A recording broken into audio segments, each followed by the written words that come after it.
sound doesn't go through the broadcast channel, but we'll get the race underway. Oh, there's contact already. Elton. He's around. Yeah, that's not a way to start a 6-car endurance event, that's for sure. So Watson's gone as well. Yeah, Watson's tied up in that.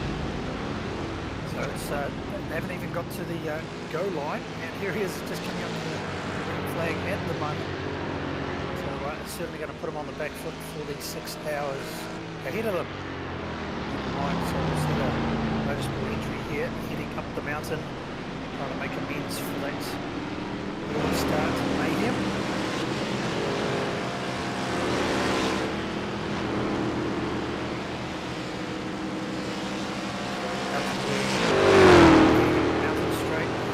Of that Mustang looking a little bit worse for wear, but in saying that, he's not last. So some others have had a more challenging start to the race than him.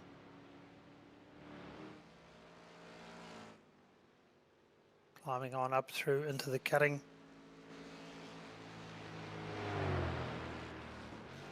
Oh, Elton is a little bit wide there. He's made contact with the wall on the outside, so this poor Mustang is going to have battle scars early on.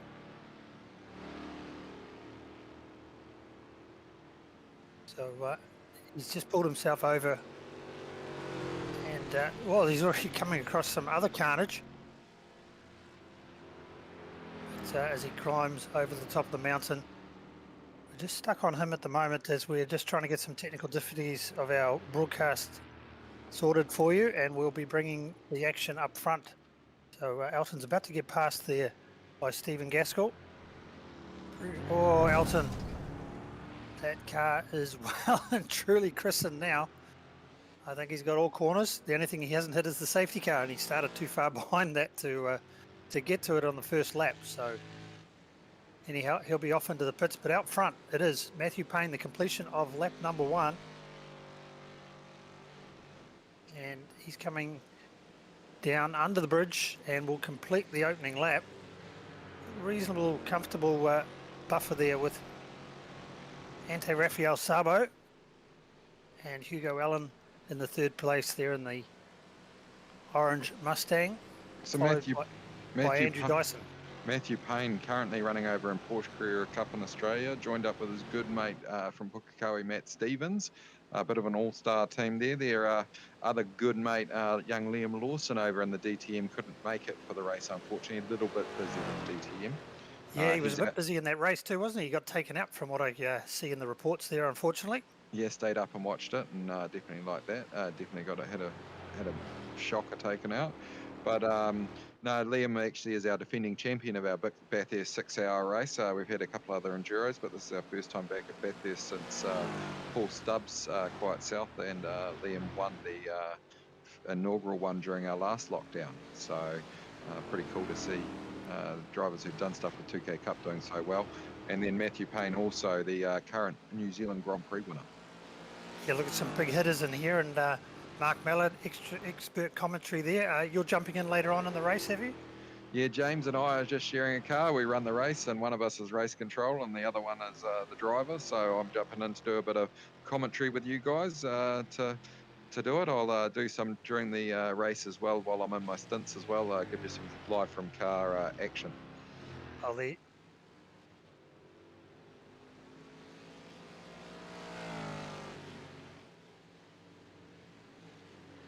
Well, basically, I'm heading over to Bathurst for the 6-hour at Easter, COVID willing. I've been meaning to go for 2 years and haven't been able to make it over.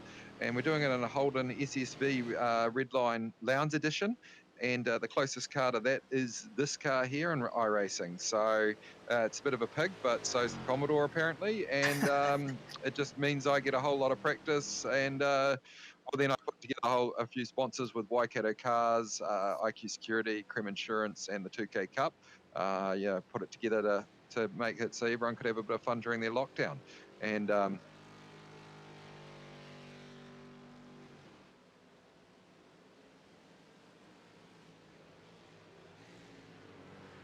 you can win a car! You can win. You can win a car. Waikato Cars. We're gonna have a little manual, probably 1500cc. They're just well, we've got one there now, but we're looking for another trade-in that's hopefully going to come in after lockdown. That'll be a little bit nicer for the driver, and they can sell it straight away if they like, or they're going to be able to enter it in our 2K Cup Shield. We'll give them a free entry into the 2K Cup Shield, which is a new concept we're doing for really, really low-level, first-time racing type thing. Where we've sort of got a 1500, 1600cc car, but the low versions of them. What we've happened in 2K Cup is it's got quite quick, and everyone's bought the best models and stuff like that. And we're sort of just going back to the old days of 2K Cup with more run what you brung cars. So the Shield's a great way to get people out there racing. We're going to have 3 race meetings this year, and it'll just be really good fun for everyone to be able to join in and have that entry point of motor racing being a little bit cheaper than what currently 2K Cup and the other classes in New Zealand are.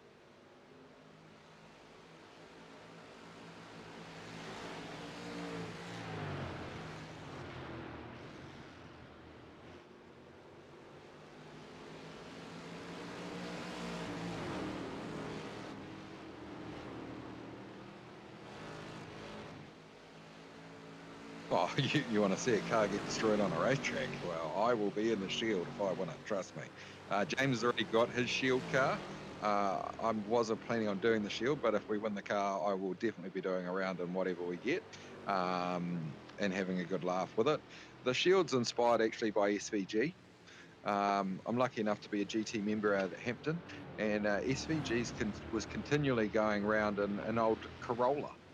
4AFE Corolla, and I talked to him and he just said it's really good, low horsepower, to teach the balance of a car and the principles of how to make a car work and go fast at a slow speed are the same as doing them at a fast speed. So he did a whole lot of laps, and he actually said that Corolla was one of the reasons why he was so good on the NZGP through the international track to me. So I sort of took that as an inspiration, and I know Matthew McCutcheon's actually got one, a 4AFE Corolla. He's been doing a whole lot of practice in, and he's sort of Gizzy's, he's being mentored by Gizzy, and part of that was to go and get a Corolla to do your learnings.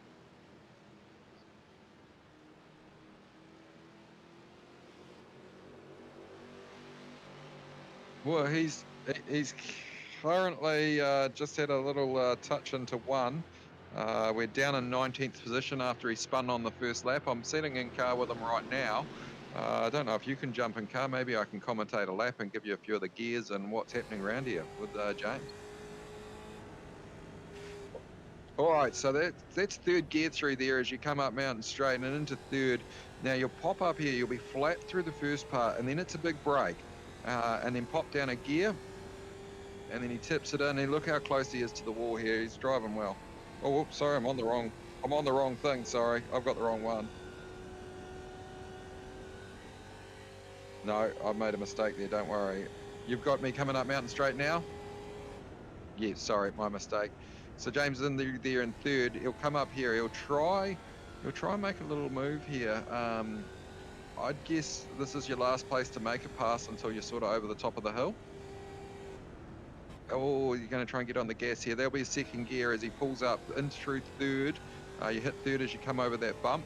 Now here you can be flat if you don't have another car in your way, but he's lifting a lot. You should be pulling fourth right about here when you're on a hot lap. Coming over here in fourth, just let it flow with a little lift for an old fat bastard like me through there. These young guys, they go flat over there, but I need a little lift, little security lift to get it in tight there. And then just through down the skyline, you've just got to really work with staying behind someone. You'll be pounding down from fourth, third, and then he pulls second here through the dipping. As we go through, he'll work down here. He pulls second down into Forest Elbow, and then it's about using the toe here and trying to make a pass at the end of the straight. I think you're hitting about 230, 240k an hour down the straight here. In a toe, you're up around the mid 240s. So it's James needs to get that toe though. He's going wide. I think he thinks he's got too much power. He needs to pull the toe.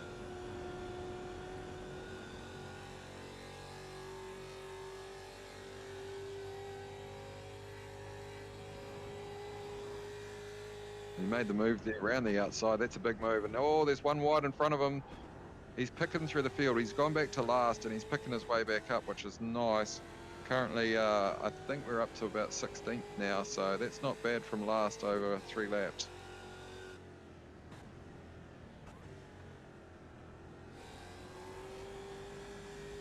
Ours is delayed. Yours will be far better than ours, to be honest with you. The one thing.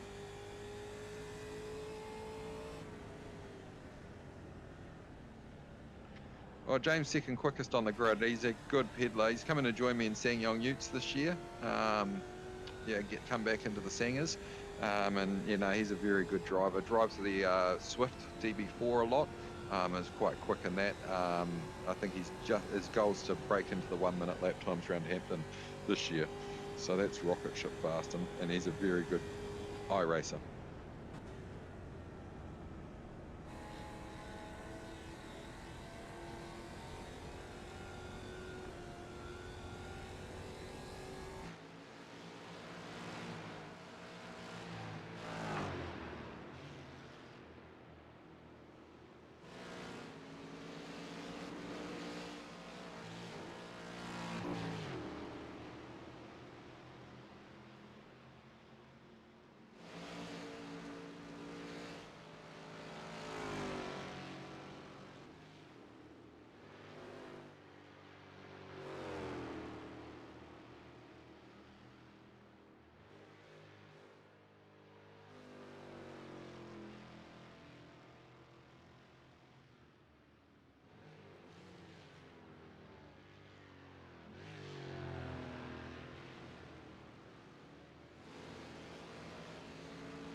Yeah, it's quite a fragile car, actually, was what we've learned. The smallest bump on the wall can be hard.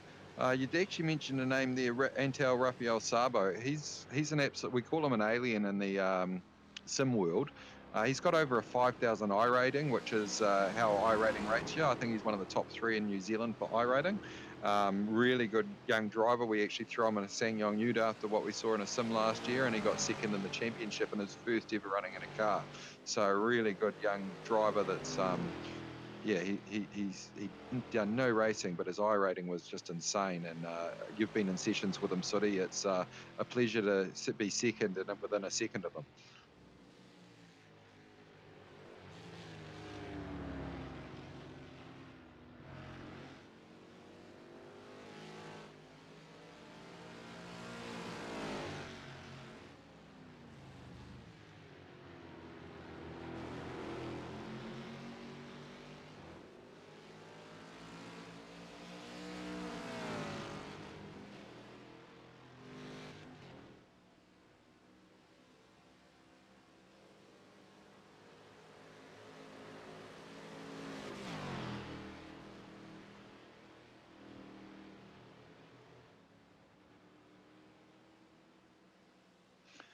Yeah, we had Hugo Allen last year. I actually helped Hugo with one of our race series. We did get into a Toyota 86 and showed his pace in an 86 after doing, you know, only a couple of go-kart meetings and then a whole lot of sim racing.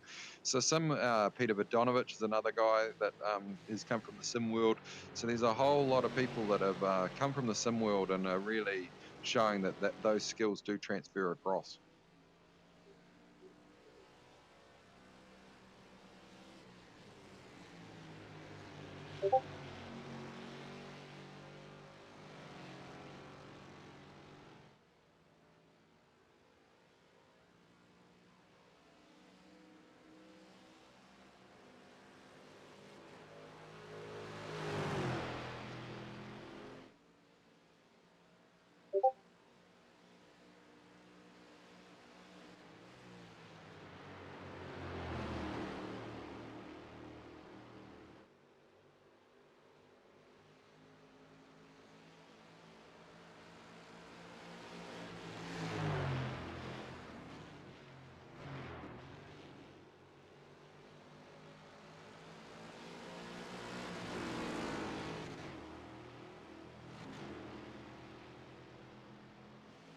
Yeah, Payne's right in front of him.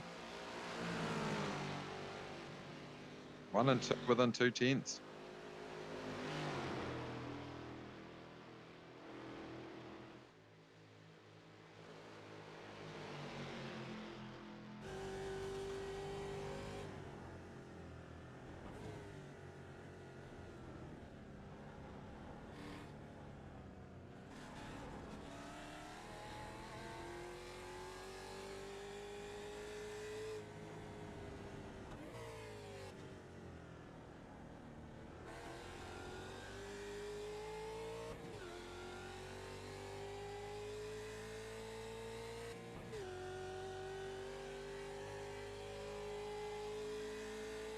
It's a good battle up the front here, isn't it? They're right there. I think Antel's just sitting on him right now. He doesn't seem to be... He's seeming to wait, you know, held his gear there a little bit long up the hill there. I think he's just trying to sit in the toe. Might save a little gas with that as well. You said before, Mark, that these cars are pretty fragile. I thought I saw someone down changing up into the cutting before and maybe hurting that engine on a downshift. But do you think the Sabo is going the conservative strategy here, just looking after tyres and fuel? Yeah, it's a long race. He is a smart racer, Antel, and he's teamed up with one of our 2K Cup regulars, Marcus Little. And Marcus's job is just to sit there like mine and just sort of do some laps and stay on the lead lap, basically. So they'll just be working through, just keeping tyres. We've only allowed them to have 16 tyres. That might be a stuff up and it might be 16 sets, but they might have to double stint tyres at some stage during this race. So keeping your tyres under you will be smart. We've got a lot of racing in front of us with driver changes, you know, different drivers, second drivers, lap traffic, and all of that stuff to come into play. So smart move by here, just save a little bit of gas and sit in behind is probably the right thing to do. So when you say gas, what's the fuel burn going to show in these Mustangs, and what are you expecting as far as a pit number for our first round of stops? 50 to 55 minutes in that bracket there. Right. There's a bit of a move on here, maybe? Ran a little wide there, Payne, and that's allowed Sabo to get up there, and he could call us all liars and try and make a move here. Well, it's opportunity, isn't it? You take it, even if you don't initially plan to, if you're doing a tactical race like you were talking about, but if the opportunity arises, you can't walk away. You got to take it. Yeah, and this pressure he's putting on might make Matt go off, so that could be, you know, that could be a race changer here. Just the pressure he puts on could create a mistake, so as long as he doesn't cause himself to make the mistake. So Andrew, I'd like, I'll just stay with Sabo here on board, and rather than talking about what he's doing, can you tell us about your experience of driving around Bathurst and what he's going through here in certain sections of the track? Yeah, sure. I was just hard in the mouth stuff there at Forest Elbow. Payne just checked up and Sabo nearly drilled him up the Jaxie. Yeah, look, I've been fortunate enough to race here twice. As we see here, there's a pass for the lead going to happen, I think. Sabo got the toe. He's down the outside, well, inside for the chase. Is he going to stay there? Payne looks like he's going to yield. They're still two abreast. Is there going to be a dive bomb down the inside? He hasn't quite gone back to the racing line, so he must still be along the inside. But now he's able to cut across, so the move has been completed. Yeah, Sooty, thanks for... you seem to bring up tracks that I'm due to go to every time we go into lockdown. We were supposed to be here in November, and speaking going to, that was a big send by Payne at the final turn to retake the lead. So while these two are dicing, I think that everybody watching at home would rather see the action on board here, Sooty, than hear about an old TCM driver racing around there with a lot of straight line handling and pulling 300 Ks down Conrod. Yeah, but up mountain straight this time around. we'll get a story from you about Bathurst, because yeah, you can try and talk us through without and explain what they're going through. But this is fairly courageous from these two, and also fairly risky at this stage, given we are only in 20 minutes in. 20 minutes in, and there's still 5 hours and 40 minutes remaining. I mean, they can't keep this up for 5 hours and 40 minutes. But their other drivers will have to, and this happens in real life too, doesn't it, in the juries? We've seen it before, where sometimes you say to one driver, your job is to go crazy, it's my job to settle down and clock in laps. And that happens in teams. Yeah. Matthew Payne showed great pace over the first 20 minutes here to pull out a bit of a lead, but Sabo, who is a very experienced sim racer. You've heard Mark Mallard talking about it. He's clocked up many laps on his sim. He knows that if he just conserves the tyres, that eventually Payne, if he's pushing too hard, he'll come back to him. And now we're starting to get into the traffic. Now, this is always interesting in real world and in sim world. How do you get past the traffic?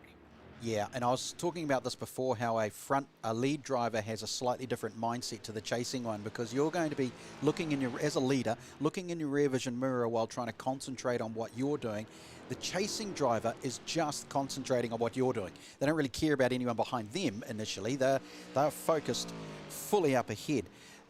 So that's a different mindset. And then when you get these tail markers, as you know, you have to change everything again. You've got to be almost double duty, aren't you? Because you're concentrating on your own job, but you're starting to second guess in a way, aren't you? Because you're thinking, well, are they going to brake early? Do I have to brake early? Are they going to move left? Are they going to move right?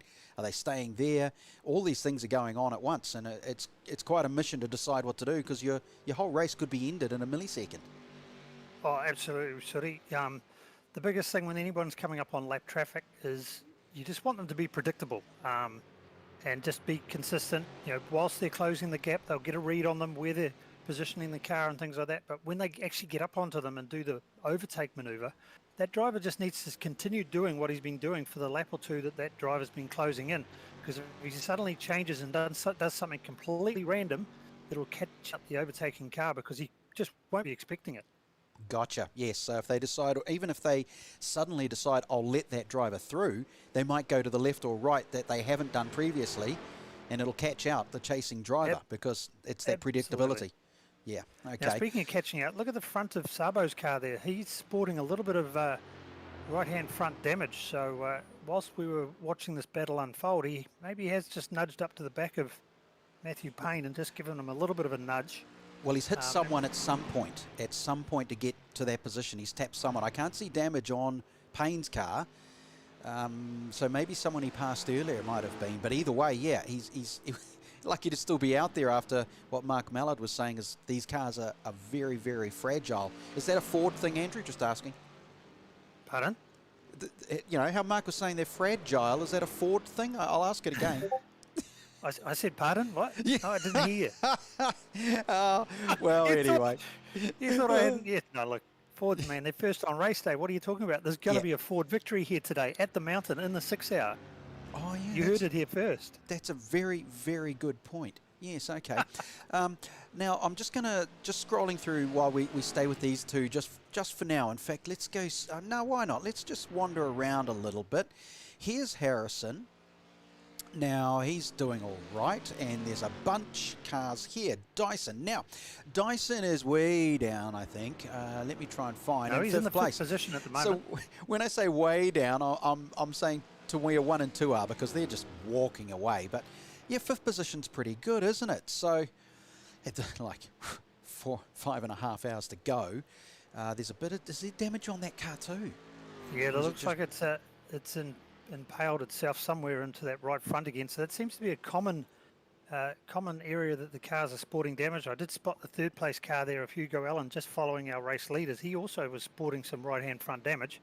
Okay. So whether that's a particular corner that they're just nicking, or coming out onto Forest Elbow, they're just getting a little bit wide and doing the Dick Johnson rub down the wall. Yeah, courageous. Something like that. So unfortunately, maybe we can get Mark back on the line later on. He talked us through what the fuel strategy was, what the tyre strategy, how many tyres they've limited the teams to. But unbeknown to us at this stage is how many fast repairs they may or may not have. So they may have 1 or 2 during the race, but you wouldn't want to use that up too soon, because you never know when you really need it. So that's an optional thing that the drivers can do when they pit. They can choose to untick that box and say to the pit crew, no, we don't want you to repair it this time round. Stand down, and we're just going to send it as it is. Yeah, now, thinking of sending it as it is, there's a bit of a smoke trail up front. So somebody, I think, has got an engine that's going.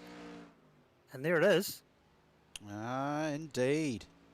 So someone's been a bit aggressive on the down changes, and in the sim world, it doesn't like that. Yeah, so that's Samuel Simmons. And I'll try and find which team he's in, because there's a whole heap of teams here. So he's already a lap or so down. on the field, and he's just pulled across in the racing line. That's what we were saying about before, about doing something random. Yeah. He's sort of driving the racing line with a wounded car. He just needs to stick to one side. I think what he was trying to do is say to himself, I'll stay on the inside of the track and let them go around me, but didn't realise he moved over. Now he's in the middle of the road. Yeah, so he's racing in team, hang on, team Subway.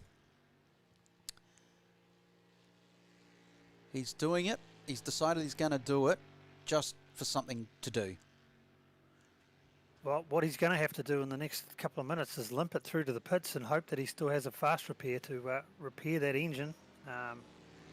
Depends what sort of reset settings they will allow during the race, but otherwise he's in for a very long afternoon. Yeah, exactly.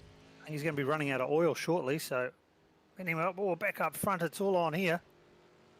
Yeah, this is good stuff here. This is a good battle, a good chase between Payne and Sabo. They've been switching all over it. It's been quite entertaining for those two. Yeah, look, these guys are taking to this event like it's a sprint race, and we're still only barely half an hour into it. We're at the 27-minute mark. So there's still a heck of a lot of laps to play out here and a lot of driving to be done. So you wouldn't want to be getting into too much of a battle this early on and force yourself into making a mistake. So we see there some other competitors exiting the pit lane. So really starting to separate the field quite a bit. These two, they haven't been separated at all. Initially, as we said, Matthew Payne pulled out a bit of a gap, but now Sabo has pulled back up onto him. Just drifting back a little bit there in the third position is Hugo Allen. So here we are picking up on...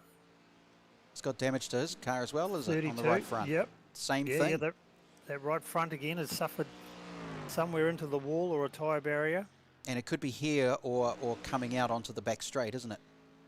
Yeah, could be. Or maybe we missed it right at the very beginning. There could have been a bit of concertina happening. Now this car did start on the front row, so they're down one position. We're back here with Matt McCutcheons. Him and Andrew Dyson are having a great battle here, just outside the top, well, just at the back end of the top five. So they've got a lap car in front of them. And will he move over at McPhillamy? He does. He lets him through on the inside, but then chops him off. Again, totally unpredictable. But now he's going to stay wide and let them down at Skyline. That's well done. Well, that's actually Elton's car. Missed that. That's the motorsport entry. Yeah, Elton's still doing his thing. He's down in 25th position. Made up 7 spots. Oh, that's pretty good, isn't it? That is good. You can't grizzle at that. So again, exiting onto this long straight. These guys, they can just see third position up there, up the road, so it's within spotting distance. Guys are going to have a long day. Just need to look after that car and conserve it. Oh, look at the back end of it, Sooty. Someone's given him a love tap. That's fantastic. Oh, yeah, that'll give the crew something to do because they get bored, don't they? They sure do, but yeah, it's just it's pretty cool how the modelling on these cars picks up on all of that and rearranges the boot and the graphics. So yeah, I was got right into the back of him. I was talking to a couple of drivers a day or so ago about effect from damage, and they said it's real. If you get damage in the wrong spot, your aerodynamics will be affected. It'll affect your balance of your car going in heavy braking turns. It affects it down the straight with your speeds. So it's quite cool. It's amazing how it does that. And earlier Mark was talking about how tyres are going to play a part in this. It's not like they don't wear out. They do. They certainly do. Yes, the modelling on that in the game is very real-world relative. So if you push on too hard, you will burn the rubber out and it will start degrading and giving you issues on these high-speed parts of the track and will affect your lap time dramatically. So yeah, it's all about strategy, and that's what it's about in endurance racing. So if you go out too hard, too fast, you'll end up with nothing at the end of the race. Yeah, exactly. And I'm not going to fuss too much about who's pitted and who hasn't in this 6-hour endurance race. That's probably not going to be the biggest focus for us to worry about that. We'll just concentrate on who is doing what, who is doing what to whoever out on the track and who's caused some carnage. We do miss a bit of the carnage. It's, you know, we can't see every track, and when you look at the track map, you can see the massive spread. It's enormous, and if we drop ourselves down into a section here, let's just pick some drivers to go with. Braden Willis. So Braden Willis, his best lap of 2:30, his last lap was 2:34, so circulating safe. Christie is in behind, who's been moved up 4 spots. Wayne Christie. Michael Forrest is a couple further back. And there's the yellow taxi. Doesn't it look great? Now, I do have some information on some of these drivers that I'll share with you all across the 6-hour period. Let me find Braden. Oh, Canada, New Zealand, Oz. That's the name of the team. Braden Willis is a Canadian Kiwi living in Brisbane. Former 2K Cup driver. He teamed up with Matthew O'Gorman, who is an 8-year veteran of the 2K Cup. And we'll see Matthew out there later. He has won the 1.6 litre Cup, the GT7 Cup, but never won a race. Yeah. Oh, I was going to say, you'd know what that's like, wouldn't you, Andrew? But no, and Ed Fee is also in the 2 Cup racing, a rookie, first time racing. So there's 3 in that team. So Braden is out there at the moment in the Canada, New Zealand, Australia team. Who else can we pick on? Let's go pick on Graham Wallace, shall we? Graham Wallace likes battling around in the simulators. A little bit out there in the real world as well. Currently in 20th position. A lap time of 2:33, the last was 2:35, and I predicted that a 2:32 would be a very good, consistent pace in these cars around this track. But Andrew, what was your lap time in your car when you were battling around here? What were you doing? We're talking sim world or real world? No, real world. What were you real getting world. up to? Well, yeah, because you've had a couple of different vehicles to do it in, haven't you? Yeah, the Super 2 development car back in 2009 didn't quite crack into the 2-minute 10s. 2:11.8 was the quickest in the Greg Murphy Racing VZ Holden Commodore. And then we went back there in 2019 with the Touring Car Masters New Zealand's invitation, and did a 2:16 in the XE Falcon. So not as quick a lap time, but we did the Holden did 2:09 down the chute. No, 2:98. Sorry, start again. 2:89 down Conrod Straight, but the muscle car was able to better that and do 3:04. So had better top speed, but not in lap time. So nowadays the supercars, as we know, lap of the gods was around a 2:06.7, and Scott McLaughlin's lap record, dubious as it was, depending on parity, but we won't go there. I think it was around the 2:03, was it not? It was somewhere around there, yeah. Quite incredible. Yeah. Okay, well, I'll tell you what we'll do. Here's a mate of yours, Michael Forrest. You know the Forrest family quite well. We do, yes. And if we jump on board with Michael here, what I want you to do is talk to us. This is our opportunity for you to tell us what you're trying to achieve as a driver on this track in these certain segments, rather than what he's doing. What are you actually trying to get the best out of your car? Where is it made up and lost as he just about shunts one of the drivers? Yeah, well, at Forest Elbow, it's a very blind approach to the corner, so you're wanting to try and sight that wall on the inside to know where the turn-in point is, but now's your only part of the circuit. You can sort of half by relax. These cars don't whistle down the straight as quick as what our muscle car did at 300. I can tell you what, the straight disappears pretty quickly. But at about 240 k's, he's just now trying to sight the apex and turn it in, find his reference point and braking point, and here you're just hoping you're going to be able to stop it after that long flat-out run down Conrod Straight. Again, these couple of corners are a little bit blind. They're over slight crests, so it's a bit of a tricky situation to find the apex turn-in point, and none more difficult than the final turn here. Looks easy, and he's just kind of proven it to us. It is quite difficult to hook it in. So now you just grab your belts, tighten them up again, and you head off for another lap up the mountain. You want to get a good exit out of turn 1 because it's a drag race uphill, so you want to carry all of that momentum. A little clip on the inside's not preferable, but use all of the curb on the outside. So now it's just absolutely foot to the floor and flat out up the hill as fast as you can. Nick Ross knows about going over this crest flat out in his Dodge. Got airborne right here. So these cars you can go flat out, and the faster ones you do have to lift. Now again, it's late into the brakes. Find that apex turn-in point through the trees, get it hooked in, stay off the curb on the outside. And again, now here's the blind turn-in approach. There's a corner here. You just got to brave yourself to find it, and the braking area is around the corner. Tuck it in nice and tight. You want to get a good exit out of here, because again, it's a real horsepower hungry corner to get the drive out of. Out to the tree, hook it in here at Reed Park. Now we start this roller coaster ride where you pretty much hold your breath to Forest Elbow. Over the crest, down to the grate, try and keep the momentum. Now stay off the wall. Up over the crest here at McPhillamy, it gets light in the front, so you've got to try and get the car positively turned. And again, a very challenging blind approach over here. The apex is round the corner and over the crest at Skyline. Through, round the curves, into the approach to the dipper. Car gets very light on the inside, and that one's very challenging to talk yourself into keeping your foot in it as you're going flying over the air. As I mentioned here, this is a blind approach. The corner is around the wall, and there you go, a lap around Mount Panorama. If you've managed to keep it off the wall and see the Jim Beam Bridge down Conrod Straight, you've done a good job.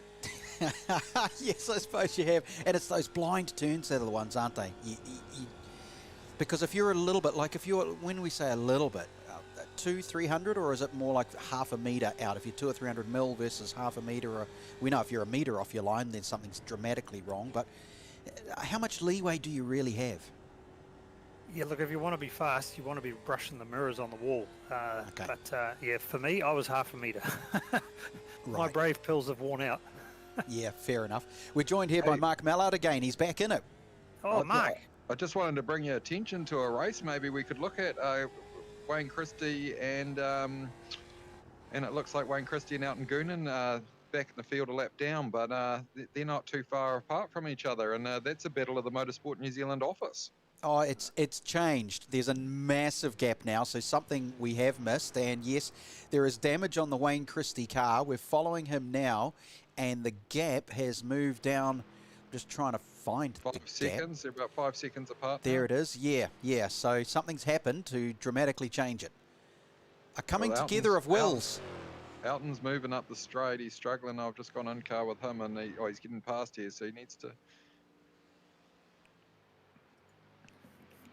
So, Mark, now that we've got you back here on the broadcast, we were just chatting before about the amount of damage that's starting to be visible on these cars.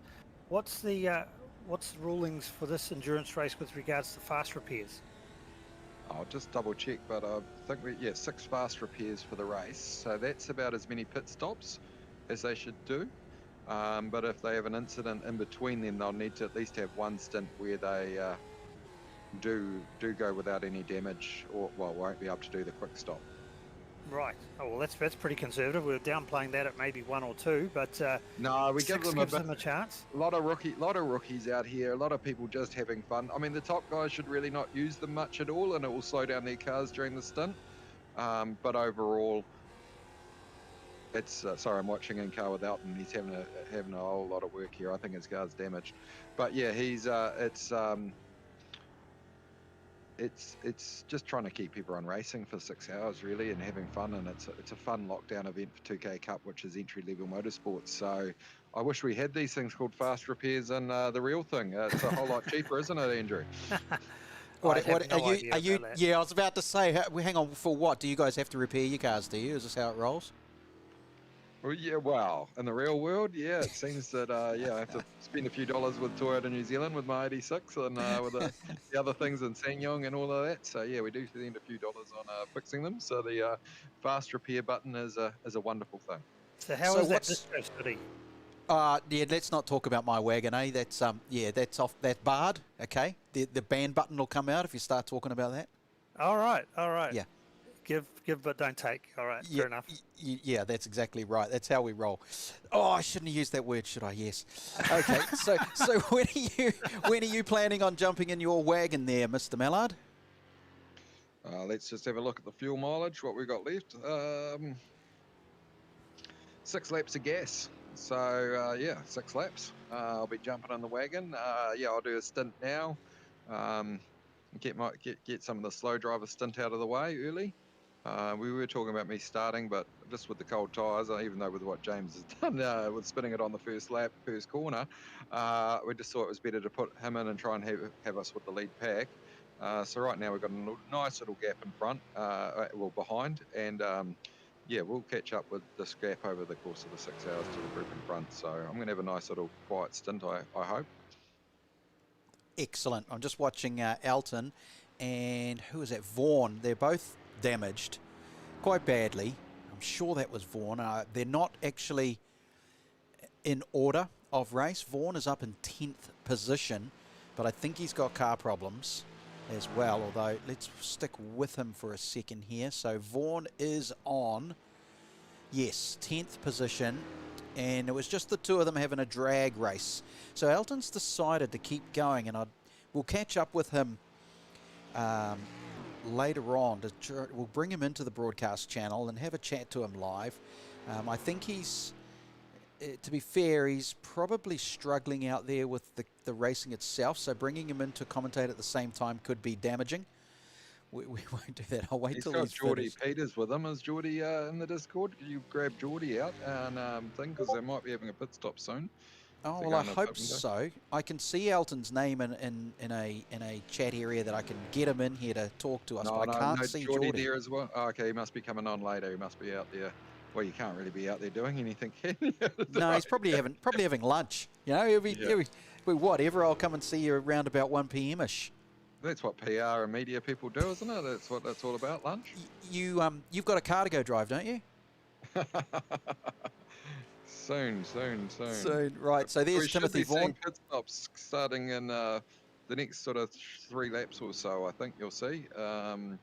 Yeah, the guys will start coming into the pits, so that'll be our first shake-up in a while. Yeah, we'll be looking at the leaders. Let's just run through who is who. They're not in... You won't see them in order. So Payne at the moment is still leading this race. His last lap time of a 2:26. I mean, incredible that he's just kept that beast on the track, circulating in those times. Hugo Allen is second ahead of Sabo. Now, I missed what happened there, but Sabo has moved himself down into a 3rd spot, and there's actually quite a distance between them. It's 9 seconds between Payne and Allen, 11 seconds back to Sabo. So that's quite intriguing. The in-between something's time obviously there. happened there, so they've dropped back.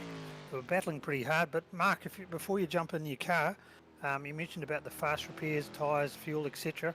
Is there likelihood of any safety cars during this race? Definitely safety cars. We've sort of picked a number where when it gets up to that sort of cars lapped, we'll throw a safety car and bring everyone back onto the lead lap, or well, if they're more than 1 lap down, then they'll come back up 1 lap. So yeah, we'll be throwing some safety cars during this to spice it up. We don't want you guys getting bored on the broadcast. Well done. All right. Well, we're looking at Sabo's car now, and it's a bit battered.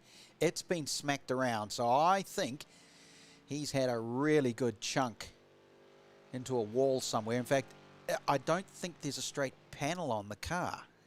He's really given it the bash out there, and it's entertaining. I mean, you're here for fun, aren't you? Well, yeah. Look, he's certainly battling a little bit here. So I would be picking that, as Mark said, that he's going to be keen to come in and do a fast repair, because I think he's struggling there a little bit. The car looks a little bit loose, so he'll be wanting to get a fresh set of bags on underneath that Mustang and go again. But up ahead of him there, you can see Hugo Allen still sporting that frontal damage. So he as well he'll be handing over to Nathan Anderson shortly. So I had to relegate myself from the man cave into the rumpus room and set up the commentary there, because they're going to be chatting during the race. Yeah, kicked out by the youngsters. You know who's in charge in that house, don't we? Hey? Yeah, we all know. It's lockdown. You've got to give them some space during lockdown. Trust me, I'm a dad. Yep, all us dads know the rules. We think we're in charge. No, we really do. We think until Mum tells us we're not, eh? You've got it. You've got it exactly right. So Never a truer word said. Antel's racing with Marcus Little and Soft Source Sim Racing, and Neil Gardner as well. So, I mean, wow, talk about a team who know how to pedal in the simulator software. They'll be very, very good, and they're going to take on that mob of Hugo Allen and Nathan Anderson, who are equally up there when it comes to the simulation racing. So it's going to be quite intriguing. And yeah, his car's a little bit worse for wear, isn't it, Sabo? It's battered and it's crashed. But if we look at, they've done 18 laps so far. And in fact, the front 14 have done 18 laps. So that's not bad. And when you scroll down the timing board, there's not that many who are right out of it. In fact, the majority of the field are in the game. And I love the idea of the safety cars and doing a NASCAR, allowing the cars to get back onto a lead lap. As long as they're only one lap down, that's fantastic, because that's going to bring on to about 4 cars into it, 5, 6 more. So there'll be a fair few whack on the lead lap. Brilliant stuff. So yeah, and there will be a couple of safety cars. So like if you're 2 laps down now and you can just keep, not lose another lap in the stint, and we might have another safety car, that'll then bring you back up. Yep, so Sabo's and that car decided to bail. and it's awful, isn't it? It's wallowing around I like you guys. Yes. Thank you. You pull me in as you want during the broadcast, and we'll talk to you soon, guys. No worries at all. Okay, so Sabo's coming in. Who else is in? There's a few in there that are sitting around. 29 is in there, but I don't know if 29, that's... Oh, the Simmons one.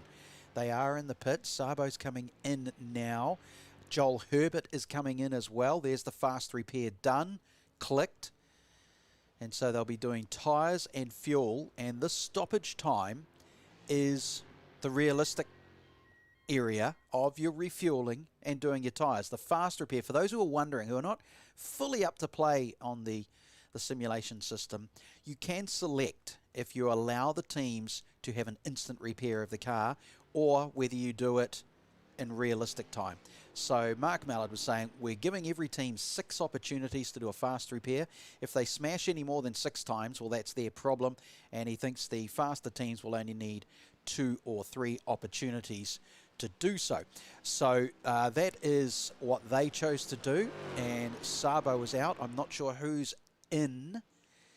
And actually, how does that work, Andrew? How do we know who is driving? Yeah, so if they're sharing the simulator in the same house, they would be not changing driver descriptions on screen because there's not enough time to log off your profile and log back in.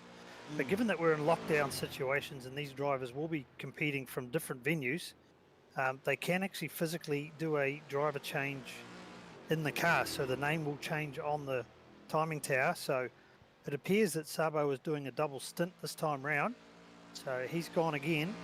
Okay. And we'll wait for the pit stop with regards to Hugo Allen. I know Nathan has exited the rumpus room where he was watching the commentary with me. He's going to go back into his man cave, or my man cave, what am I saying? Yeah. And jump in the sim. So we'll see if we get one of our first actual physical driver changes in the sim world. You said it right the first time, admit it. His man cave. You can claim it as much as you want, man, but they're teenagers, it's theirs. Yeah, they can think that as long as they like. Here's the right, we'll give them the bills too, battle. then, eh? If it's theirs, they can take over the bills. That's how it works, isn't it? Yes, now I see how it's meant to be done. Okay. Well, Hugo Allen, according to this, is still out there. Yes, he is. The only other one who is still in the pits and been there for a while is Simmons, and I'm not sure why they've sat there for so long. Maybe they're out. Maybe they've just decided that we damaged our car so much, but you got a fast repair. So use it and get back out there. But anyway, I'll try and see what we can dig up. He's blinking a little bit on my broadcast, Sooty. I'm not sure whether he is for you, which could be indicating that he's having some internet glitch connections. Right, and could be out of it. Yeah. So, now there's a beautiful certainly for car. those, again, in the unfamiliar with the sim world, when we're talking about a glitch, that is that their internet speed connection is dropping off so that the computer is struggling to render all the other cars, and if there's one car that's blinking and you're in a battle with him, he's on screen, then off screen, then on screen. So it becomes very challenging to work out where he is in the sim world. Have a look at the graphics on this car. I've only just noticed it, and I'm not sure what I'm seeing here. I'll do my best to try and yes, I did just see it. Oh, I'm sorry. I apologise, everyone, but I've just seen what they've done. This team have put the heads of some people on their car. They've got Geordie Peters, on the bonnet, the Motorsport New Zealand media manager, is on the bonnet of the car. I've ended up on the passenger door, the right-hand side. I don't know who is on the boot, or hang on, we could probably do it like this. Who is that in the... They've obviously just decided, obviously, instead of going for wild graphics, let's just put some photos of people up here. And there's 3 people on the back of that car. That is brilliant. I'll give them that. That is fantastic. There's Geordie on the bonnet. Go Geordie. Of the number 22. And I've only just picked up on it now. That is amusing. That really is amusing. Okay. Ups to them, I think. We can't see it there. Well, someone's in a race shirt, and I unfortunately, well, we can do camera moves, but we're not going to because it just messes with everything. So, unfortunately, we're not going to see any more. But so I'm just flicking around to see what we can do. But anyway, that's entertaining. So the Adam Williams car. Now I think he's racing with Ben. I'll try and find it. Their team. Standby caller. Hold the line. You have hijacked your broadcast channel. Can you hear me? Oh, who? Oh, it's Geordie Peter, mate. Hang on, I'm going back to the shot. Hang on. There it is right there. Now, we are currently looking, Geordie, at car number 22.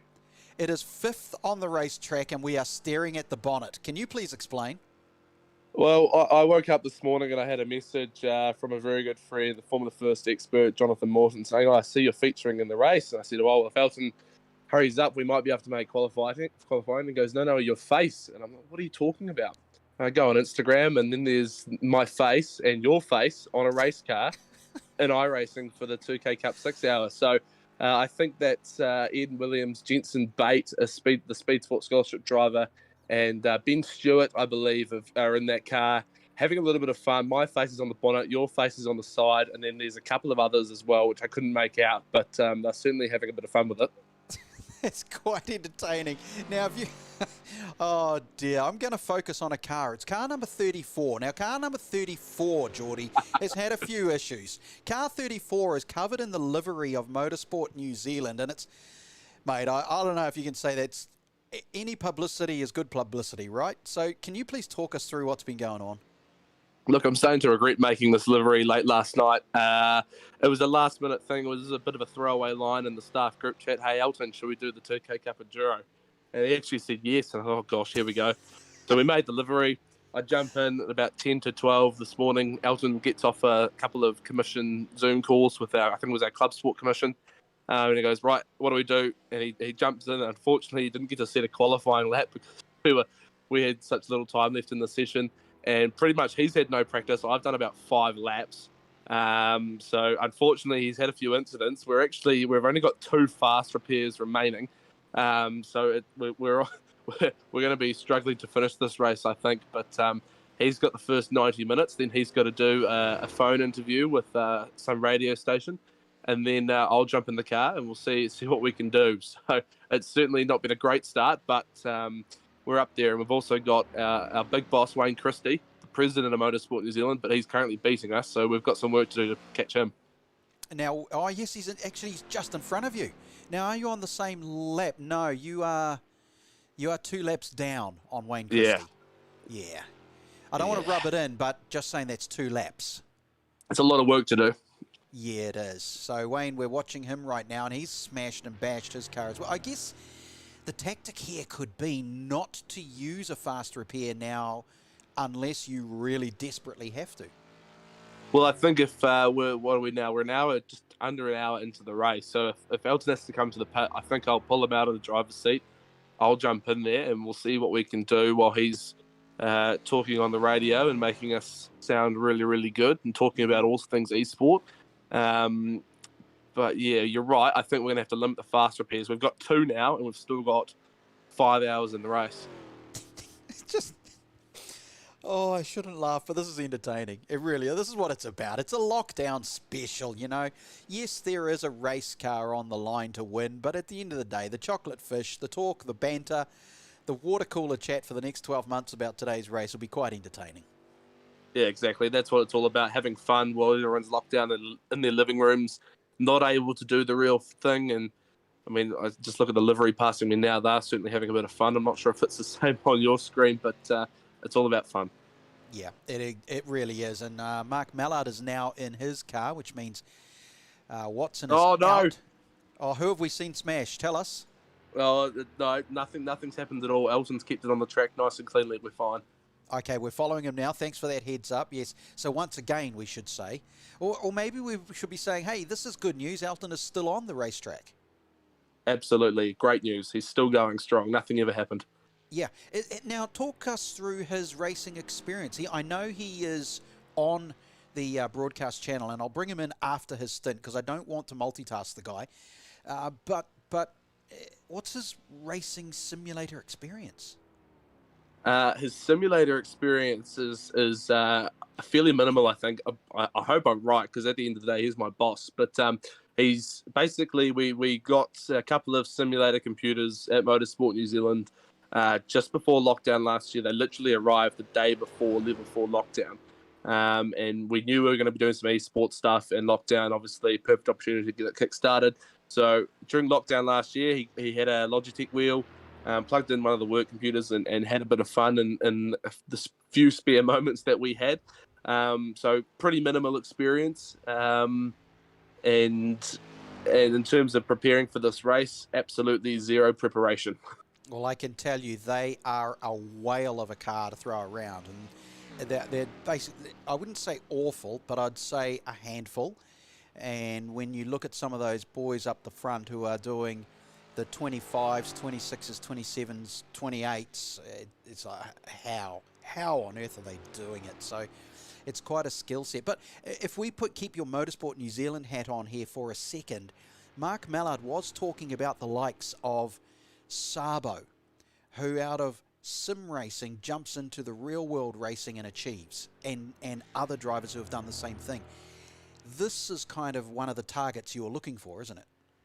Absolutely. I mean, motorsport is really the only sport that you can fully replicate digitally. You've still got the steering wheel, you've still got the pedals, you've got the high forces and the inputs required on those, and you can even go full and go motion in VR if you really want to. But it's the only sport that you can properly replicate digitally, and we see going from a digital world to the real life world that those skills come across, and they go both ways. And we've seen Antel, we've seen Hugo Allen as well jump from sim racing into the real life thing, and the skills just mirror, and they're there and they're fast straight away. Internationally, we've seen it as well. Nissan and the Gran Turismo game used to have a pretty successful program. In fact, one of their drivers even came out to New Zealand and was very competitive in the Toyota Racing Series. So it's certainly something that we want to jump onto and grab all the talent that we can. And this is just another way of finding more motor racing talent, and it makes it a lot more accessible. I mean, myself, as a child, I was never, unfortunately, was able to compete in karting or anything like that due to the costs involved, but I could do sim racing, and that was how I got my motorsport fix.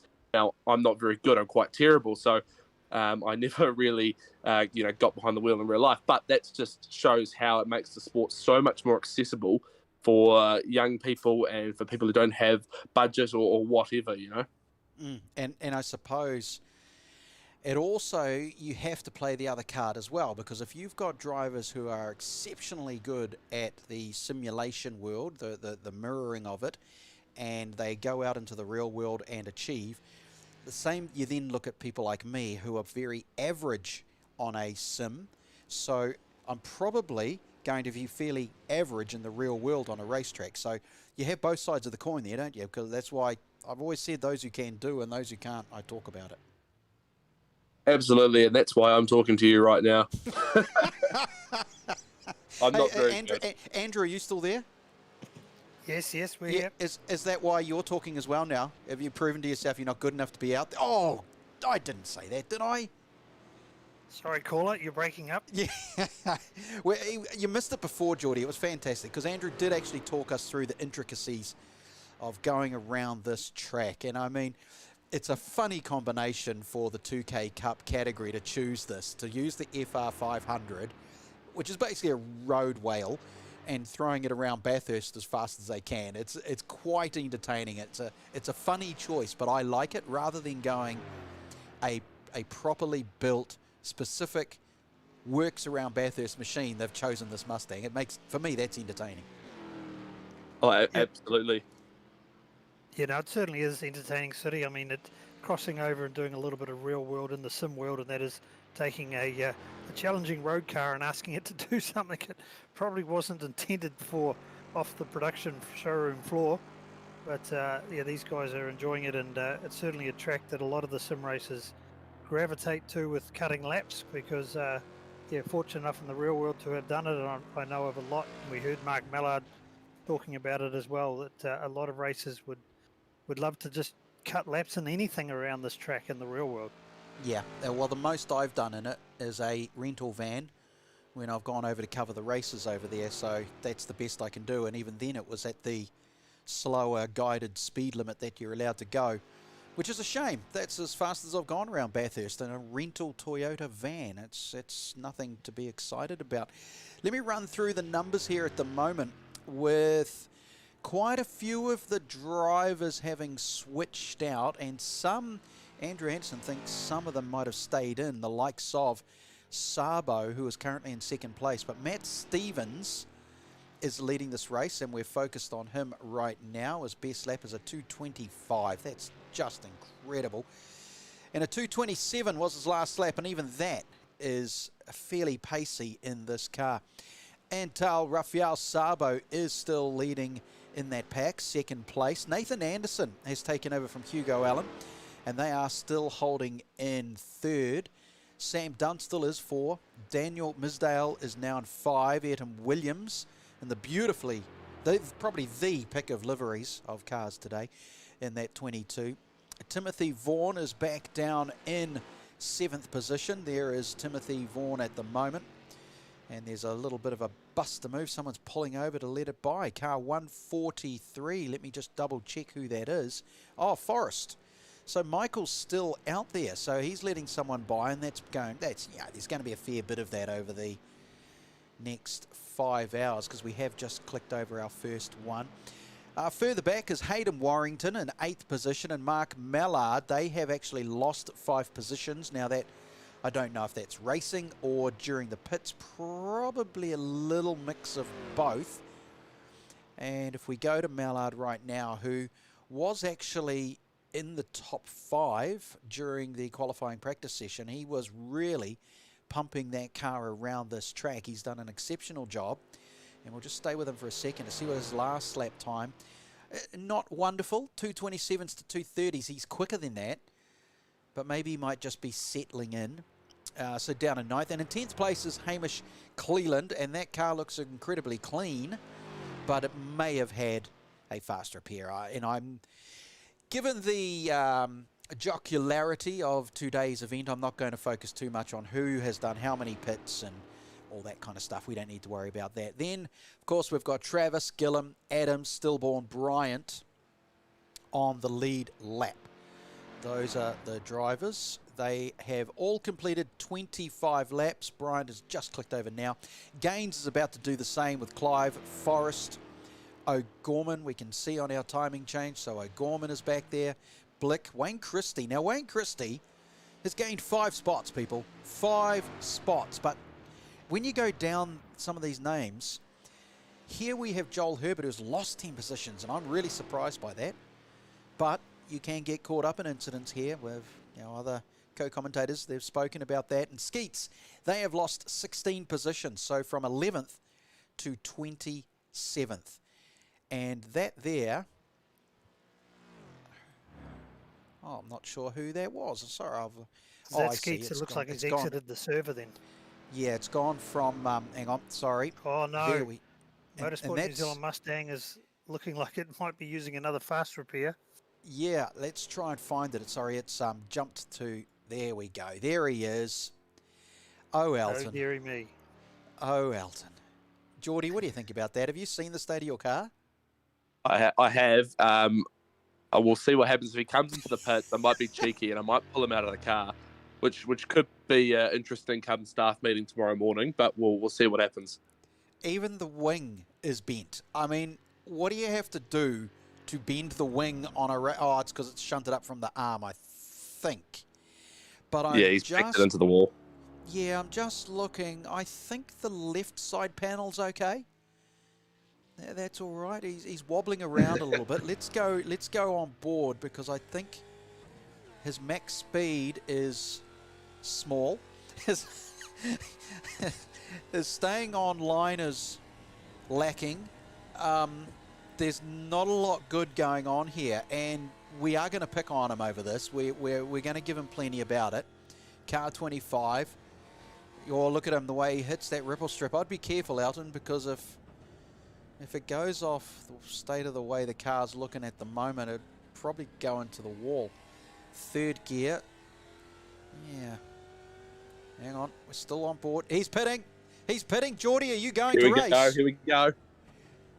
I've just had a message from a colleague saying if Elton drives like this, maybe I won't let him drive my car again. So the staff are starting to pick on him, unfortunately. Now the staff are going to get it. That's actually, I mean, good on him for doing it. I mean, fair. So let's see here whether there's going to be a booting the boss out of the car. Oh, they've done a fast repair, Andrew. They have. Here we go. I've pressed up. He's out of the car. I'm in. Oh, he's taken over. Your wheels are going on, Geordie. Geordie's put his performance review at risk.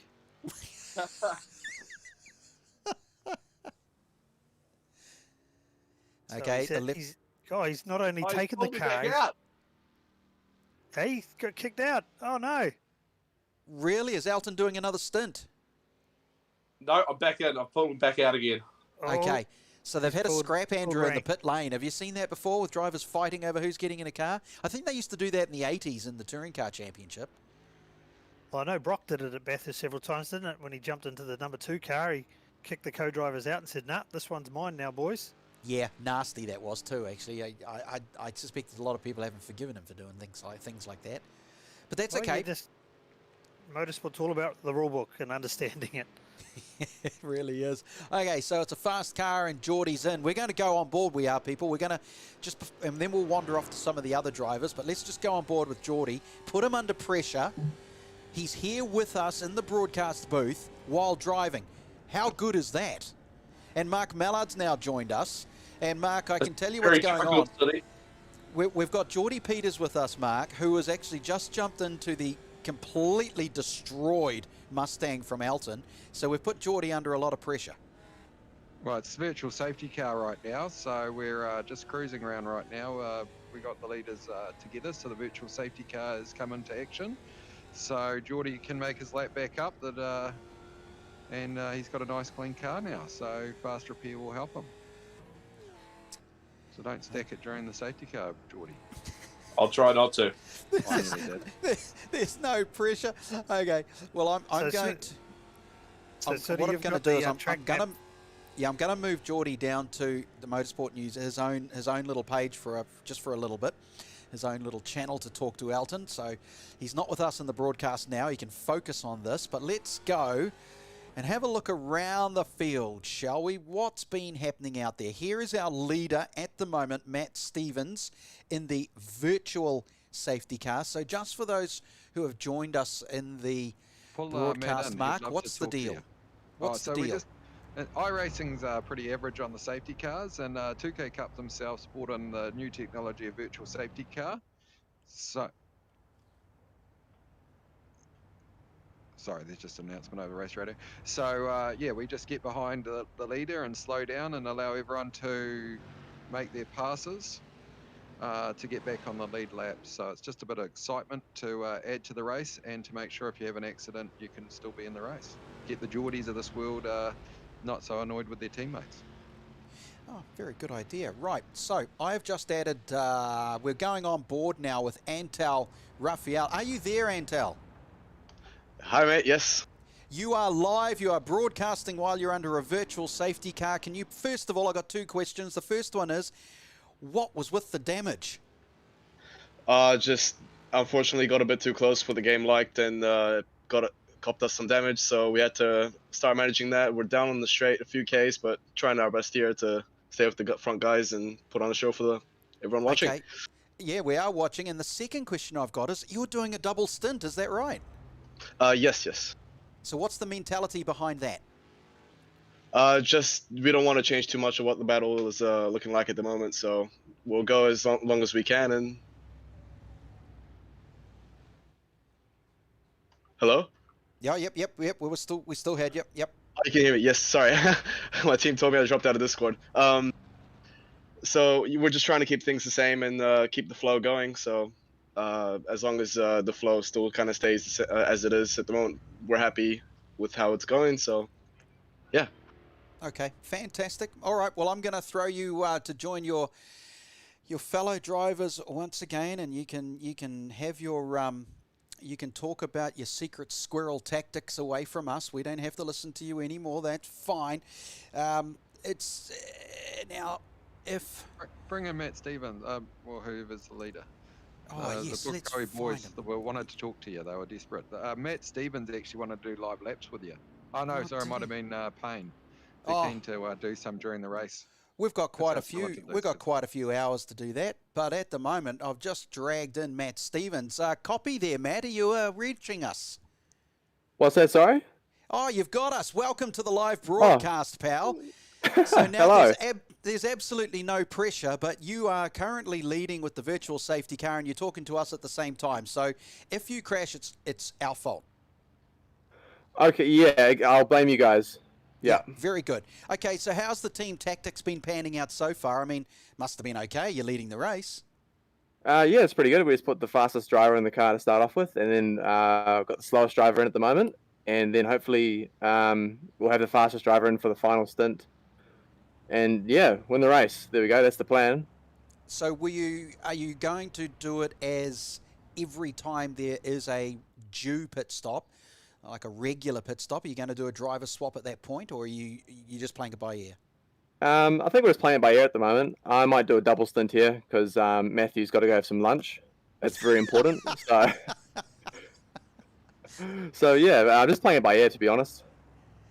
Okay. All right. Okay. So what's the tactic about driving an FR 500S around Bathurst? To be honest, I'm not very good at driving it, so you might have to ask. Oh, are you still there? Yeah. Keep talking. Oh, sorry, I heard someone go away. Yeah, no, I'm not really the one to ask, to be honest. You should ask Matthew Payne. He's the one that's very quick around this track in the car. Cut it out. I've looked at your best lap time. It's a 2:25. Now stop being so bloody humble and tell us what the difficulties are or the ease of driving this machine around Bathurst. Okay. It's not too bad. It's a bit squirrely over the mountain, but apart from that, it's a pretty safe car, in my opinion, to drive. It's got ABS, so it's quite easy on the brakes, and yeah, it doesn't have too much power. You can't really spin it out on the getting on power, so it's not too bad to drive. No. Okay, for a Ford, Andrew. Yay. At least it We've got stays a- on all 4 wheels and doesn't go upside down like certain blue true. 4-wheel drive study. Every time I try and bag you out about your race car, Andrew, you bring that up. It's just not fair. Oh well, it's about balance, mate, and when they're upside down, they're very unbalanced. Yeah, I did tend to make it unbalanced. So, how many, we haven't heard, how many virtual laps are we looking at here, Matt? Me? Oh, am I supposed to be going? No. Well, we're just wanting to know, when is the go signal Yeah, going if to be they- given? Have they Oh. told you? They're probably waiting for Restarting. Yeah. restarting when, sorry? End of the lap, says James. Okay, all right. Well, I'll let you go back down. I'll throw you back into your own little Into my world. team? Yeah, into Sounds your own like a little- plan. So that you can discuss your team tactics with your own driver. So thanks for your time. I'll probably bring you up again later. Sounds good. See you All guys. right. Okay. So that was Matt Stevens. I hope I've I should put him in someone else's race team, shouldn't I? Just to just to have a little bit of entertainment. But let's have who else have we got? Who should we chat to, Andrew? Who would be a little bit of entertainment for us while if they're going to go live in less than half a lap, we're sort of really cutting it a bit thin. So I'll wait till they get underway. All right. Stay here on the front bunch and see when Matty Stevens is going to pull the trigger, so to speak. Yeah, well, there is tactics, on race radio. He's been called on race radio that he's allowed to go at the end of this lap, so he's already got a bit of a gap there. So Nathan Anderson and Sabo, they're going to want to try and hook him behind. And you heard Stevens downplaying his skills, so is there going to be a bit of a move here from Anderson or Sabo to get out the front? I mean, I think he's all of like 0.0000 difference between him and his co-driver, and he talks himself down, doesn't he? It's quite amusing. Well, we can see Mark Mallard back there with a little bit of frontal damage on his Mustang, so he'll be kicking himself at the start of the session to be carrying some damage this early on. Yeah, probably gone into the back of someone. So there he is, just yes, at the back he has. of the screen. Yep, that's a dented bit of damage. So he's probably gone into the rear of someone else. They probably braked a little bit early, which happens, and the reaction time was a little bit off, or he had it wouldn't be cold tyres, just reaction time. So I'm watching this now, and so too are you. Stevens, Anderson, Sabo, and I think Anderson is sticking with him. So is Sabo. They're not going to be swayed by any silly little games and little tactics. It's up to Stevens to decide what he wants to do. And I would say about now, no, he's braked again. He is playing games, and he's going to go down the inside to try and make sure there's no passing happening. Anderson thinks about it. Sabo, look at him go. He's going to have a try. He's not scared about it. He throws it down the inside. He's going to squeeze Anderson onto the ripple strip. There is very little traction on the right-hand side of the car there as they head on up the mountain. And wow, he's already back into third because it didn't quite work. But what a tactic to try and gain some spots. I mean, that was wild stuff. Matty Stevens, he kind of went and then stopped a couple of times, and that's usually a recipe for causing a concertina. And hats off to everybody. They were on top of it, and they didn't cause a massive pile-up heading into the final turn, but certainly pretty tight there with Sabo throwing it down the inside. Anderson being able to hold position as they head here up into the cutting, and Stevens has got a little bit of a breathing gap there. But certainly what they say, safety cars breed safety cars. Let's see if the boys will settle down, because again we've still got 5 3/4 hours to go. Yeah, exactly. But I actually like the tactics there from Stevens. He sort of played a game of cat and mouse with the rest of the drivers to give himself a little bit of airtime, and he's done so. But what's happened now is Anderson, instead of having to focus on chasing down Stevens, what he has to do is concentrate on not letting Sabo get by. I wouldn't, well, if it was me, if I was able to be up there, my brain would be saying, okay, if you want to go past, just go past. There's 5 3/4, like you say, Andrew, hours to go. It's not a big deal. Yeah, I got the math wrong on that. It's 4 3/4, sorry. 4 3/4? Right, so it's not a big deal. Just, okay, if you want the spot, man, just take it, and I'll just sit behind you instead, and not overdrive, get into it. Otherwise you start sprint racing, don't you? And the mentality starts to switch away from reminding yourself that there is still a long way to go. Certainly is, and I'd be voting for letting Sabo through, but Anderson's going to defend here and make him go the long way. But Sabo's up to the challenge, and I think he's pulled it off. Yeah, he has, albeit wiggly and wobbly, but he's done so. And now they can just settle into it, and that's probably the best thing to do now, because you got to get back into your flow after a safety car, get the rhythm going once again. And in behind Anderson is Dunstall with Williams, Misdale, Vaughan, Warrington, Gilliam, Bryant, and Travis. So there's quite a few there. Let's now, I'm going to drag up. I'm going to have a chat to. Stand by. We're going to bring him in here. And we've just joined him live in his car at the moment. We'll see if he can hear us while he's also trying to race. Ayrton Williams, do we have you? Yeah, you can. Yeah. All right, well, welcome to the live broadcast, pal. It's a little bit hectic on the restart. So what's your game plan? Just keep it clean and try and keep up with these boys in front of us, but we're just running our own race, so yeah. Have you found the car to be doing exactly what you wanted to do, or have you had to change some sort of your driving style over the last hour? I mean, it went pretty well. We had a few internet problems, but we fixed those now. So, yeah, we're just trying to save fuel, save tires, and yeah, we'll see how we go. I must say, you know, this is a very unbiased opinion, but that is probably the sexiest livery ever produced on a race car. Haha, yeah, Joel made us a good livery, so yeah, no, let's have a bit of fun and yeah. Well, it's clearly going to be a race-winning livery, I say, Andrew. Wouldn't you agree that would make it go faster? Oh, I reckon it'd definitely. go faster if your face wasn't on it, but No, never mind. I think that's why he's up there in that top 5. That's a stunning, stunning bit of graphics. All right, well, thank you. We'll try and come back with you later on in the race, mate. So you keep it clean out there, and I hope we didn't upset your flow too much. No, all good. Okay, see you guys. All right, I'll try and find where you've got to go, and I'll throw it back so you don't have to worry about it. So you concentrate on your driving. Yep. Okay, cool. Thanks, guys. See you, mate. Meanwhile, just in front of Burton Williams there, we see that lead pack starting to close up again. So now that Sabo's got ahead of Anderson, he's been able to bridge the gap up to Matty Stevens. So probably a good play on these three just to settle it down a little bit.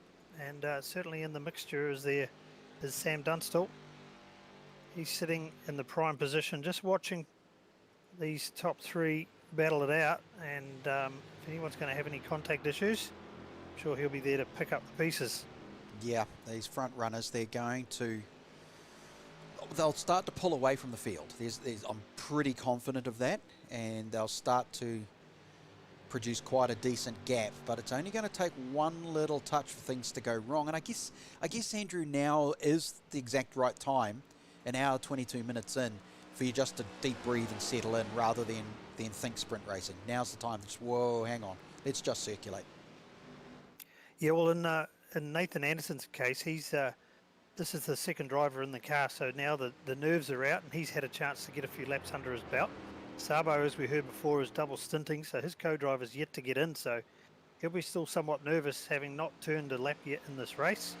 But most of the competitors have had a chance to get out there and mix it amongst the other sim competitors, and like you say, just get those butterflies out of the system and settle down and get in for the well, there's still a long way to go to the finish. Yeah, so, massive. Oh, jeepers, that was very close for Matty Stevens coming up the hill. He was almost into the fence coming up through Reed Park. So There goes Sabo. He's had a massive one into the wall. It's gone all wrong for him, and now they've got to think about their tactics for the rest of the day. Unfortunately, I can't give you a replay. We have not set that up for today, but it was massive, and he'll already be in the pits anyway. He would have pushed the escape button, but the main thing to know is that it was huge. Clipped the wall and over and over and over it went. So our second place competitor also suffered some damage, but did he get through? Yes, he has. I saw he got on the brakes pretty hard and he got hit from behind, but saving grace is he's been able to continue. It looked like, and I think there's a lot of cars now who are getting caught up. So a handful of them are going back. So what I don't get here is how we can see Sabo still out on the racetrack. So is he still limping back to the pits, or? Well, no, it's like the car's okay. It's the weirdest thing in simulation I have ever seen. I've not seen a car flip upside down and go round in circles, land on its wheels, and continue on. You've got to think that the damage was more significant than that. It would have required a pit stop or a tow to the pits, or at least a fast repair. So, yeah. Unfortunately, as you say, without the replays, we're none the wiser at this point, other than he is circulating in the 9th position. Anderson in the 2nd. Aidan Williams now benefiting from that. He's into the 3rd position. So just far enough back to be able to pick his way through the carnage. Yeah, it's very intriguing. No point us dwelling on it or speculating on what happened and how he's managed to stay in it, but he has stayed in it. So the race at the moment is not what you think it was about a lap ago. It was Stevens with Sabo and Anderson having a really tight battle, but after Sabo hit the wall and went flying around and upside down, where technically in the real world that would be it. It's all over. Put it in the trailer, go have a sandwich. It must have bounced back onto all four, and for some reason it's just kept going. So, okay, so that's put Stevens, Anderson, Williams, Gilliam and Vaughan as your top five. And what we are focused on now here is Nathan Anderson in car number, what is he in today? 32. 32 running in second. But Williams is catching up. So I'm Nathan's wondering whether... Yeah, I was Sorry, going to Andrew? say he's running the 32 because he's put together a tribute livery to his Popper's 1985 Bathurst entry. So that's why it's sporting the Radiata Pine Pack Toby yellow Mustang livery. Gotcha. Fantastic. Okay, well, they're having their own little fight for second and third, but it's not really a fight. They're just circulating nicely. If we have a focus, we're having a big look, and you don't really get to see this very often, the very long straight that, well, one of the two of us here has managed to do it 300 odd kilometres an hour. Me, I've done it at about 35 kilometres an hour. But okay, so be it. That's this about where your skill level tops out, isn't it? Exactly right. There is no argument on it. We are currently watching Gilliam, who is in fourth position, doing okay with a best lap time of 2:26. Last was 2:27, so that's fairly stellar, and the car is looking nice and straight. So, you know, if you're in that... He's obviously he's bucking the trend, because some say green on race cars bring bad luck. So he's trying to break that jinx. He's sporting a lot of green on that car. Well, the good thing is, if you stay in the top 15, you got a massive chance here, because they are basically all on the same lap.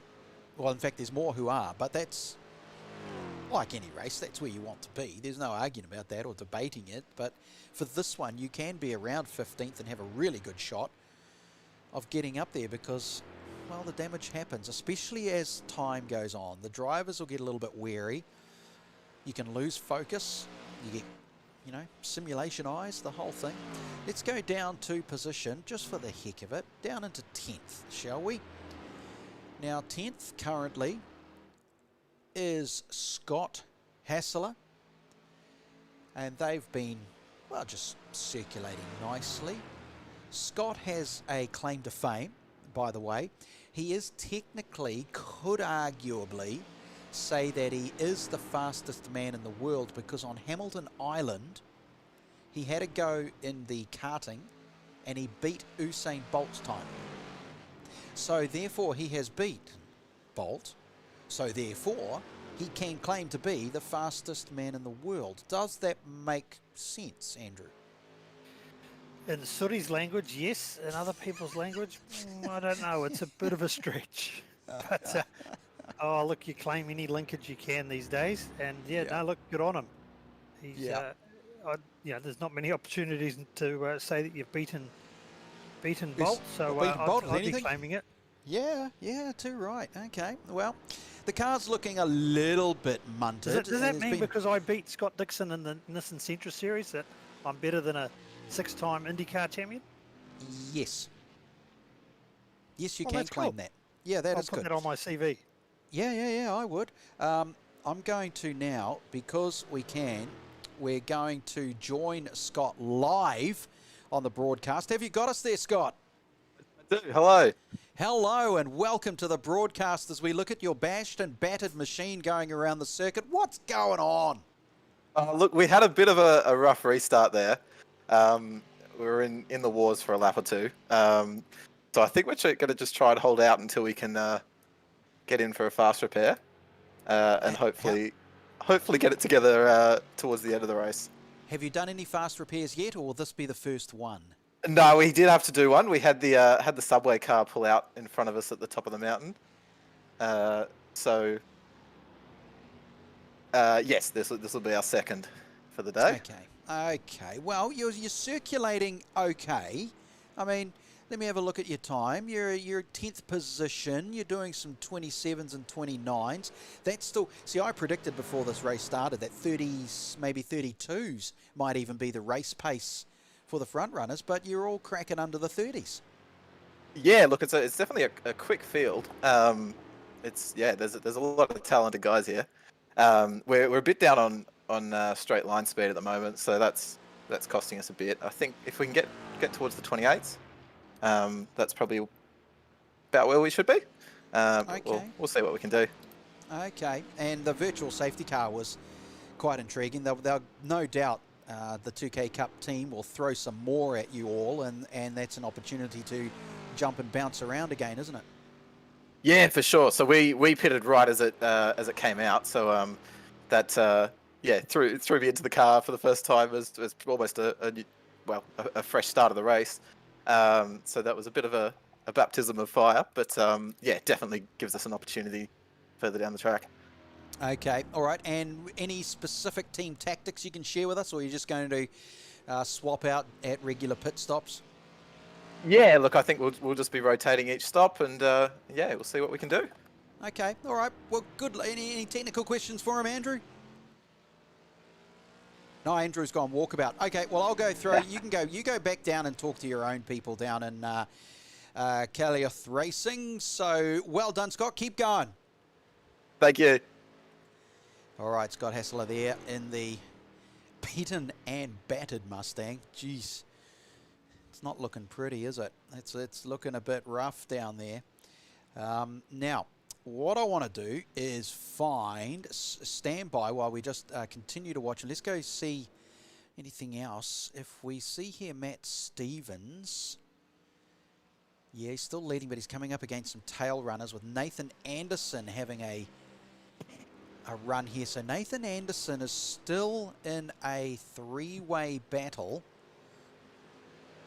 with Gilliam now, who has just out of nowhere come from absolute nowhere to be now running for second on the inside. What a place to do it. It's not like they've got a massive amount of grip or aero at that position, and he throws it down the inside and claims a second place. So I'm actually really impressed with that pass. That was some good stuff right there. Probably Nathan won't be overly impressed with it, but that's okay. There's plenty of time, but I'm just trying to find a couple of drivers in particular and see where they're at. I've got to find where they are on the racetrack in the team. I'm looking for either Wallace, DT or Smith, and I'm not sure which one of them is actually in the car. So it won't take long till I find it, and then we can talk to them, but that's fine. It's pretty tight up there at the front there, Andrew, for that. They're switching and swapping for position number 2, 3 and 4. Yeah, they are.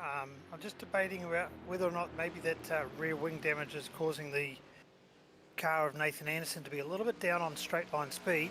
So maybe that rear wing geometry is starting to affect it. Looking at his last lap times there, he was in the 1 minute 27s. But certainly Andrew Gillen, he was a good second and a half quicker than Anderson last time round. So he's brought his tyres up to temperature and is putting in some good lap times.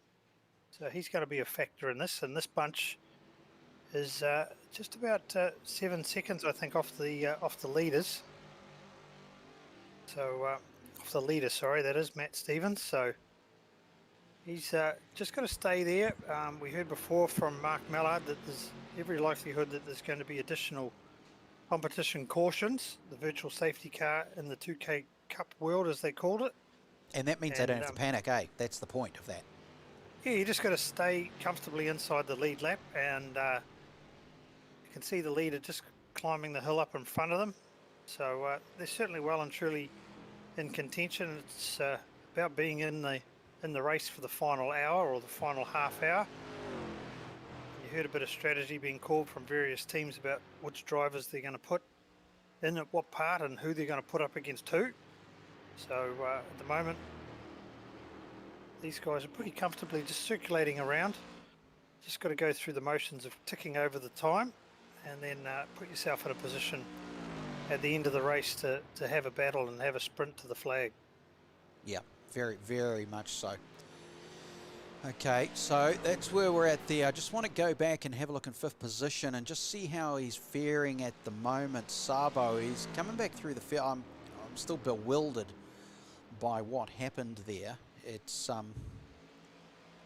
very intriguing, and what we'll try and do at some point is get his teammate to talk us through what happened, because geez, that was that was intriguing. So that's fine, doing well, and currently sitting in 5th position. Vaughan is down in 6th, and both of those cars are looking very battered and bruised, as you can see. And I guess it's a decision such as we just heard from one of the other drivers, like Scott, saying, do you come in for a fast repair or not? You know, do you might be losing some straight speed, but how much will you lose by pitting? It's quite a gamble, isn't it? It certainly is. I think if you're going to be within reach of not going down, or without the risk of going down a lap, you probably ride it out for the whole stint, knowing that a bit of track position will be recovered when the next competition caution comes out. So you just got to suck it up and press on and mitigate your damages. Yeah. Although Hayden Warrington there, he was certainly taking the shortcut across the curbs. Oh, speaking of which, Timothy Vaughan is actually going to come into the pits now. So maybe he has had enough and said, that's it. We need to fix this thing. But I've decided to get Marcus Little in the broadcast with us. Marcus, are you there? Nope, Marcus can't hear us. So, okay, we'll grab him later. I'm not sure if he's going to hear us. No, he's jumped away from the system, which is fine. Okay, so let's go back to the leader, shall we? How are they going at the moment? Matt Stevens, let's try and find him there. I mean, geez, talk about on his own, and the car is clean as, Andrew. Yeah, look, he's got some clean track in front of him and a non-battle scarred Mustang, so he's doing it pretty comfortably. He's got a 5-second gap there into 2nd position. Last time round, they're pushing on, 226.9, but closing on him is the 2nd place car. He was about half a second quicker at 26.5. So he'll be seeing that happening in his mirror, although here he is, he's battling with a bit of traffic, so he's going to lose a lot of time here as he tries to find a spot. And there isn't many as you're going down the mountain. There's not many places to pass. The next one that'll be offered up is the approach to Forest Elbow. If he's close enough, he can throw it down the inside, but looks like he's not going to be able to pull that off this time round. He'll have to slipstream him down Conrod. Yeah, and too far back to do that would be my guess, unless that car in front, which I am just trying to... It is Jack Mara. Now, Jack Mara is down in 19th position. Is not a lap down, probably is by now, wouldn't he? He would have been lapped by Stevens in front and now Gilliam, so will be down. Not the slowest of cars. I mean, still doing 28s. Yeah, So- that's pretty respectable. So he's not losing a lot of ground to the leaders, but through some incidents that may have happened since the restart, he has lost track position, as you say, and gone down a lap. Yep, there's So here Greenie we all are out with on his own. Greenie. Now, Yep. Greenie is they're around an 18th position, lap times in the 29s. So again, nothing to scoff about, just going about their business. But intriguingly, the distance between Greenie and first place is very little. It's actually this, because here comes Stevens about to do the first right-hand turn into the mountain. So lap traffic really is going to start playing a part soon, and that then becomes the tactics for some of these drivers who are down a bit to say, okay, one lap, no big deal, because we'll get that under virtual safety car.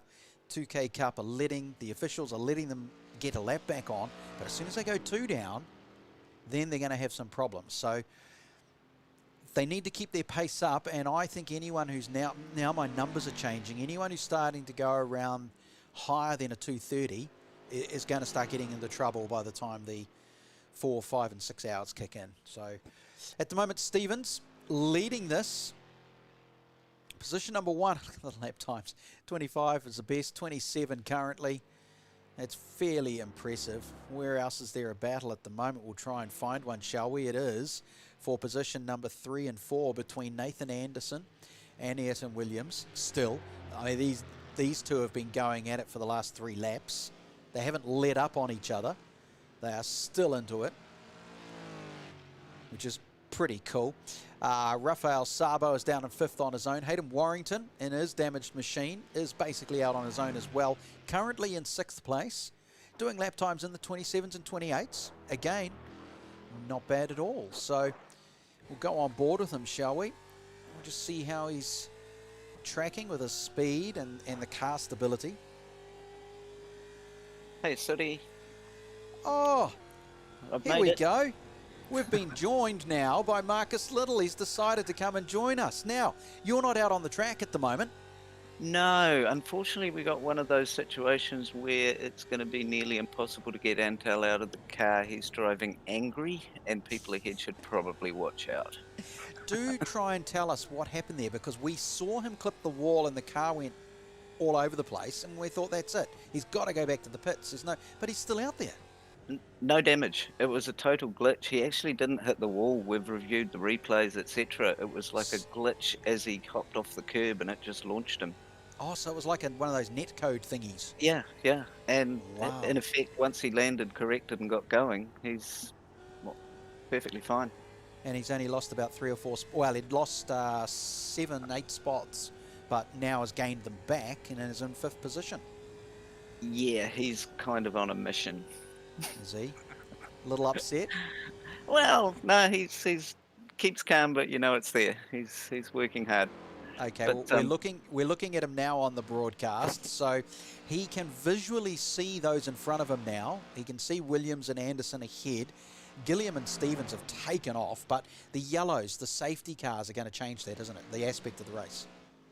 Oh, there's still a lot of strategy and a lot of work to go, but he was in the throes of lining up the two ahead of him, having quite a comfortable car to go with, but obviously that all changed rather quickly, but we'll work our way through. Okay, He's doing so fine. the tactic is then, was there a pre-event discussion on when you would all be switching out, or is it always going to be as you go, you make the decisions? Yeah, we're very much playing it by ear. We've got Neil Gardner sort of working through all kinds of numbers and figures and telling us how it all works best. As it's looking, yeah, we're very much going on tyres and fuel and seeing what works. I'll get in there, but, well, if we can drag him physically out of the car, as you know, it's not always easy. So, what is the rough, what are you looking at, 55 laps on a tank and tyres, or 55 minutes, or what is it? 55 minutes. With the way the tyres are working, fuel saving at this point isn't going to help a lot, but minding the tyres does.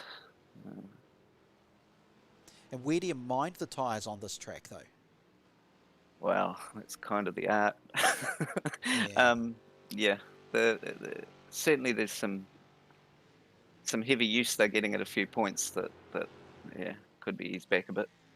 Okay, all right. Oh, well, he's got his angry pants on, and he's on a mission, and you're set up as the next driver, not Neil? Yeah, Neil, we can't convince to get in the car. We'd love to. But why is that? He's having too much fun with the figures and analysing the race. So he's decided to put himself the chief engineer's hat on. Oh yeah, no, he that's the only way we got him in the team. And Neil likes his open wheelers and a lot of the faster cars. He's not a big fan of the Mustang, having not done many laps in it yet. Okay, I'm sure we could get him into one, but maybe not today. They are a little bit of a whale, aren't they? I mean, sure, they're still quick. I mean, you're doing 200 odd clicks down the straight, and you got a V8 under the bonnet up the hill. But compared to some of the other pure bed race machines, they're a handful. Yeah, you have to guide them around a bit sometimes. Okay, all right. Okay, well, we'll move you back down to your team to discuss your next tactic of whether you're getting in the next 4 hours or not. Yeah, we'll see. Yeah, well, we'll see your name. Thanks, Marcus. We might All pop right. up and have Thanks, another chat guys. with you later. All right. Yeah. So there we go, Marcus. It's interesting. Hey, Andrew. So they've got an engineer on their crew, on their team. And you think these guys aren't taking the sim world real? And he's calculating tyres and fuel and lap times, working it all out. That's brilliant. Yeah, no, these guys, they go all in, I can tell you that. So they take it pretty serious. Yeah. And yeah, you heard it there, folks, that the Brains Trust is working pretty hard to figure out what the best strategy is from here out. And we're just nearing up onto the pit window for the second round of pit stops. Ah, yes, you're right. We are at 1:46 into it. And if that is, yeah, if they are getting 55 minutes, roughly, on, Yep, a tank or tyres, so yeah. We'll see who's going to go for an undercut maybe, in an endurance sense. But it'll be interesting to see. Matt Stevens has been running out here by himself a lot of the time, so whether he's been able to save any fuel. I think the one that has been able to fuel save quite a bit is Williams, who was tucked up underneath Anderson, although Anderson now back into the 4th position on our timing tower, so a bit of a change in position back in the back end of the podium positions. So Yeah. it's all going to be about fuel strategy here, I think. Okay, and we're now looking back at position number 7. Taylor Bryant, who's had ups and downs today so far. 2:27 is his best lap time, and 2:29 was his last. So, yeah, there's a lot, and I think most of the drivers are now dialed in because, yes, there are some 40s, and there are some high 30s. Those will probably be a few damaged cars, but most of them are dialing in between 27 and 30. You get the occasional drop into 26s. You get the occasional move up to 31 if they're dealing with other traffic, but the speedy bunch, they're all doing between 27 and 30. So there's not a lot separating, really, when you think about it. It's Taylor Bryant still trying. It just looks bad. It's not the prettiest of Mustangs to be out there. No, it's certainly looking a bit second-hand in that right front, which seems to be the common thread. Everybody's taken out the right front in their cars at some stage during the race. Yep, they have. It's a bit So he's messy. going to be putting in a claim for MTF Finance for a quick repair. If we go further down the track, and I do not know how to say Elliott's last name. Probably Cole Quion, but there could be some silent letters in there. So we'll call him Elliott Cole, circulating around in 6th position. Now that's not too bad at all, given I don't think that's where they started. I think they were way further down. As That was put the nearly commentator's the curse ultimate on him. Commentator's curse. Yep, well, let's just watch that, because the lap times are 28 and 29, so there's nothing wrong with that. I guess it only takes one little bit of focus, or I suppose also, and you'd be able to tell us this out of a driver's perspective, a driver's mindset. You get your rhythm, you know where your braking position is, you know your wheel, you know your apexes, all those little intricacies going around the track, and you know your lap time, and then you think to yourself, I need to just start catching up to that guy in front. So you change things, don't you? You decide where are you going to change things, and you do something that normally you wouldn't do to try and gain some lap time. How do you go about it? Yeah, look, there's lots of things you can do, but you know, from a braking perspective, you just ease your marker points up a little bit more, squeeze that brake pedal a little bit harder, just try and roll the car through the corner with a little bit more road speed, staying off the curbs. Yeah, try to just ease it up a little bit. Don't go moving your braking marker 300 meters further down the road, because that's probably not going to work. Yeah. Just ease it up. Just find a new reference point and just squeeze yourself in. It'll be pretty hairy the first time, but then you go, oh, I made it through, so I can do that again and maybe move it up just a little bit more. So, and when you're talking a little bit more, are you saying like half a meter or 5 meters? Oh no, you're talking half a car length. Yeah, so you're talking, a couple of meters, maybe even just as little as a meter. Right. Just a little bit more. Just go past your previous braking marker and just count a little bit, and just convince yourself you can go a little bit deeper. But fast in is not necessarily fast out with a corner. So you want to keep the car still nice and settled so you can get around and get out and get on the power quicker. So yeah, there's a lot of technique to trying to flow the car quicker without unsettling the handling. Okay, all right, that makes sense. Again, that's why those of you can do, and those of like me, we just talk about it. Let's have a look. So Stevens Gilliam is still up there. Now, where is he at the moment? He's all on his lonesome, and he's come from about 5th place, out of nowhere, just clocking in the times and moving right through the field. It's actually check quite out how impressive. many positions they've gained since the start of the race. They're up 28 positions. Look at that. That's quite incredible. They've come a long way down the grid to be up in the 2nd position. So certainly the strategy calls that they're playing are working out. Quite impressive indeed. Let's just stay here for a second with him and just see how he throws this car around.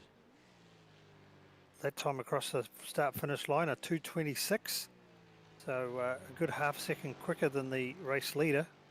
It's got that gap down now to just on 4 seconds.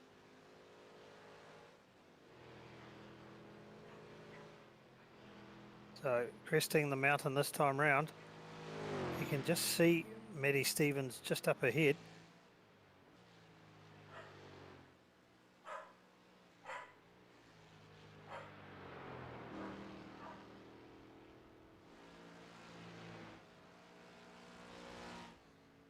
As we watch him come out of the turn 2 into the cutting, deep under brakes, nice and conservative there, not taking too much of a risky line up against the wall, leaving a lot of margin.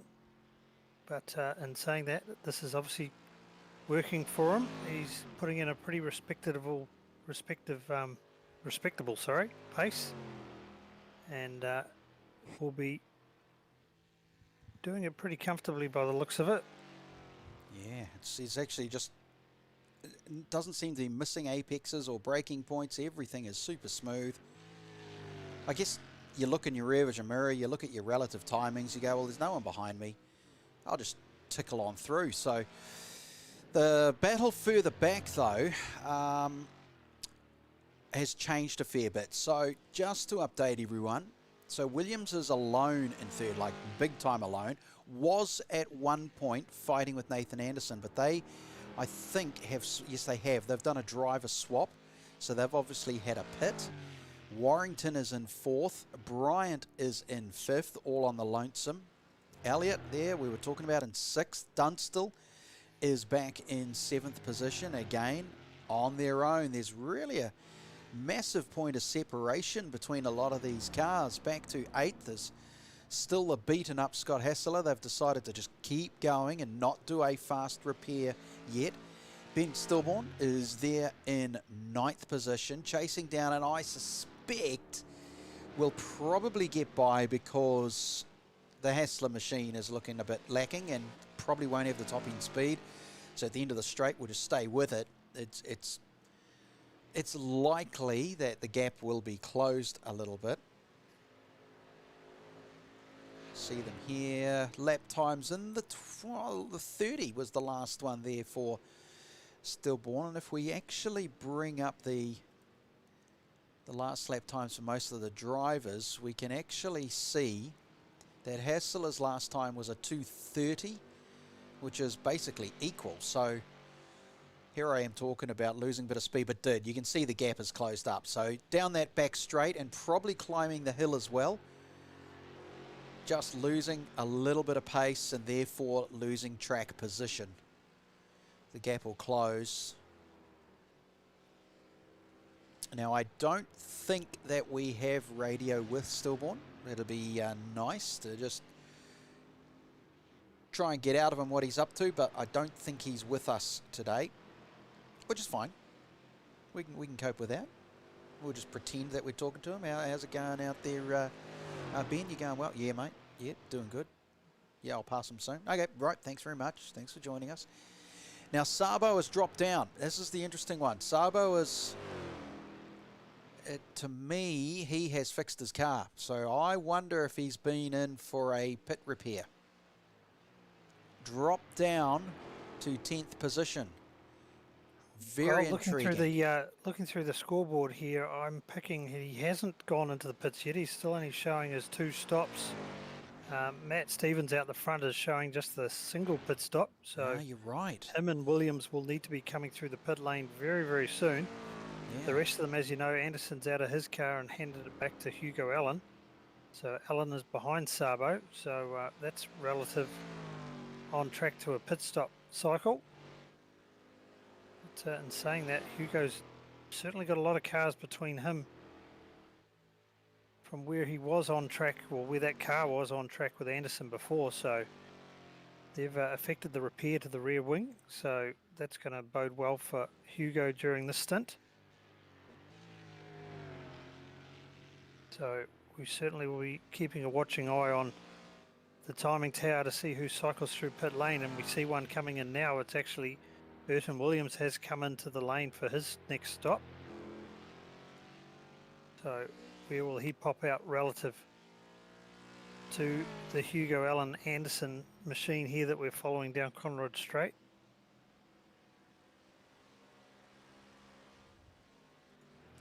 So we Here's also 12th. see Taylor This is Bryant 12th. in the pit lane. Yep, and this is 12th position. Vanden Bosch. Lap times of 28. See, that's impressive. There's nothing wrong with that, but there's Mark Mallard doing a chase down. So he's been in and repaired as well, because as you noticed on that restart, the front of his car was damaged. And according to our lap board, yes, he's done 2 stops. So that could have been for a repair. It had to have been, wouldn't it, to get that, to repair the car? Yeah, he would have had to have come through the lane to get that repaired. So he's showing he's showing only 2 pit stops though. Yeah, interesting. So there is the team of Kyan Davey, Callum Pratt, Braden Phillips and Taylor Bryant. So Taylor's in and Kyan Davey has jumped into the seat. That's a team of 4, so they'll be quite refreshed. Wonder if we can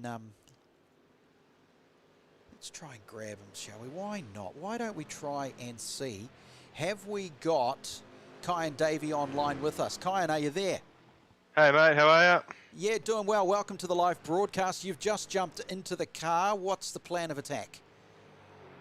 As consistent as possible. Oh, nearly had a big one there with a lap car, but that's okay. Yeah, that looks like Geordie Peters in front of you in the Motorsport New Zealand car. That thing has bashed and crashed its way around the track. It might even be the Wayne Christie one. Yep. How's it in the commentary booth, hey? Oh, it's been entertaining watching you lot, but okay, so now you're in here. You've got past that tail marker, so there's your first heart rate increase, and you haven't even done a lap yet. Yeah. I'll just keep my head down, mate. Until the fuel runs out. So there's 4 of you in the team. So are you going to do it? There's only 3. 3, sorry. So you're going to do it on regular pit stops, or is there going to be another special plan of attack? We're gonna do another stop. Put fuel and tyres in, and we're gonna change over to Callum Pratt once I'm finished. All right. Okay. Well, we'll check in with your team again later on from Chopper Racing. But thanks for joining us for a few minutes or a few seconds there. No worries, Sooty. Have a good one, mate. All right. So chucking him back down with his lads. So they're going all right. Geez. Now let's try and find. There is Wayne Christie there. I want to find Geordie. There he is. So Geordie Peters. He took over from Elton, and that car is not straight. Their car is all over the place, and I think it's heavily damaged and very hard to control as he's on the grass. It's entertainment, I'll give him that. In fact, let's try and find him, shall we? Let's, oh no, he doesn't have his microphone, and Elton, I know, is away. Here comes Geordie into the pits. I think he has to repair it. He's got no choice. The car is so damaged. It is so messed up that he's going to cause himself trouble and other drivers trouble by being out on the circuit. So we'll just see what his plans are here as he pulls into pit lane.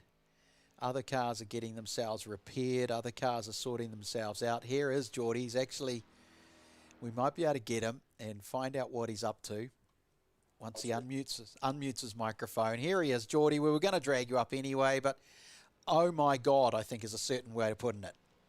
Well, I managed to do more laps than Elton without putting it in the wall, so I'm quite happy with that effort.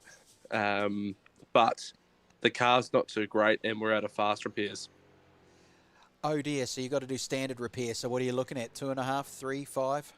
Only another 90 seconds, so that's not too bad. But, yeah, not ideal. No, but it's better to do the 90 seconds now than struggle out on the track. Absolutely, I don't want to put it in the wall anymore. And I think Wayne Christie's in the pits with me as well, so I might be able to have another battle with Wayne on my way out. Oh, that'd be nice. Yeah, we've just seen him going in for tyres and fuel. So now, is he doing the stint on his own? Do you know? Has he got a co-driver? I don't know. I think you have to have a co-driver to enter, but who Wayne's co-driver is, I'm not too sure. Oh, it's Mike. It's Mike Christie. Right. Okay. There we go. That explains that one. Yep. So that's the team up there. Okay. Well, your car's looking rough and ready. We want to see it fixed, and we don't want to see any more damage again. Well, I'll try. I'm doing my best. I got caught out listening to your interview with Kai, and I've got the stream in front of me on the other monitor, so probably got a little bit distracted over top of the mountain there. Hang on a second. Well, just back up the blame express here. That's not our fault. No, not at all. Not at all. Not at all. I just said I was distracted by the amazing broadcast that you've got on. I was paying too much attention to that and not putting enough attention into the pedals and the steering wheel. Okay. Well, you get on back down to where you belong, and we'll come and talk to you again later in the race. Look, he's fixed his car and he's off. Geordie Peters is going racing now. Oh, he'll race out with one of the Christie boys, so that will be fun, and it will produce some banter around the water cooler later in the week. Who else have we got doing things? Now, Sabo has decided to move from 10th up into 7th. Not sure if he's ever going to let the other drivers have a crack, but he has to, out of fairness. The other ones have a stint. Up front, though, there have been some changes, and we have missed it. So I want to try and work out what's going on here. Andrew Gilliam is now leading the race over Hayden Warrington, Sam Dunstall, Elliot Cole, Matt Stevens up into 5th, who has lost positions, and they've only done the 2 pits. Oh, that was it, because they'd only done 1, so it was a pit stop, but Matt has stayed in the car. And the lead was so big that they only lost 4 spots and are slotted down into 5th position. But that person on your screen, Andrew Gilliam, has moved up 29 positions to be leading the race. I mean, that is incredible stuff. That's just, what a race move. And if they can maintain themselves up in the top 5, well, yeah, what can be said? Damn amazing it is. So, be interested to know from Fake Taxi Racing, which is Greeny, Harrison and Adams. Greeny, Harrison and Adams, and I'm trying to see where they are at the moment on the track, and I can't see them. So I don't know exactly where they are. Greeny, Harrison or Adams.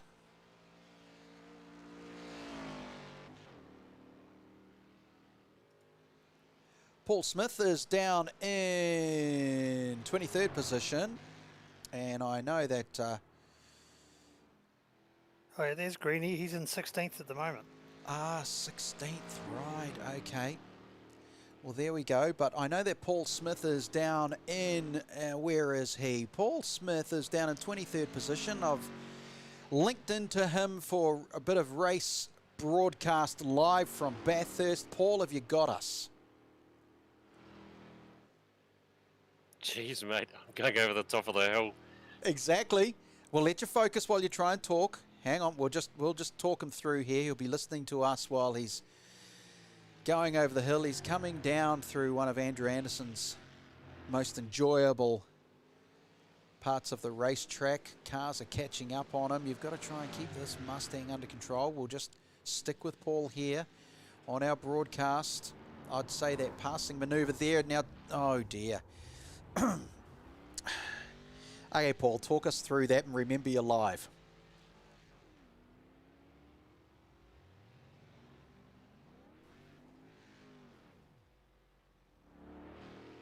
Or maybe not. Okay, it's quite obvious that I do not like talking when I'm driving and cracked under pressure. I've only just jumped in the car, but we'll give it another go. Okay, Sorry, so buddy.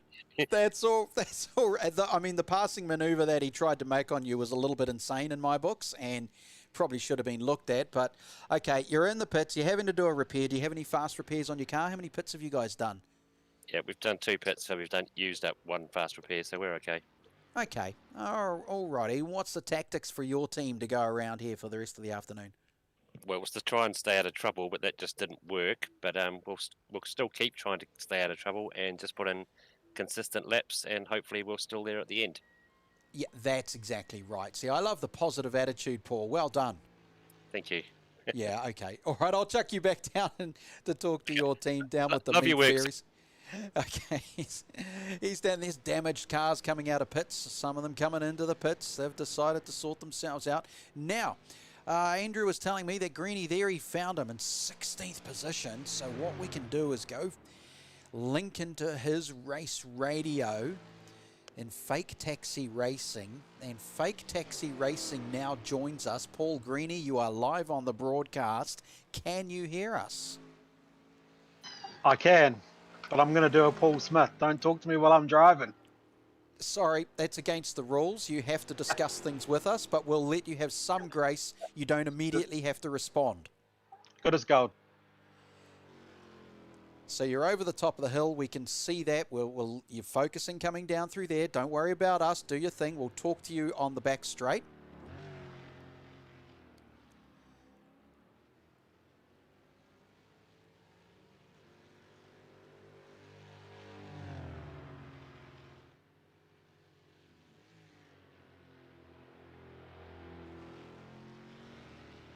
So there he is now. Right, you can have a little breather with us. How's the race been going for you, Greenie?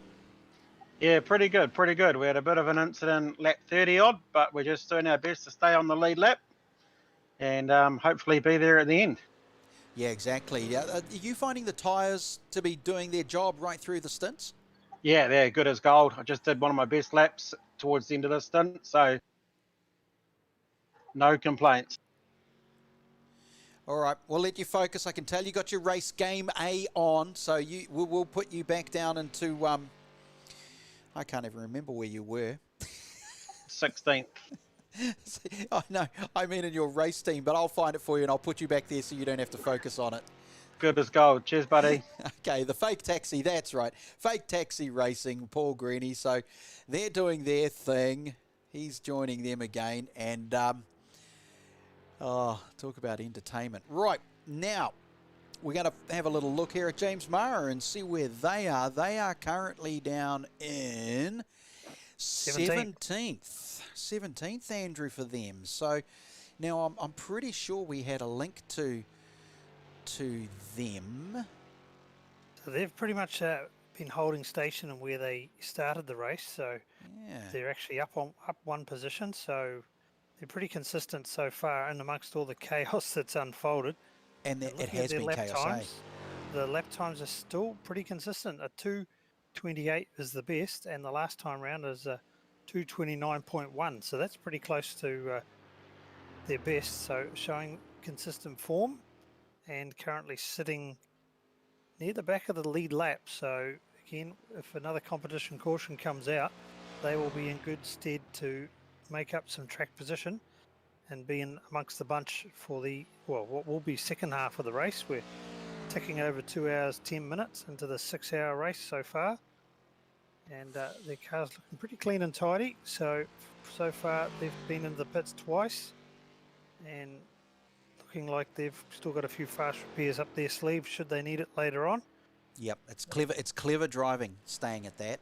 It's a smart way to do it. This is Quinn Wilson. They are 25th at the moment, that team. They've done some 30s, so they're sitting roughly on 30s, which to me is still a very good race lap time here to be in the running. Down on lap number 44, so they're quite a few laps down. And even with the safety car and the return to form, they won't. I think they're only allowed to do 1 lap, so they won't get it. They won't make it up. So there's basically about 10 cars that are still circulating, however slightly out of it. And I don't know, we should try and find out at some stage from race control if they're allowed to make up 1 lap on every safety car or 1 lap only during the session. So anyway, let's move. One per safety car, so they'll be able to, they'll be praying for a few safety cars. Yes, so here's McIntyre. Now that's Team Minion Racing with Michael Forrest and Brian McIntyre in there. And if I'm right, the story behind those two is that their grandfathers raced together in Speedway back in the 60s. And that's their link, McIntyre and Forrest. So it's quite intriguing how all these years, if I'm on the right ones, I'm sure it is them. And that's pretty cool for the Minion Racing team. Car's looking beaten up, looking like a Speedway car, doesn't it? Does look a little bit bashed up, doesn't it? Maybe more like a Waikato stock car. It is. I just want to jump up the front of the field again now and have a look at this Lone Star out on his own. Stevens there, circulating in 225s. It's just crazy to still be doing that rather than the 7s and the 8s. But okay, if the flow is there and it's doing its thing, well, so be it. And it's Sam Dunstall in second, and closely in second too, made up 5 spots.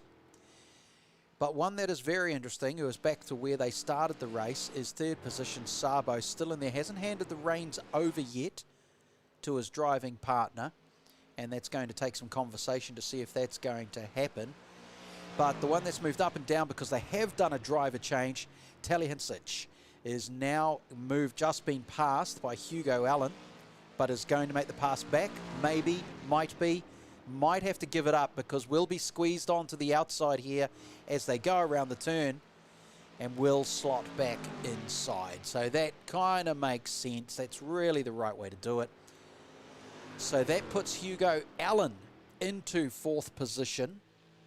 And I think why not? We haven't spoken to anyone from that team yet, so I'll just wait for them to go through and get into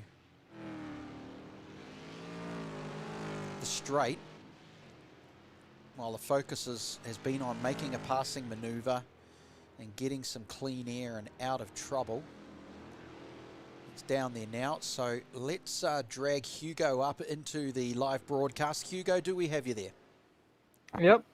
All right, mate. So that was quite a courageous passing challenge between you and Taliancic there going through the mountain. But how's the race been going for you so far? It's been pretty clean. Nathan got caught up in a couple of incidents, but we're just going to push on. I mean, we've still got more than 3 hours left to go, so tons of time for things to happen. Yeah, exactly. So are you treating it like don't care if someone gets past you, we'll make that up later kind of attitude, or are you still wanting to be in front of more people than sort of depends on who it is. Okay. We know that Antel and Matthew Payne have got a bit more pace than us. So, you know, if they're behind us, then we're obviously just going to let them through because there's no point battling because we're just wasting time for both of us. But the cars that we're quicker than, we want to be in front of. But we just got to see how it all plays out, really. Okay. Tyres, you happy? Yeah. I think, well, the fact that we've got 14 tyres per corner to go, Yeah. That's pretty good. But yeah, tires are right. As long as we keep the car straight. Are they dropping out over time, or are they actually holding on pretty well? They're holding in pretty well, but you do feel them drop off. But it's quite a slow, progressive drop off, which is quite nice. Unlike some of the other cars in iRacing, where they just suddenly drop off and you've got no grip. Okay. All right. Well, we'll let Joel chuck you back down with your driving partner, and you carry on rewardless. Cheers, mate. Thanks for joining us. There we go. Hugo Allen from Anderson and Allen Racing, partnered up with Nathan Anderson in the Pine Pack machine. That's who it was. It's this car here going over the mountain now and about to catch up to some more lap traffic, and I'm not sure who that is. That Minion? Yes, it is. And I guess it's a matter, Andrew, of you know you're on lap traffic, you know you want to get past. You got to pick it, don't you? Yeah, you got to be patient, and you saw him there dive bomb on the exit from the dipper, which is a pretty brave move, but he's chasing down Sabo, and you heard him from the onboard commentary that he knows he's got a little bit of pace deficit to him, so he doesn't want to gift away too much more through traffic. But traffic, everyone's got to deal with it. You just got to pick your time, pick your spot, and try and tiptoe your way through. Yeah, very much so. Now, I know that Wayne Christie has had an off. Oh, dear. There we go. So he's gone off on the straight, so probably a fraction bit too much pace. And he might have done what you were talking about earlier, just extended his braking just a fraction, but extended it too much. And many people do that on that particular turn, don't they? They just want to... I mean, it's the fastest part of the track, and you're asking a lot of your brakes, and I guess if you're 5 metres out, it's going to make a dramatic difference. Yeah, if you come through the chase and you are carrying too much road speed, it will make it pretty busy on the exit to try and get through cleanly. So he's possibly clipped a little bit of grass and then fired himself off. But no harm, no foul. There's no damage visible on the car, and he's licking his wounds and carrying on. Yeah. Okay, well, chasing in behind is Mr. Sabo himself in third position. He will get by with, well, he'll do it with his eyes closed, really. And around goes Sabo as he's in third position, which is where they started, and he's trying to chase down Sam Dunstall. Now, the gap is 5 seconds, and that won't take too long. Dunstall's out on his own. They've made up 5 spots. They started in 7th position, up to 2nd, which is pretty cool. And there he is there, coming over the top right now. And smooth as silk. It's just looks so easy. In fact, this is kind of what happens in the Bathurst 1000, isn't it? You get that period in the middle where everyone's sort of just spread out, doing their own thing. Very few battles. It's just a matter of rhythm, I guess. And he nearly hits the wall with his rhythm as I talk him up. But that's where we're at this moment. It is, yeah. That's that phase of the race where we're just playing the clock down. And, oh, see, the rhythm just tagged the wall there. So, yeah, guys are just in that middle part of the race. It's a long day, and they just got to play the clock down and put themselves in a position to be in the hunt in the final stint of this race. So, certainly just going through, trying to clock up as many clean laps as possible. Keep it off the wall. Leave those fast repairs till you really need them, and not have to make any unnecessary pit stops to repair a car and repair some damage that's affecting your lap time. Yep, very true. Let's go down to 11th position, Ben Stillborn. So Ben is out on his own a little bit. There's a few cars in front and behind, nothing too dramatic. Ethan Vandenbosch is in there and behind, in 12th at the moment. Jensen Bader's down in 13. James Watson is down in 14. They've lost 10 positions from where they started, but they're quick enough. They'll gain a few of those back, is my guess. Now, Ben, though, if we go back to Ben in 11th place, they've made up 10 spots. Now, that's pretty good. So they've gone from 21st to 11th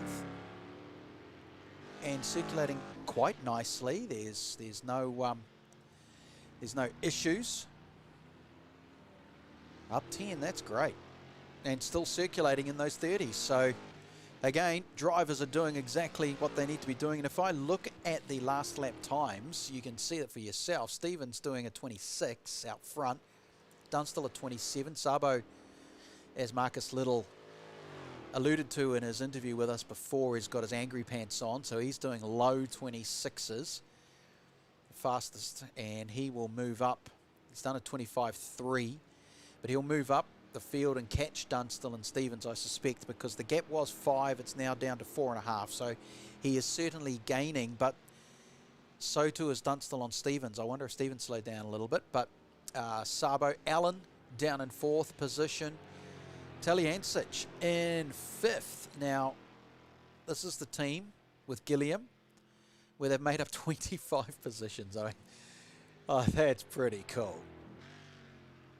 Regardless of what happens, They're certainly the leaders of the biggest gain so far. So they're well and truly in the hunt. Just goes to show in these endurance races, it's not a case of where you start.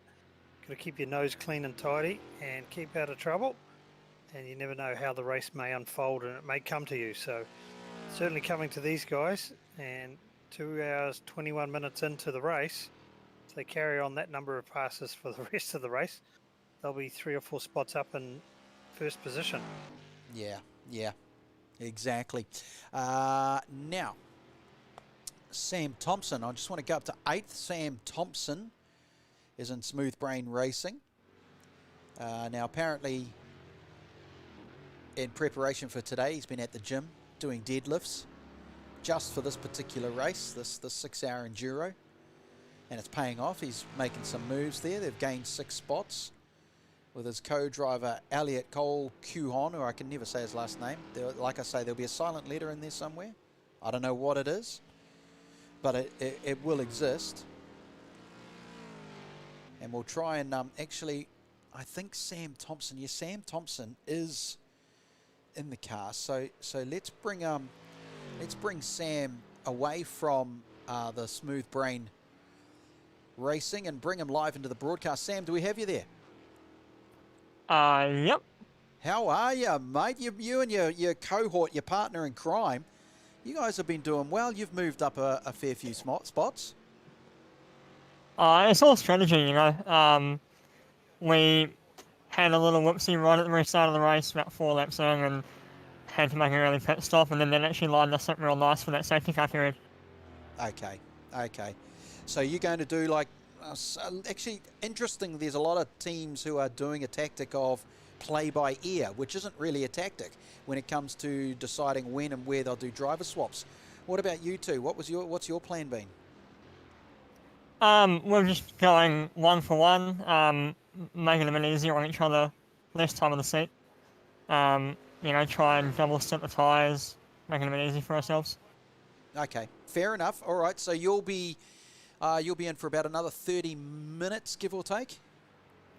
Yeah, so into this, I'll jump out, Elliot will jump back in.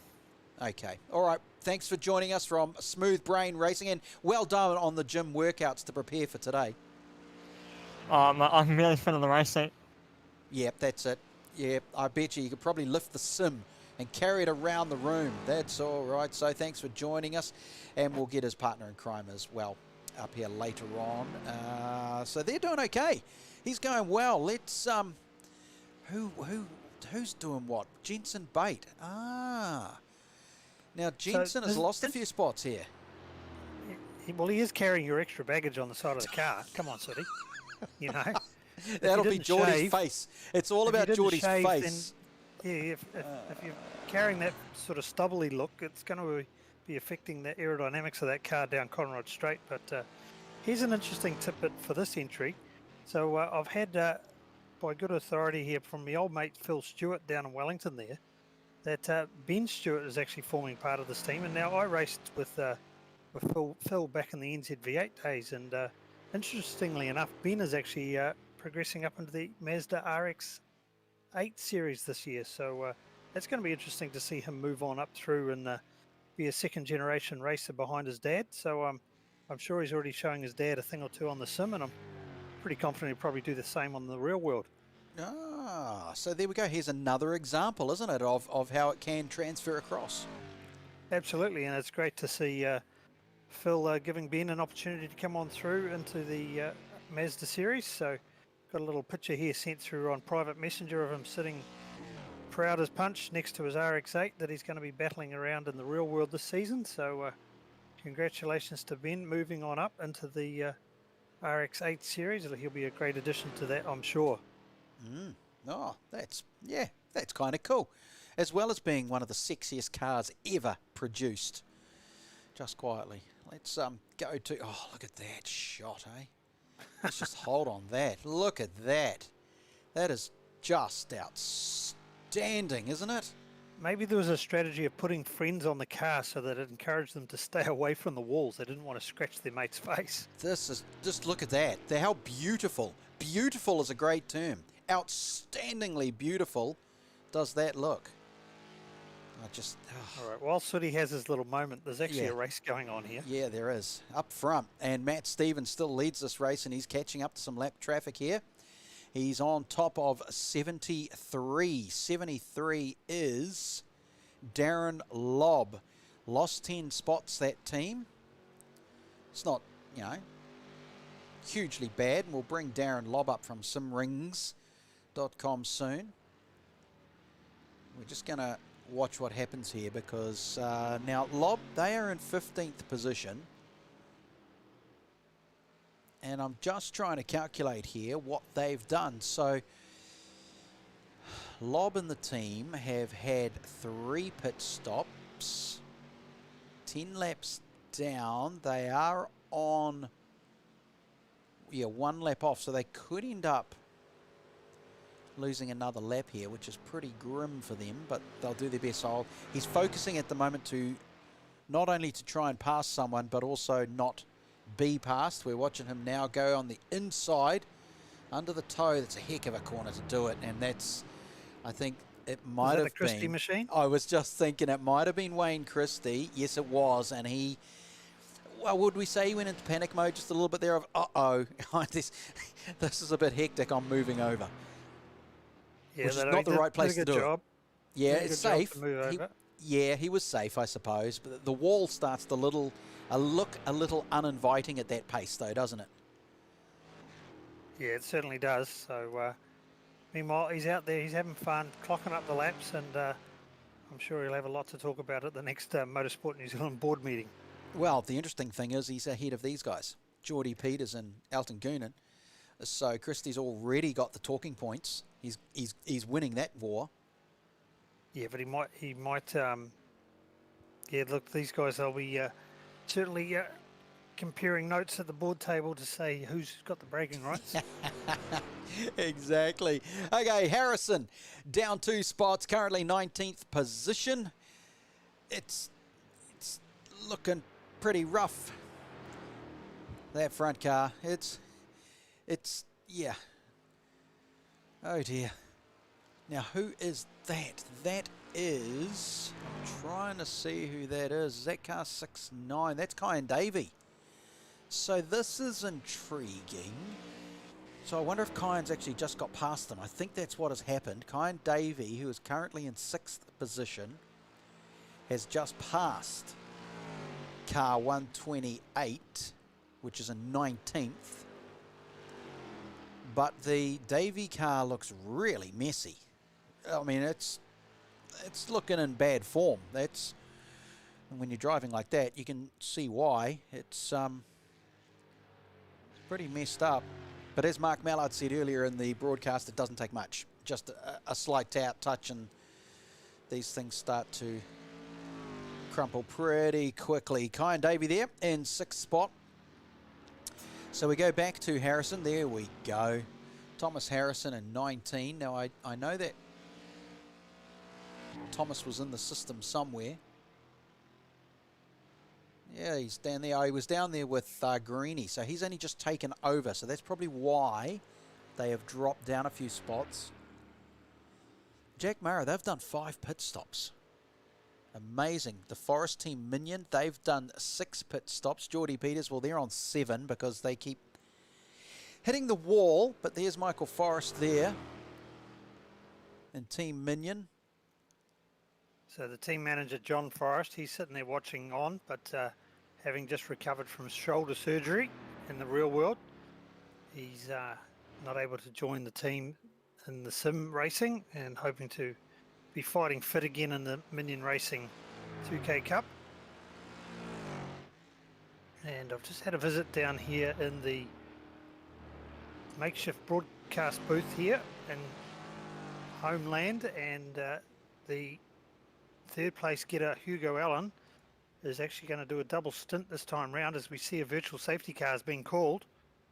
So Hugo Allen is going to double stint. Nathan Anderson is going to jump in for the finish. So Hugo has got the battle to take on Sabo and Stevens, and this safety car has come out at an opportunistic time because it's brought them some much needed track position. So what's going to be very interesting, Sooty, after this is the restart, because we've heard it before. Already mentioned that Ante Rafael Sabo's got the angry pants on, and he's going to be wanting to get to the front. I can guarantee you that he's going to put a move on and want to spend some time at the lead of this race. Intriguing, very intriguing. I see a couple of drivers are starting to Forrest. Yep, flick Forrest around. Yep. Past. Make up some time. There he goes. Run, Forrest, run. Another one's coming through. Ingenious addition that the 2K Cup guys have figured out themselves. So they're taking the virtual safety car into their own hands, called it over race control. The leaders are all slowing down and letting the lap cars unlap themselves and come around to catch up on the back of the train. It's an absolutely perfect time then for me to have a drink of water. You keep going. You can hush, or you can carry on, mate.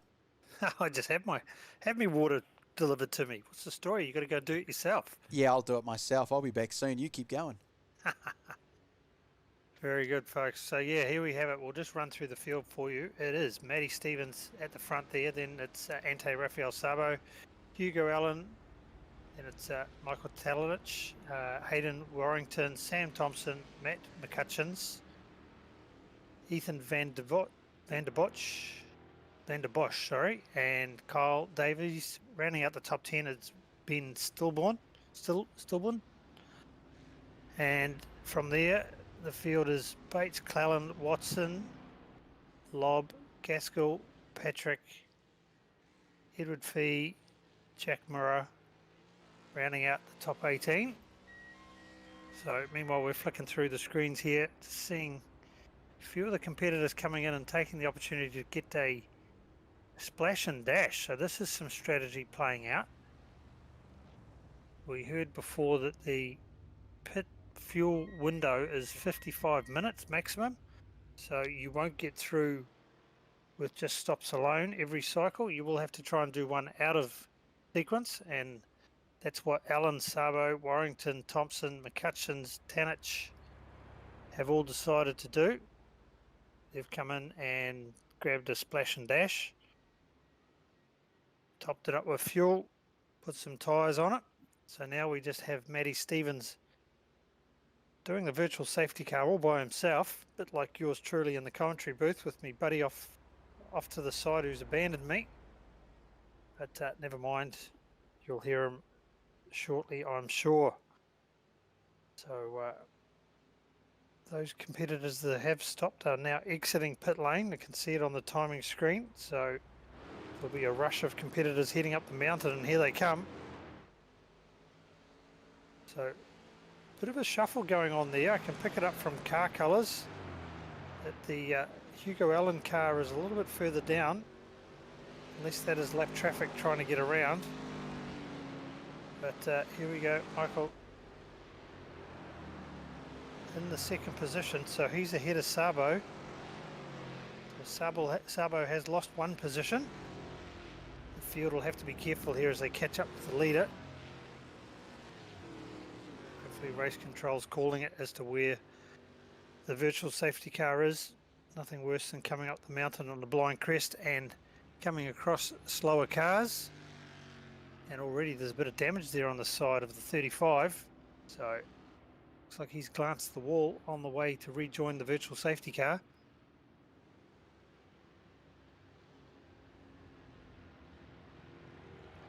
So if we could maybe see if we could try and grab Mark Mallard again and bring him into the commentary booth, we might be able to see when they're going to go green. At this stage, there's still a lot of cars coming through the train unlapping themselves, so I would say that they're going to do one more lap after this one before they get let loose again. And we saw the action that unfolded from the previous virtual safety car. Sure, it's going to be no different this time round. My pick is you're going to want to watch Sabo. He's going to be the one to watch for sure. Got the angry pants on and wanting to make amends for that previous net code. He's actually able to talk to Nathan Anderson, who was in the car following at the time, and he net coded off the wall and bounced into the air, and Nathan was unsighted, couldn't see him through the pillar on the car, got on the brakes and then got rear-ended, so it did affect the straight line speed of that car in the previous stint with the bent rear wing. That was all repaired with the fast repairs. Well, Sabo there just about off into the fence by himself. So Matty Stevens up front. We'll wait to see whether the virtual safety car is called off this time round. Still think there's going to be a lot of competitors trying to chase around and find the back of the chain. Oh, there you go. Stevens has now realised he's missed the opportunity to take a pit stop, and he's pulled off. So that's going to be intriguing as to see where he's joined, because look at that. This field has bunched well and truly up now. So he's going to lose some track position for sure. It's a very late call from his part. The team weren't quite onto it like the rest of the field. So he's decided to pull the same strategy, but look at it. He's going to fall all the way back to the back of the train of cars. He's going to have a lot of work to do from here on.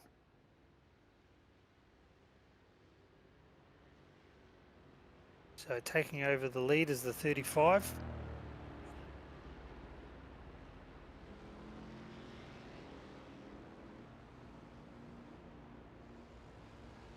Meanwhile, sounds like Sooty's got lunch preparation well and truly underway in the background. But we'll go one more lap here under virtual safety car as we see another competitor coming past to unlap themselves. And there goes the Minion Racing Mustang as well, coming up the mountain. And How's it going? Two is also going through. And here we are on board with, well, not on board, sorry. We've got Mark Mallard back in the commentary booth.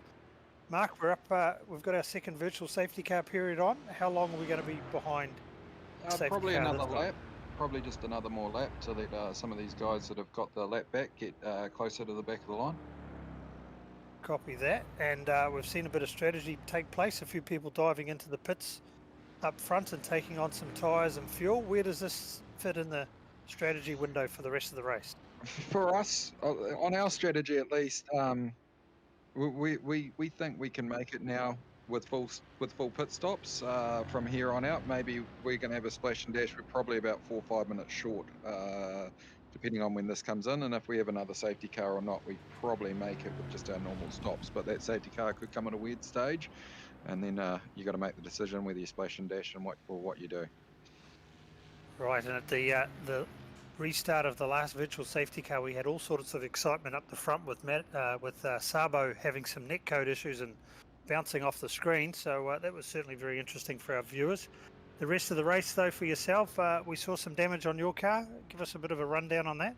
Yeah, no, I was just in there to cruise and sort of tried to let one by after the safety car down into the chase, just let the faster car go, didn't really worry about him.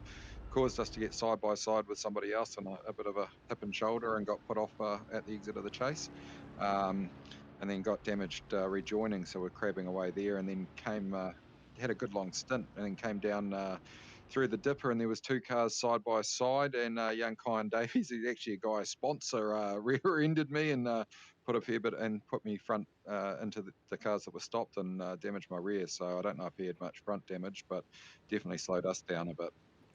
So is that performance review going to cross over into the real world, or are you going to leave that in the sim world? Oh, he's a really good kid.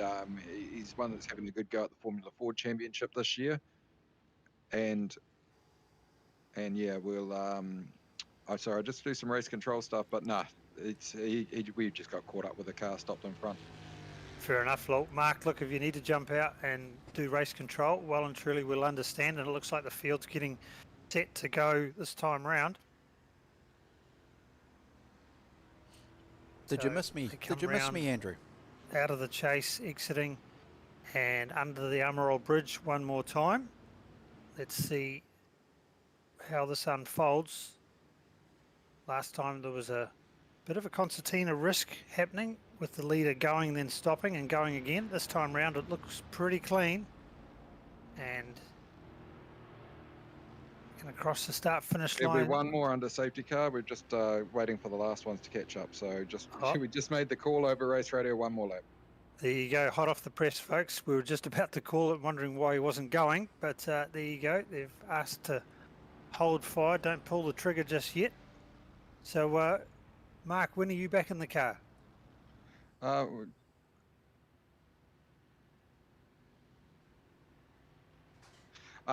We are, well, James will do this stunt, so it's a full stint of gas from here, because we just did a splash and dash then, and then I'll be back in. Roger. So there you go. Mark's sitting on the sidelines this time round. They're going to wait out for, well, the full tank load's about 55 minutes.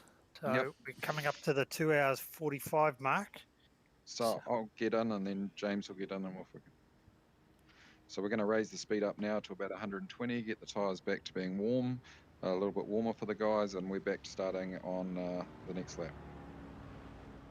There you go, folks. So when they say get the speed back up, the leader's allowed to bring up the race pace a little bit and hold speed. Doesn't want to reduce, otherwise there'll be a massive pile up and concertina effect behind. But that just ensures that when the competitors come around to full race pace next time round, that the tyres are back up to operating temperature a little bit. So again, all these things in the sim world are simulated. So the tyres do cool down, the grip level will drop off, and they don't want to catch out these competitors when they get on the gas pedal next time round. So you'd be pretty happy with how the race has unfolded in general. It's been pretty clean there, Mark. Yeah, it's been very clean. We expected a whole lot of carnage on the first lap. We had a plan for a fifth lap safety car, to be honest with you, if we'd lost half the field type thing. But no, it's all very well done. So yeah, it's very good. So the cleanness and just getting the community together to do something and putting on this live stream has been fantastic. Give some people something interesting to do when we're all locked down.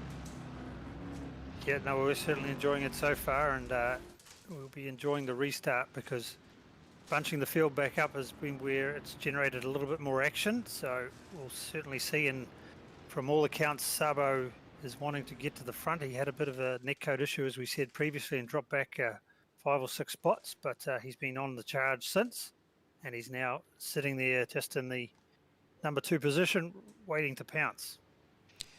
Well, there's only 3 cars at the moment that we are waiting to catch up to the rest of the field. It's cars positions 20, 22 and 23. So there's only a handful we're waiting for, and they're just coming across the top of the mountain now. Yeah, we'll be going this time. We're going green this time. Yep, so they'll be a little bit behind, but it's not exactly detrimental to the outcome of the race. Taliancic is very intriguing. Did you try and work out anything that happened, Andrew, there with why a whole bunch of them came in the first time around for pit, but then Stevens held out, but then they jumped in late, didn't they, for their pit stop? Anyway, we'll worry about that later. We're going to come around now, and technically we should be green and everyone should be putting their foot down. He hit the brakes again a bit late, but it was probably just to readdress the balance of the car. They are definitely underway.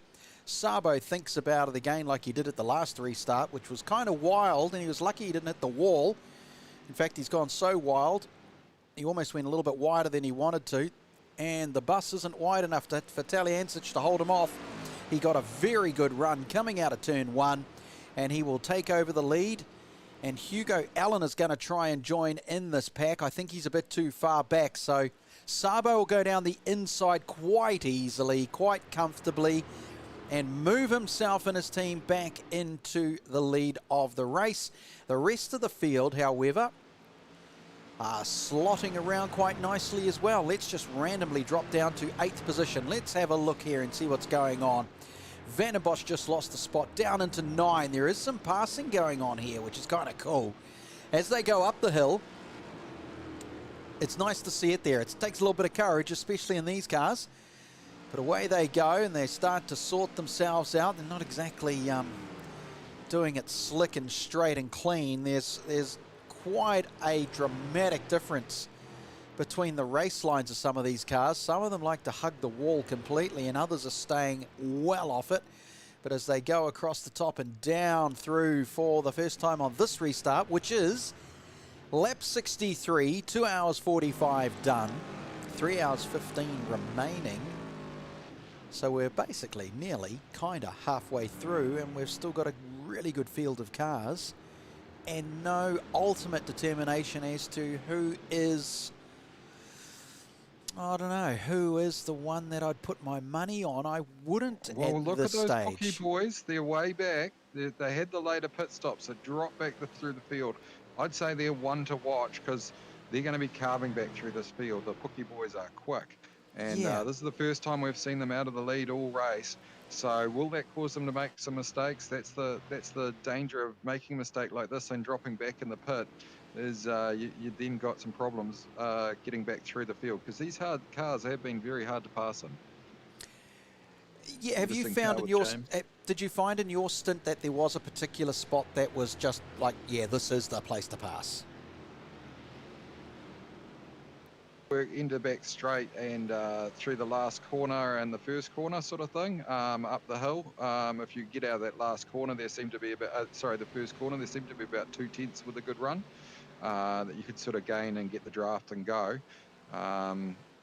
Yeah, nothing over the top of the hill, basically. You're just forced to follow. Right. Yeah, pretty much from the time you get through 2, well, probably 4. Once you get through 4, there's no passing until you're back down the hill. Okay, right, Kai and Davey having a crack at it, makes it stick. There we go, 3rd place. Sabo still leads, Alan, Davey. The Pocky boys that Mark Mallard there is talking about is Matthew 13. Payne and Matt Stevens, and they are down in 13th position. Here they are now, making a move on the inside, forcing the other car wide, but that is exactly what you're allowed to do. There was no issue there. That was pure hard racing. So it's Matthew Payne in there at the moment in car 21. Let's look at some lap times. It'll take a couple of laps before we get a reference point because they'll still try to be dialed themselves up. And to be fair, Payne would have been held up a little bit by a handful of the cars, so he won't have the same race pace. He will now, because he's got some clean air, but every time he catches up to a driver that he needs to get around, he'll just lose a few tenths here and there. So at the moment he's chasing down Warrington. Warrington is... big accident at the top of the hill. That McPhillin made 2 off. Oh, well, who have we lost? Looks Because like Warrington and not sure the other car. No, I've just clicked on Warrington because I've got no... No, I've been not seeing any. Oh, there looks like some damage. It didn't show up for us in the broadcast booth, but so be it. So Warrington was being chased down by Payne and has been passed. So definitely had an off. And it's damaged the car quite dramatically because now it's lost 2 spots. Ben Stillborn has gone past as well. So gone down the back straight. And he'll have no top speed there. He'll be well down on pace. So the big decision will be for Hayden Warrington. Is he going to pull in here and repair the car? Yes. The answer is yes. Not worth staying out there. And now, this will be interesting for you, Mr. Mallard, because guess who's chasing your driver down? Mr. Payne. Yeah, he's...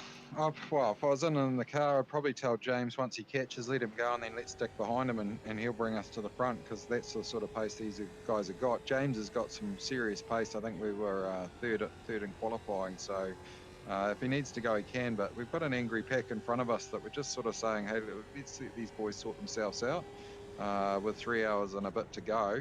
Let's not lose the car now and lose a lap or anything like that. So he's just taking it a bit easy. Yeah, that's a very, very good point, because as I was talking to about what Payne was going through at the last time he was at the top of the hill with his 28, he's now done a 25 because he's had an empty track, so he can do it. But your man James is doing 28s, the same as Van den Bosch in front of him. Yeah, Bates did a 26 because he had a little bit of clear air. Yeah, he's sitting 2 tenths off the back of them, so we can't really do much right now. He's just caught up. And there is a little bit of dirty air off these cars. Not much, but there is a little bit of dirty air when you are following, so it does make it hard. Okay, and this, of course, is going to allow Payne to catch up to Watson. So the gap between 9 and 10 is going to... And there it is.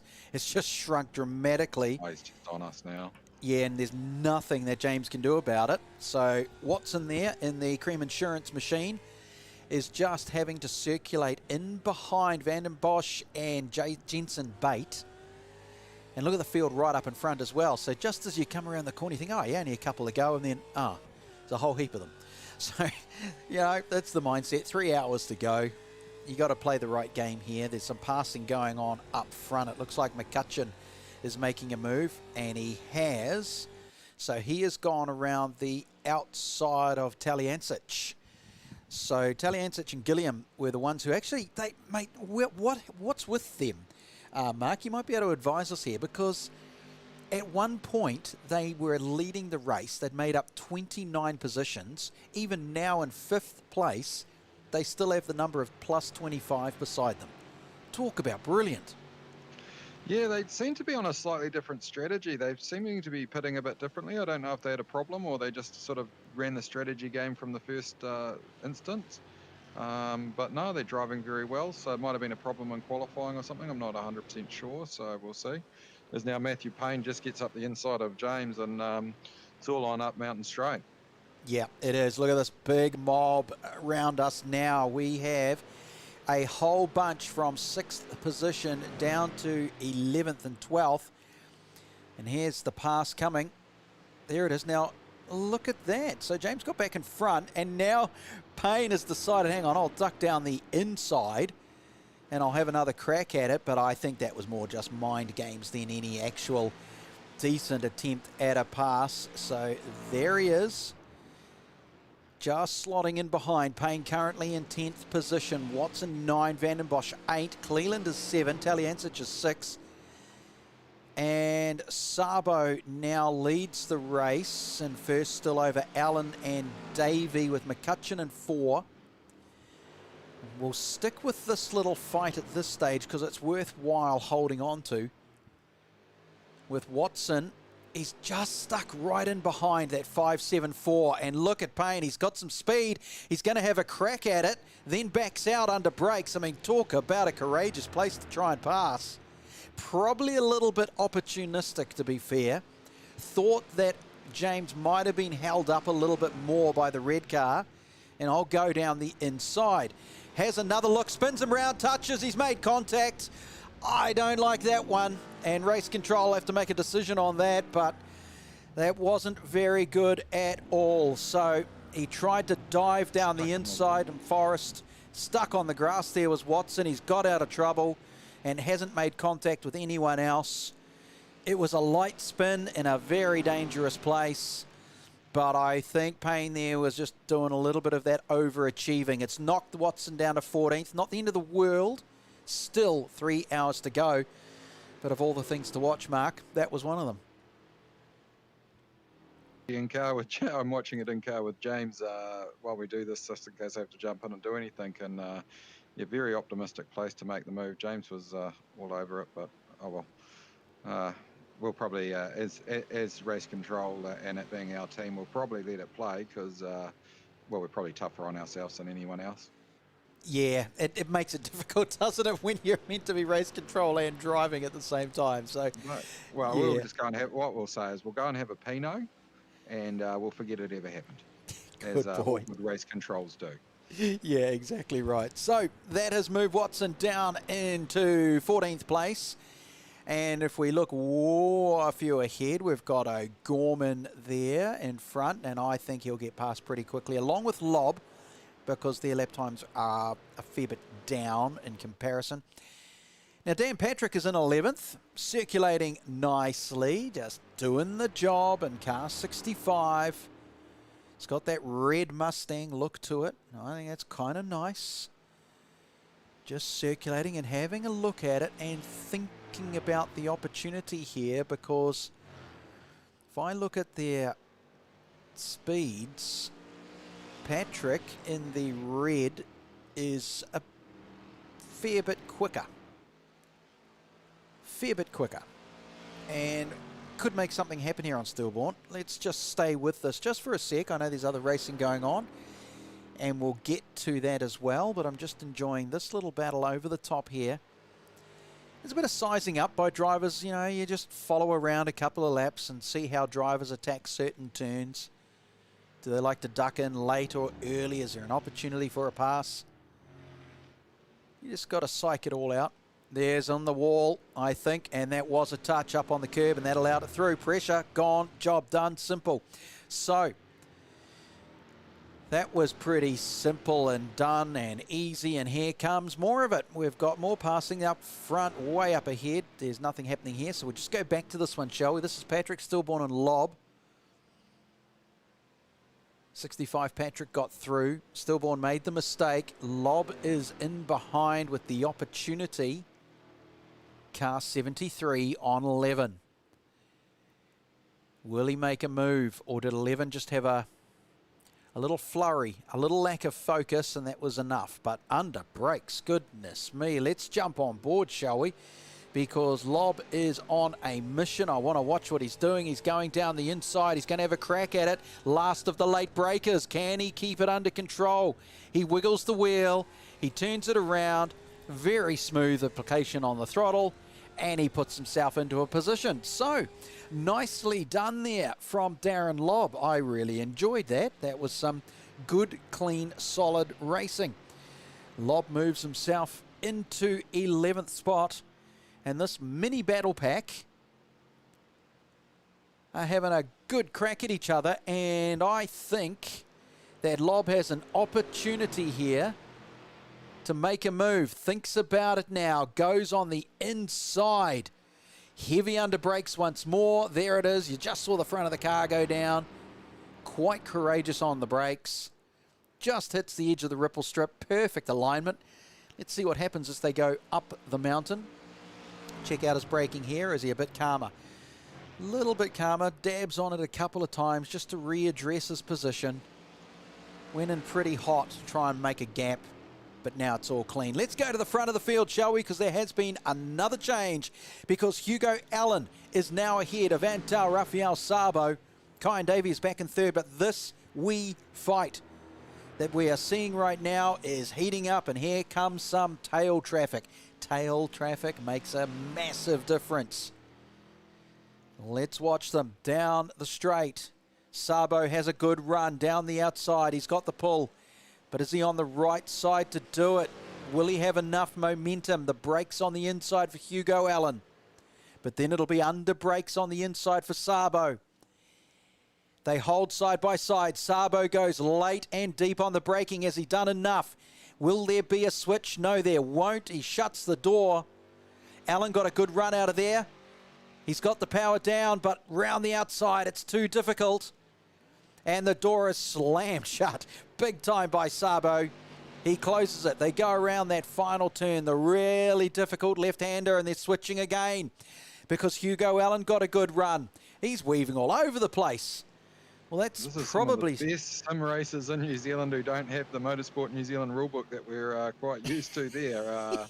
But it's been fantastic racing between these two, and you can see why they're rated so high in New Zealand sim racing. You are getting an absolute show put on here, Sooty. Well, to watch Hugo Allen go around it sideways after weaving on the front straight with his foot down, and it's still under control as though it was like, yeah, whatever, it's quite mind-boggling. Up the mountain they head. Tail markers now coming into play. Trying to work out who it is. Is that the taxi team? I think it is. They get out of the way. I don't know if it's Greeny. I'm sure that's who it was, but it doesn't matter. We'll stay focused on this I've front got to runners. go, guys. I'll talk to you soon. All right, bye-bye for now. He's going to head off. Mark Mallard's going to go do his thing, which is quite a lot today. Got a lot on his plate, putting this on as well as hopping into the driver's seat to do his stuff with James Watson. You watching this, Andrew? Sure am. How cool is this, Hugo Allen and Sabo? Yeah, look, they're going at it. I tell you what, sort of kind of had the microphone off because I was waiting for a bit of a yelp to come out, and these guys, you know, are battling so hard. I didn't want them to trip over themselves, but certainly a good show to watch, that's for sure. Well, as Mark Mallard said, these two are some of the highest rated drivers in New Zealand, so they know what they're doing. But when I was watching Alan there weaving down the front straight to try and play mind games with Sabo, and then just throws it into turn one as though it's just, you know, another day at the park, just chucks it in the corner, goes sideways out on the ripple strip, but doesn't spin, just keeps it under control, and up he goes. It's incredible. Yeah, look, I'm going to see if he does the same thing again. As Mark Mallard said, I mean, there was a bit of aggressive blocking going on there. You wouldn't get away with that in the real world so much, but these guys in the sim world, they're quite used to it. It's elbows out and full attack from behind. So we heard Hugo Allen talk about it before, that he thought that Sabo had a little bit of an edge on him performance-wise. So maybe at this time in the race he's decided to put the hammer down, and he needs to actually get ahead of Sabo and not let him get away. So it's certainly well and truly on here. There's still an opportunity for Hugo to slipstream right up the mountain straight here, right behind Sabo, and he's tucked right in the back there, so there's nothing between it. And Sabo goes to the inside, he goes defensive.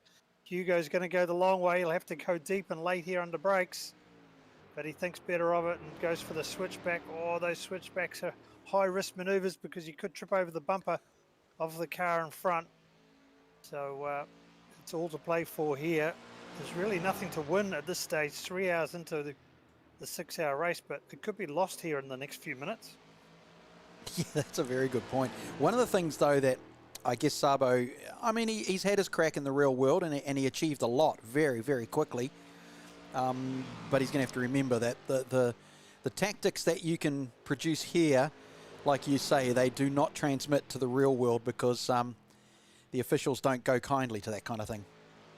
No, they certainly don't. You know, it's somewhat a little bit more reserved, as it looks like Hugo is going to send it over Skyline. But boy, these guys are pushing on like it's a sprint race at the moment. Well, he must have dialed himself in just somewhere. He's in a rhythm, and I look at their lap times. Their last laps, they're still doing low 26s. It's incredible stuff. Yeah, look, they've certainly picked the pace up for the last 3/4 of an hour. The pace was around a mid-27, so they've dropped that a half to 3/4 of a second a lap. So this is certainly a red-hot pace that they're showing at this point in time. Well, the thing is, it kind of blows the old school. Oh, here we go. Hugo's just really going wild. He's going to go deep under brakes at the end of the straight. Can he do it? It's very hard to pull a car up from that position. Sabo went deep Sabo's as well to try and match him. They've touched. Yeah, I'd say that's what it was. And they've got through. So, wow, that's intriguing. I think Sabo didn't want to break that late, but when he saw Hugo Allen coming down the inside, he had no choice but to hold on just that extra 5 to 10 metres, which is what you've spoken about previously in this race, where that extra 5 or 10 makes a massive difference. And he only just got away with it out on the grass, back onto the track. Small amount of contact, but now they'll resettle. But I was just going to say, Andrew, before that all that drama happened, is that normally when two cars start fighting like that, they end up slowing themselves down, and the rest of the field either catches up and things happen. But these two seem to, while they're fighting, pick up the pace. Yeah, well, in mentioning that, I'm just looking at the timing tower, and look who's battling away there in third position. None other than Matthew Payne. He's got through, and he's now got clean track between him and these two. So maybe that's what Hugo could see. He could see that Payne was making his way through the traffic and wanted to get ahead of Sabo, and he's got a nice little gap here. He's actually broken away enough to nearly get out of the benefit of the tow when they come down round Conrod Straight next time round. So Sabo has just dropped off a lot in this lap. But the big mover last time round, a 125.4. How's that for pace from Matthew Payne? Yeah, well, let's go take a look and see why he's doing so well. He must be super smooth at the moment and not doing anything too aggressive, which is what I've seemed to notice for the first 3 hours that we've passed. So we are past the halfway markers. Those who are aggressive in this car are tending to slow down a little bit. If you're seem to be a bit slower, you end up faster, if kind of makes sense. But there's a pretty good flow going on here from Matthew Payne, one of the Pookie Boys team. It looks like a stock car in that graphics, doesn't it? It looks like it's ready to do some dirt tracking. It's going for the matte black SP Tools look. But yeah, he's showing a lot of pace at the moment. Still 8 seconds adrift from the second place Ante Rafael Sabo. Yeah, but if he keeps up this pace, which is what, basically 2 to 2.5 seconds faster per lap, he'll be on them in 3 laps. Well, he was 3 seconds a lap quicker than Sabo last time round. Sabo at a 2:27, Payne at a 2:25.4, so he's going to close that in a matter of laps. Yep. And then it'll be all on because it's quite a big gap stretching back then to 4th position. Vandenbosch is way down. Taliancic in 5th, Darren Lobb in 6th, Patrick 7, Stillborn 8, Baton 9. James Watson has gone from 14 to 12 after the incident, which was a little nasty, to be fair. And as Mark Mallard said, they'll let it slide. He's not too worried that it happened. I suspect I do suspect though that if the Watson and Mallard team were not a team, if they weren't in race control, they'd probably appeal that. So, but you can't be race control and look after anyone that touches you at the same time. It doesn't go down well. But you know, they're pretty cool customers and they won't stress about it too much here on this afternoon, because that's not the overall purpose of today's racing. Our whole purpose here today is to keep Andrew Anderson amused so he doesn't go hurting his family. Because having to live in that house with those teenagers and his wife, Andrew was starting to lose the plot, and so everyone got together earlier this week and thought, how can we save Andrew? You're lucky I've got your back, Sooty, because I had to mute your microphone when you left the desk before, but never mind. It sounded like a nice lunch getting prepared.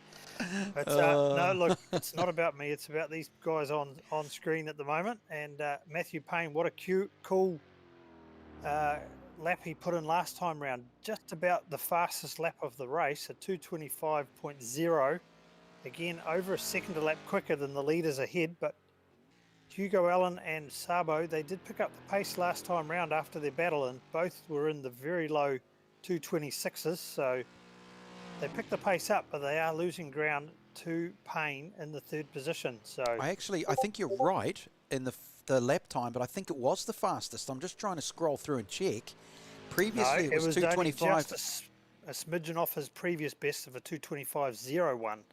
So, I see what you mean. Yes, yes. Nearly bettered his own lap time. So knocking on the door of a 2:24. So let's see this time round if he does actually achieve that. That'd be spooky. I mean, that's getting down into practice qualifying 1 litre of fuel kind of thing for fun and games. It's not something you would expect out of race pace. And again, when I was watching a lot of these drivers over the last 48 hours do some practice, I thought to myself, okay, it's practice. They'll be doing a little bit of hot lapping. So 26s, 27s, 28s, yeah, okay. Race pace would be 30 to 32. I was so far off the boil there because the race pace has been basically 20, if we average it, 28, I would say, roughly. It's a massive pace. Last time round, our leaders have started to pick up the pace now. That time round, Sabo dipped into a high 25, so he's closing the gap back up onto Hugo Allen. So Allen has all the pressure on him now. Sabo has taken a couple of laps just to get that car settled, get those tyres cooled down a little bit, just take the heat out of it, and just dragging himself ever so surely back up to the leader. So expect that these guys will play out quite a battle here in the coming laps, and all along Matthew Payne is closing the gap on the two of them. Yeah, it's intriguing. Their lap times have started to improve a bit because they're not fighting so much anymore. They're just circulating. So it's low 26s, high 25s, mid 25s for Payne. 27 for Van den Bosch back in 4th place. 26s and then 28s. In fact, Jensen Bader's done a 26 further down in the field. Warrington's a 27. Watson's a 27, who's desperately trying to make up some speed. But Sabo at this stage, we'll just stay here before I do jump down and take a look at the likes of Watson and Harrison down in those positions. We'll get a few others as well. Sabo So, pulling out. and Allen's moved over a little bit. He's that was an intriguing move. They both just split. It was kind of weird, but anyway, under brakes. Nothing too dramatic from Sabo. Stays calm. Let's take a little look and down the right-hand side, down the left-hand side there of Hugo Allen's car, but that damage isn't affecting the straight line performance at this stage. Maybe it's made the car a little bit narrower and made it quicker in a straight line. I was doing that NASCAR thing when you purposely change the panels to go a bit quicker. So, Speaking of changing the panels, look out front. Our poor motorsport competitor, again, has biffed up his car well and truly. Oh, look dear. at that. Oh dear, Geordie Peters. Jeepers, he's pulled hard left. That would have put the flutters up Hugo Allen. Now that's exactly what you were talking about an hour ago of making a decision on what to do and how to go past. So, yeah, look, they're representing. I'll give Geordie, I'll give them that. They are Geordie and Elton. They are representing in some form. Look, it's fun and it's a giggle, and even they'll be laughing about it, which is fine. I mean, yeah, well, they've done this in the out car of, at the moment. Yeah, they've done it on short notice, 0 practice, 0 setup, and they've basically just turned on a computer, connected some wheels and pedals, and said, "Okay, let's give this a shot and join in the fun for a Sunday afternoon lockdown." But it's safe to say that's not the plan, and it's as fun as it is. It's I mean, it gives you and I some ammunition for next time we see Geordie. You know, we can have a little discussion. Maybe And just that, a little oh, bit. hang on, Geordie. He's dirt tracking. He's It's probably not a rally going. cross, mate. Yeah, he's going a little bit too fast, I think. Maybe slow down now. Who's he got? Has he got... Oh, Matthew Payne's coming up behind him. This is going to be a nervous time for Payne. Yeah. Oh, is he going to get through? Watch out for the wall. That's a risky place, yes. I figured that would happen. Geordie moved over too far, but he's got no control over the car. The toe and camber's probably all over the place. The steering's probably bent. The rear end's been moved over. Yeah, look at it crabbing. How realistic is that? That's fantastic. Well, for us, not for him. So that's Geordie Peters. In fact, he's been cracking some... He did a 29. And that's no slow pony stuff. That's pretty good. That is pretty He good. straight lined the chase. That's a brave move. Where are you normally braking into that sort of zone? Are you doing it 150 out, 100 out? Yeah, you're starting to pucker up a little bit, about 150 out, and throwing the anchors out a bit. Oh, he's dirt tracking it here again into the final turn. Braking doesn't work too good on the grass. No, he's Best to do decided that on not the to tarmac. repair. Yeah, he's decided he isn't going to repair it. Now, I would have taken the couple of minutes of repair, which is a lap, and had a better car, but he's obviously decided, no, I'll stay out there and do my... Look, he's not quitting, and that's fantastic. I think that's great. Just out there doing it. Let's go up the front, shall we? Let's just see what's happened in case we've missed any dramas. No, we haven't. It's as though Sabo's gone, that's cool. I'll just sit here for a bit. If an opportunity arises, no problem. But for now, I'll just sit here. However, the two of them are going to have to deal with this, because this is Carl Gaines, and Carl Gaines is an 18th spot up the track, but guess who's coming up really fast? Two drivers. Very, very quickly. And they're going to make some moves. Matthew Payne is just coming up the top of the hill now, so he is catching. The gap back for them is all of what, 18 seconds? Is that where where am I reading this right? Yes, it's very little, so that's closing up dramatically. But I'm just staying here. I'm just staying here. The back of shot. That's right. So let's stay with Gaines, shall we? Because we can see what's going to happen. Now, Gaines is doing 2:30s compared to 2:26s. So obviously 4 seconds a lap is quite dramatic.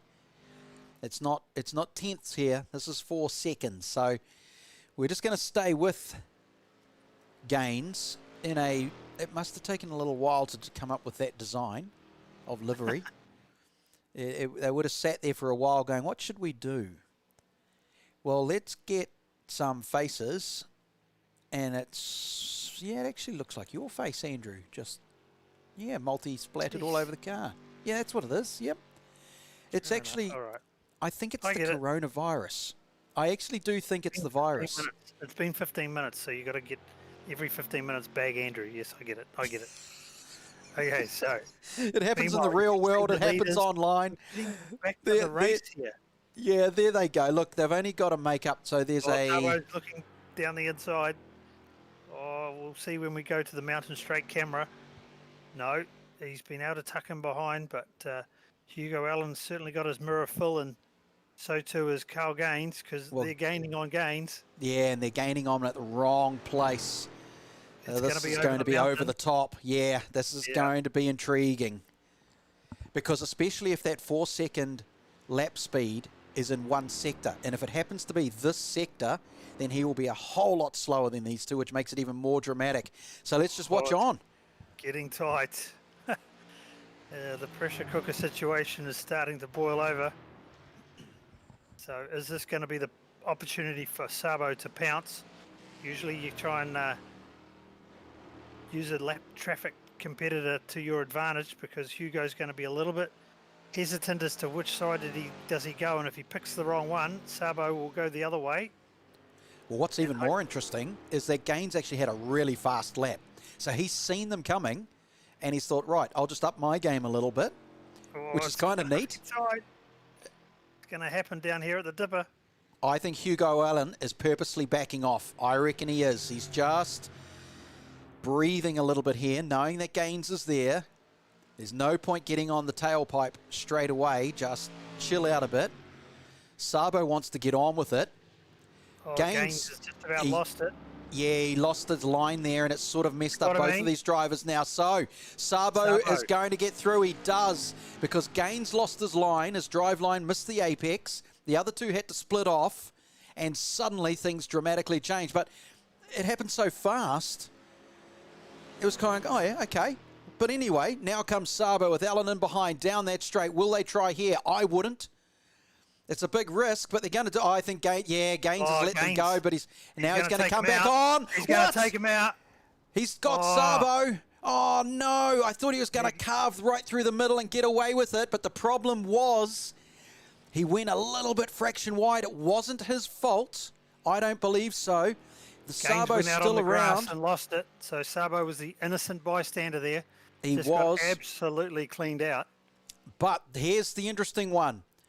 Allen got away with it because Gaines went in between the two of them. Once he hit the grass, Andrew and I could see it coming. We knew what was going to happen. It's happened in real life. More often than not, it's happened in real life on the Bathurst 1000. We've seen it. And he went in between these two because he was out on the grass at one of the fastest places on the racetrack. There is damage to the Hugo Allen car on the front left. So there was a touch, but he got away with it. This, however, has allowed Matthew Payne, who is still circulating in the 125s, to come through into second spot. So, yeah, look, this is that's just such a shame. There was such a good battle building up between Hugo Allen and Sabo, and unfortunately the lap traffic, he been passed. He did the good thing down through Forest Elbow and down Conrod, but then just trying to tuck him behind them, he overcooked it into the chase, ran off on the grass, and then was just, it was like Skittles. He just slid through on the grass and took out the one of the heavy hitters for this race. So yeah, and Sabo, if he wasn't angry before, Look He out. will be now, yeah, but, you know, I was saying exactly this at the time. I wouldn't pass there. I would have just stuck in behind Gaines and just sat there and waited for 2 more turns and just chilled out a little bit with 3 hours or 2.5, 2 hours 40 to go. But I guess these two, they want to drive fast. It's who they are. They want to pass, and any opportunity they'll take it rather than going, I'll just wait a little bit. So they didn't. They both decided to go down the inside. I think Gaines saw them there and moved over to let them through, which is a nice thing to do. But unfortunately, he did it in a place where he went out on the marbles and had no tyre control out on the grass. And yeah, as you've said. Yeah, so maybe I'm being a bit harsh on Gaines there, that it was getting caught out in a part of the track that he hadn't been to before. But yeah, boy, that's how many times have we seen it? You know, lap traffic ends up playing out, you know, into the battle of the race, and there we saw it unfold in front of our very eyes there. Yeah, exactly. So meanwhile, Matthew Payne now, he's been doing the hard yards. He's put down pretty impressive lap times over this sector, or over the stint, and has bridged the gap. He's now just on a second behind Hugo Allen. So he's pulled himself back up. Sabo behind. Let's see what his lap time is this time round. 2:27, so still got reasonable good pace. So maybe that damage is not as bad as what we first thought. There he is in the background. He'll be pushing on, certainly using all of the exit curb up onto Mountain Straight. But what's going to happen here? Is Hugo Allen going to defend, or will he just end up letting Matthew Payne through reasonably comfortably, knowing that he's a bit wounded, and as we heard him say before, not quite of the same outright pace? Yeah, well, yeah. He does have a slightly compromised machine. It'll be fractionally slower down the back straight. You can see sort of the damage to the left front panels, and did it affect his steering. So Payne will get him, I think. And if we look further back at the moment, we'll just let them do their thing. Lob actually has been doing 26s. So Lob in 4th position is doing a very good job of keeping himself in the play here, because more of that kind of carry on, and he's right back in it. We step back 1 more position to Ethan Vandenbosch, and he is doing the 27s as well. So the pace of these drivers, just a fraction back, is good enough to be just sitting there and playing a game. There's one who's absolutely blitzing at the moment. Let's jump right back to 10th spot. Matt McCutcheon in the 17, the red, which is very appropriate for a Mustang. The red Mustang has been doing some very good lap times. A 25. Just broke through the 26s, a 25.9, but 25 nonetheless. He's down in 10th spot, and he's got clear air.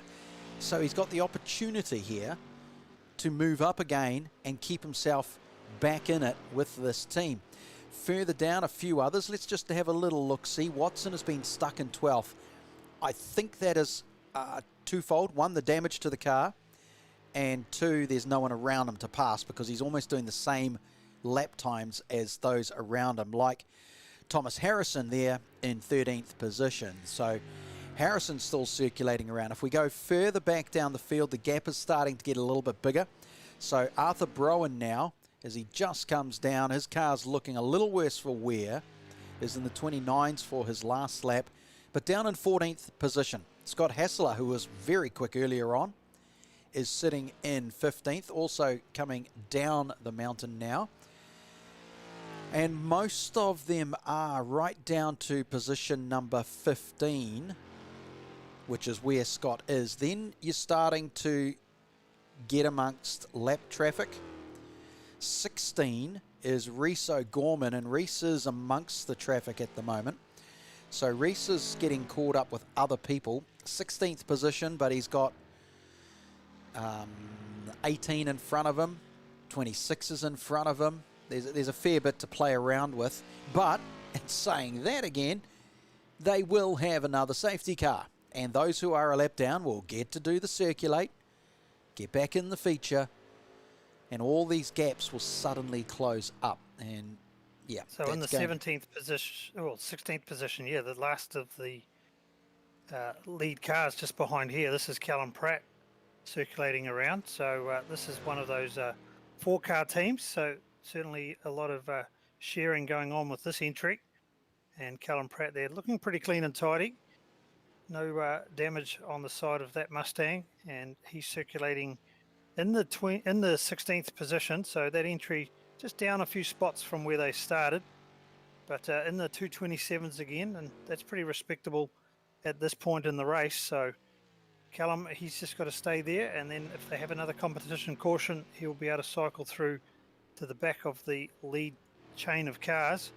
And speaking of leaders, there has been a change out the front, and Matthew Payne did get through, and one would say at a guess that that was not hotly contested. I would have thought that Hugo Allen may have made that a little bit more easier than he was doing with Sabo, and has let him through. So these two, only about a second between them, but it's quite a gap back to Sabo. It's about 10 seconds back into the third position. So yeah, Hugo Allen is just going to try and tuck in here, I think, behind Matthew Payne, learn a few tricks of how to improve his race pace a little bit, and just stay in the hunt for the last hour of the race.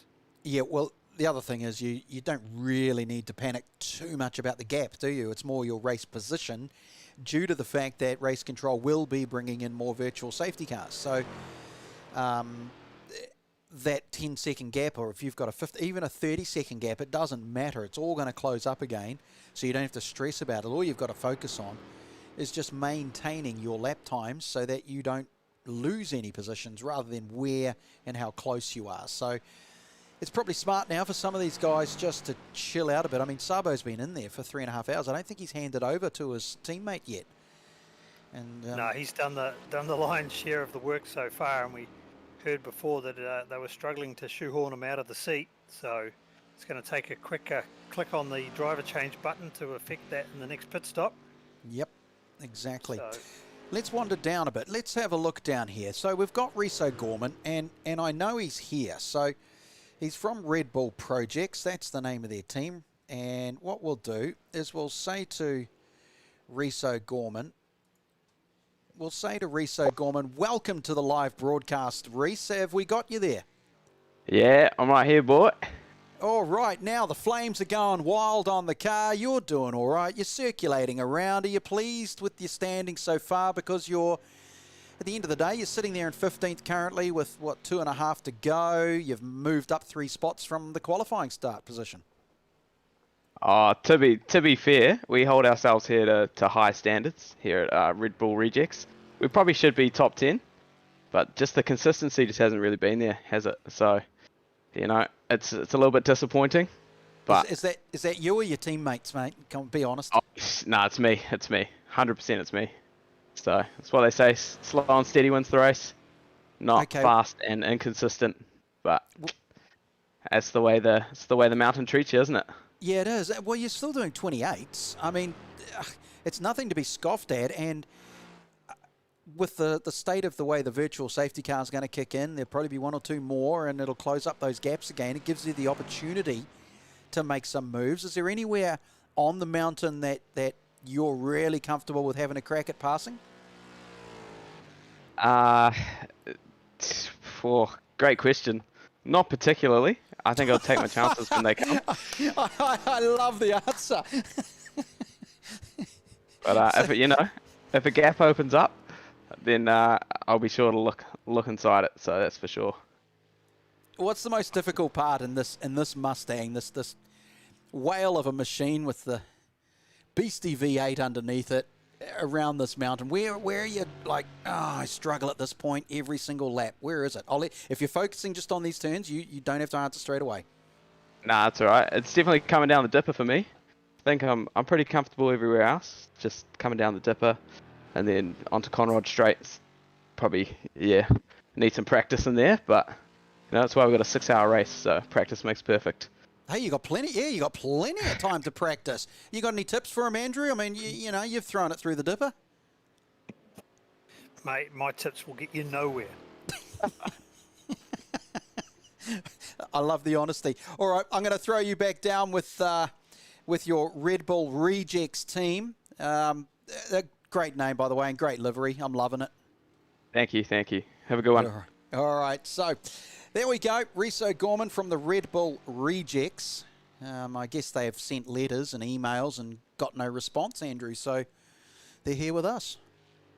Well, yeah, I think they're on the short list for Jamie Wincup's position, but I think they got the don't come next year letters. Nah, that's getting juicy online, isn't it? The speculation, the announcements coming. Yep. I see even Fabian Coulthard played in onto that, saying you heard it here first, Scott McLaughlin, next Triple Eight driver. Yeah, that'd be quite intriguing. It's been amazing in how many people almost have their hand up for the role. So it's going to be quite an intriguing announcement when it comes through. So anyway, that's Reese. Let's go up the front, shall we, and see what the gap is, because here's our leader, Matthew Payne, and boy, he's fast. Yeah, lots of traffic, and again, it's picking your time, isn't it? It's a good time there. There's nothing wrong with that. That's a good place to do it. And obviously at the top of this drive, this straight, heading up the mountain is not a bad place to do it either. So that's all good. And that car in front of him, now is that 63, is it? I think it is. Oh, it's 19, Braden Willis. I would have thought they'd take, oh, it's fake taxi. I thought they would have taken that in to be repaired by now, but if I go through and have a look, they've already been in for 7, so given they don't have any fast repairs left, they might not want to take the long stop gamble, but gee, the amount of time you lose on a racetrack, it's probably worth it, I would have thought. But anyway, Matthew Payne leading the way in a moderately clean car, just one little bit of damage on the front right, but it actually gives it a more swept back look, like a 60s Mustang. It just pulls that front corner out a little bit. Still driving wild. Let's have a look at his lap times. A 125.4 was his last lap time. Yeah, it'll be interesting to see what this one is, although he did get held up a little bit at the start of it. That was a pretty aggressive run over the top of the mountain. It's something that's bemused me for all the time I've watched motorsport, is how often a driver will be out front and drive at full pace. And yet you'd think that logic would dictate you'd just back it down a little bit. Just don't take that 1/10 of a risk at each turn, but they don't. I guess that's the difference, is why they do what they do. It's, you know, well, you can't tell them to slow down. Keeping your rhythm and focus, and when you're in the zone at that pace, as soon as you try and throttle it back, you're actually counterintuitive to your natural instincts, and you end up tripping over your own ability. So your best is to go with your confidence and run it at the pace that you know you can do. And when you try and ease back, that's when you're going to make a mistake, because you're actually telling your brain, telling yourself things that aren't natural. Or speaking of unnatural, that is coming across a car parked at the end of the lap. That is a strange place to do it. Matthew Payne manages to get through that time round. The last lap, another 225.9. So certainly he has been down in the 225.0s. But here we go on board with Sabo. He's crossing the start-finish line, and that time round a 226.7. So he's circulating a little bit quicker than Hugo Allen in the second position, but he's 9 seconds down the road. Has lost a lot of track position with that issue at the chase.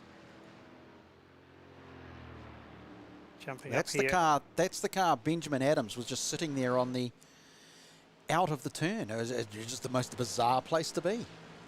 He must have gone in there a little bit too deep, locked it up on the brakes, and then just managed to keep it out of the gravel trap and was rejoining. But Matthew Payne probably saw that on the approach and easily managed to make his way through there.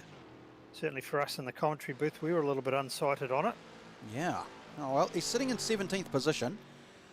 Still well and truly in it. Like I say, once these safety cars come out, it's going to change a lot of things. So, I'm just wandering down the grid order here. We'll jump up top and we'll see Matthew out on his own. And let's have a look at the gap. 4.8 seconds. I mean, wow, it's just is not backing down. Hugo Allen's on the 127s in second. There's a decent gap back to Sabo, like you've said, the 9 second. And he's doing just a second quicker. Warrington has moved up. Oh dear. Oh. Maxis. Again, Sabo just in the wrong place at the wrong time. Just lost all steering. It's going to be interesting. It's luck. Is anyone coming? He's out on his own. He's exited back to the pits. Unfortunately, he didn't know that there was no one around him. He could have kept going with that for a little bit longer and actually driven down and might have been faster than the tow. But the car... Oh, look at behind him. The two motorsports, the Christies and the motorsport entry. So there they are. How good is that? That's Wayne Christie. And they're not getting out of their cars. They're refusing to get out. And they're just sitting in there sulking. Fix it, boys. Oh, here's one of the leaders. The 2 leaders, actually, in fact, coming through the pit lane. So a good time to come into the pit lane as we see Matthew Payne and Hugo Allen and Sabo have come into the pits. That'll put Warrington into the lead. Oh, no, Stevens is in there. Yeah, look at this. I thought there for a minute that the second place car of Hugo Allen was not doing the pit stop for tyres, but you can see the cars coming up. But Sabo, yes, he's late to start, but he is also doing tyres. Now, I wonder if Marcus Little is finally getting a run in the car. So Sabo's taking a breather. Time for a few Monsters or Red Bulls or whatever he chooses. Out goes Stevens. Out goes Hugo Allen, stays in the car, so he's doing a double stint. But here is Izzy. Was the gap good enough? No, it wasn't. Would you read about it? Stevens and Allen have maintained the lead. I thought Hayden might just get them. Hayden Warrington was in 4th spot, and I thought he's going to come through and take the lead. He's got the hotter tyres. He's got the pace. He might get Hugo Allen here, but I can't imagine it's going to last. Allen's not going to have anything of it. It's a very difficult place to go deep under brakes. Not a lot of grip there, but he does it. He stays in front as Hayden. So currently, 2nd position on the racetrack. And when it comes to pits, Hayden's actually done one more than these guys. So it's not bad at all. So the odds of Matt Stevens and Hugo Allen coming out in front of him, I thought were going to be very slim, but they didn't. So Matt McCutcheon is down in 4th place. He is a fair stack behind. It's quite a decent gap. But that's okay. He's 9 seconds off the lead. There's a 4.5 second gap between McCutcheon and 3rd. And this is your race leader, Matt Stevens, who's been in for a pit. Fresh tyres, fresh fuel. Still comes out leading. Let's go back to 2nd place just to refresh where we are. Warrington, they've already done 5 pit stops. Granted, a couple of those have probably been due to incidents, but they've moved themselves up 8 spots and are now sitting in 2nd. Hugo Allen just in behind, partnering up with Nathan Anderson. They are currently in 3rd. And Hayden Warrington, I'm just going to check out something here. Larry's Courier Service. Yes, he was teamed up with Sam Dunstall. We've lost Hugo Allen behind in shot. He had a moment at the chase. Went out on the grass. Didn't hit anything, but he's lost a lot of track position. So now he's fallen back into the clutches of Matt McCutcheon. Won't worry about that too much, I don't think. He was trying very hard to get Warrington. I think that was the mindset. But further back, Taliancic has just come into the pits. He was 5th. That will move this car, Marcus Little, who has finally taken over from Sabo, a chance to have a drive. And he will move into 5th spot. And his job, he knows, will be to circulate. That's all. Just circulate. And he's actually very good at doing it. Let's go and see what's going on here with Allen and McCutcheon. Not a lot. But I was saying earlier that Warrington, he's a kart racer. Rosebank Road is his karts. So Kartsport Auckland. currently in second place. I don't know if he is in the race system. Let me have a look for you.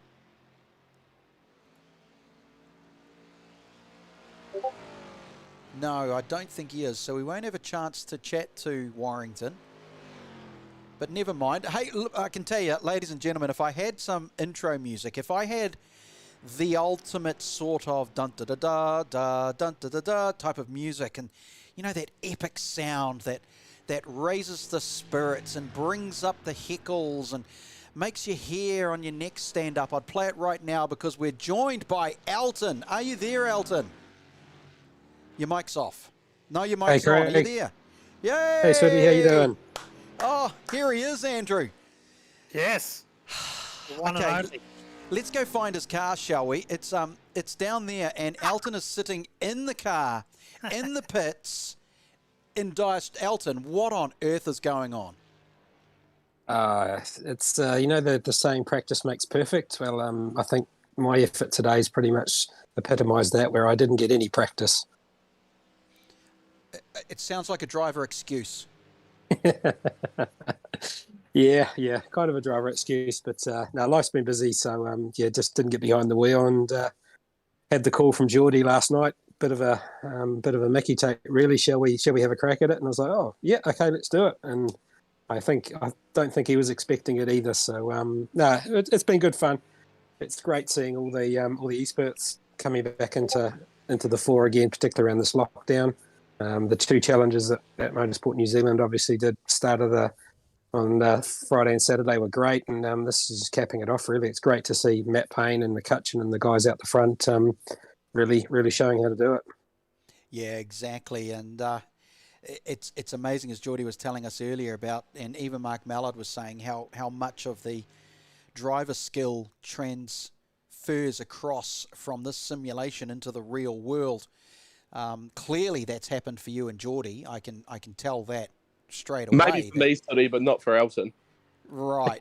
Yeah, I can see. Yeah, that. I hope you guys don't get company cars, because that's just not good for the insurance premiums at all. But yeah, it is good to see these drivers come through, and so many of the you don't want to describe elder statesman drivers who are in 2K Cup and Sanyongs and other categories, who are in here with the youngsters doing their stuff on the sim as well, and maybe it might be improving their little race skills as well and sharpening up their reflexes, ready for another season of motorsport. Yeah, absolutely. It's always a skill that you just need to keep practicing.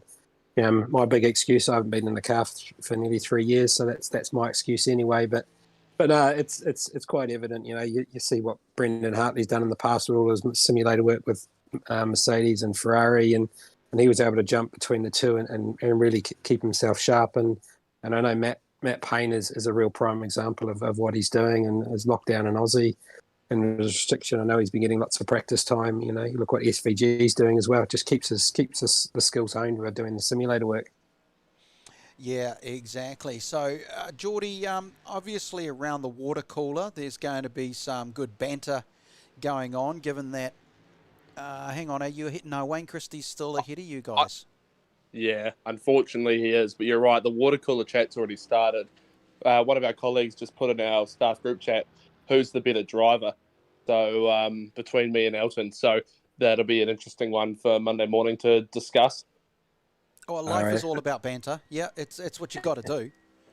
Yeah, absolutely. It's good, and it's got a good team spirit in the office at the moment, considering 12 months ago. But it's great to have that banter and going, and I'm just waiting for the repairs to come, and I'll crack out a few lap times that'll hopefully knock Geordie off his pedestal. I think so, because according to the charts here, 2:29 you've achieved. Geordie's done a 2:29 as well. I saw that on his list. Christie has not broken the 32, so you are faster lap times than him, lads, but just your overall performance is lacking. Yep, definitely. But it's a strange. It's a big old car to drive around here. I've heard you chatting on the commentary, and it is definitely a bit of a whale, I think was the word you used there, Sooty. It is. I mean, without being derogatory towards it, it's a road fun car that is being thrown around a racetrack, and it hasn't been tweaked for it. Not really. No, but it's good fun, and that's one of the great things with the iRacing platform and what Mark and James have put together here is that it's, we've got 60 cars, give or take, out there playing around, all the same performance. It all comes down to the nut behind the wheel, and just some of those nuts are a little bit looser at the moment. Yeah, there's a issue with some of the inorganic spaces sitting in these cars. So, all right, well, the rule is you've got to drop down to a low 29 to take some glory away from this, Elton. I will be trying my best as soon as our next, what do we got, 5 minutes worth of repairs are completed. Yeah, repairs that Geordie created, is that right? Yeah, I think he created these ones, but I think I got us in the mess right at the start with me using too many of those quick repairs early on. You're not alone, mate. When I look at the leaderboard, there's a lot of people who've used quick repairs. There really are. So it's been fantastic. Yeah. All right. Well, we're gonna leave you to cars there in pit lane and go back to the racing itself. So Stevens currently leads with his best lap time of a 2:25. His last was a 2:25.5. I mean, he's just spitting these out.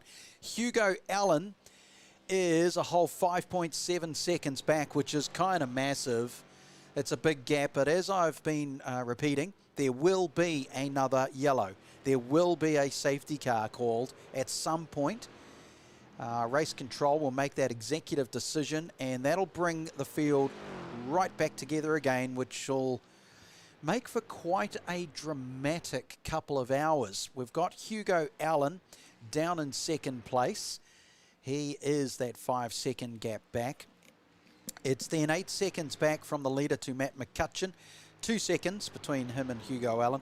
Marcus Little is doing exactly what I said he should be doing, and that is just circulating as smoothly as he can, while Sabo takes a very well-earned rest after 3.5 hours in the seat. He refused to give up the seat to that car, but he's handed it over to Marcus Little, who is now circulating in the 229s, and that's all he has to do.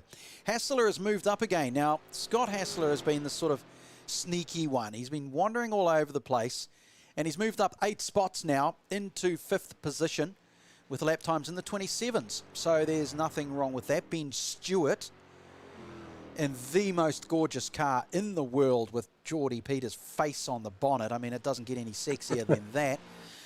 So that's good. So he's into 6th place, and then Hayden Warrington has moved up 3. He's in 7. Timothy Vaughan, we haven't spoken much about Timothy Vaughan, who has gained 7 positions and is in 8. And one of the 2 drivers, it's Taliancic and Gilliam. Even Mark Mallard was struggling to work out how he's done this. These guys have moved up 21 positions. At one point, they were leading the race. They had gained 29 spots, but they are currently sitting in 9th position, having made up 21. Now, a lot of that is the luck of weaving through some of the other incidents, but also we think they tactically did some pit stops differently to everyone else, and it shuffled them through the field a little bit. So they cut across. Now, it may affect them later on in the race or not. We still don't know what that's going to do. However, the main point is they are in 9th position, gaining 21 places from the start of the race. Brilliant stuff. Callum Pratt is now in the top 10. They have moved up in their lap time. And by the way, Gilliam's lap times, 25s. He's doing the same lap times as Stephen and Alan. So Gilliam, I think, has the opportunity here, particularly once the yellow comes out, to move all the way back up through the field. So in 10th place is Callum Pratt, and then down in 11 is Darren Lobb, who was extremely quick earlier with 26s. In fact, he's just nailed another 26, but he's got damage to his car.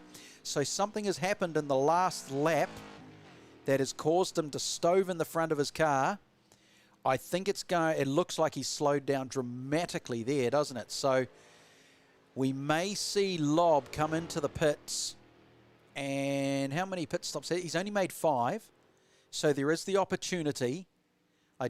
He'll definitely have a fast repair left in him, but will there be any reason to do it now. I guess after 2 laps they'll decide how much time they are losing circulating in that condition. He continues on, so that's answered that question, and he is currently chasing down 143, which is the Minion Racing team of Michael Forrest and McIntyre, and he'll catch them and pass for sure. So we then go to, oh, by the way, Gilliam has already moved up. I was telling you, he's already moved up into 8th place.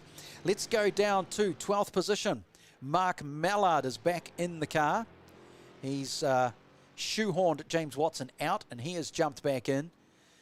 So that's pretty good. They are down 8 positions from their original starting spot of 4th on that second row, but they are still well and truly in this. They are on the lead lap. Clive is back down in 13 in the red Mustang 65. They've gained 6 spots, so they're doing really well. Benjamin Adams, who had a couple of incidents, and in fact, very similar spot to where he is now. He ended up stranded in the sand and just sat there for a second while other cars were coming through and almost took him out. Ben Stillborn up and down all over the place, these guys. But Ben is currently up 6 overall, sitting in 15th.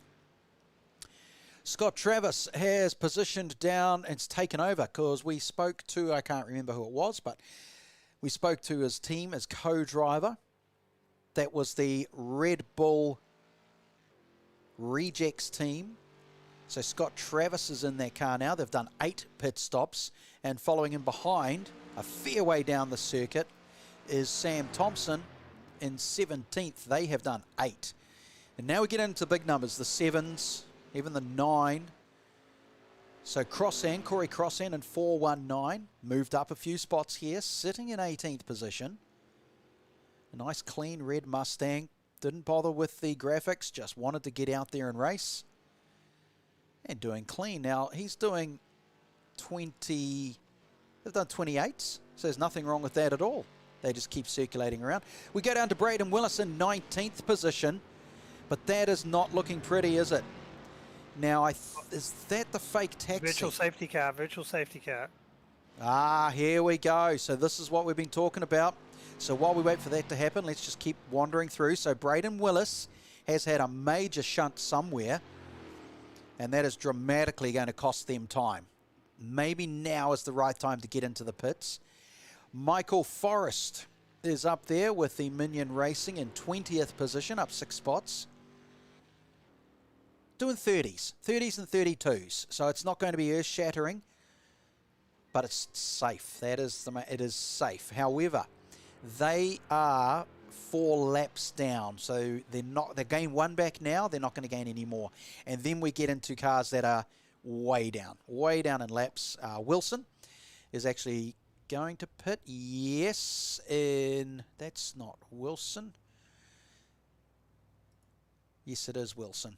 And Trevithick is in 22nd place, up 6 spots overall.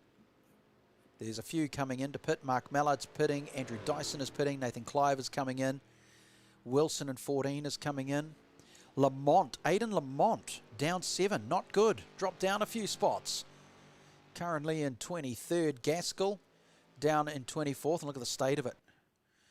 So Wayne Christie is not there. They're probably still in the pit. Schoonen, Simmons. So if we go to...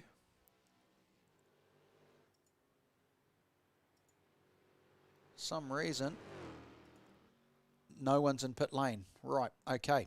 So here is our crew all lined up again, Andrew. This is what we expected would happen with the yellow, and that all those gaps will be gone in a heartbeat. Yeah, they certainly are. So all that work that Stevens has done to pull out on Hugo Allen has been unwound, and those guys are now bumper to bumper. So Allen was showing good pace there. Saw him dip into the 225s again during that stint. So he's certainly pushing on to try and stay with Stevens, and he was able to pull away from Matt McCutcheon. So here we go, some pit strategy coming out with just on 2 hours and 5 minutes remaining.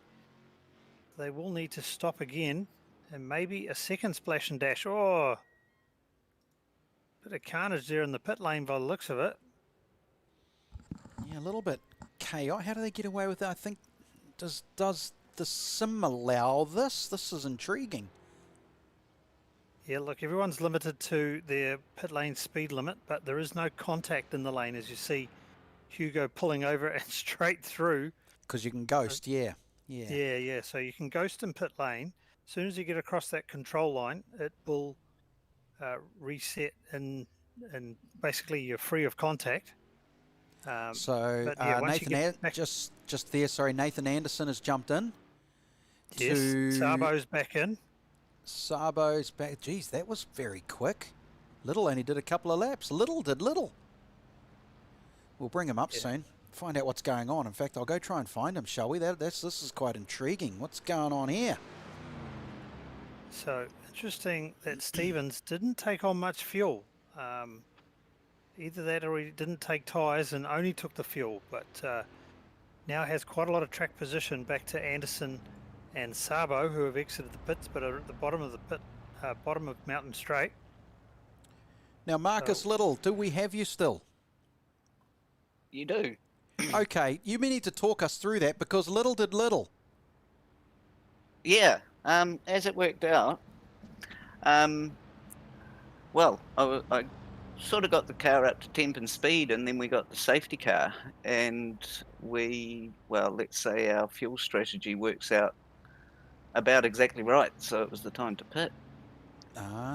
Chuck So you Sabo think you back can get in. through with one more stop? Is that what you're telling us? I'd have to leave that up to our strategist. I couldn't really say, but I'm sure he knows what he's doing. We're 2 hours and 5 minutes, and 55-minute pit stop window. Boy, that's going to be stretching it for 2 more stints. Could be, or it might work out really well. We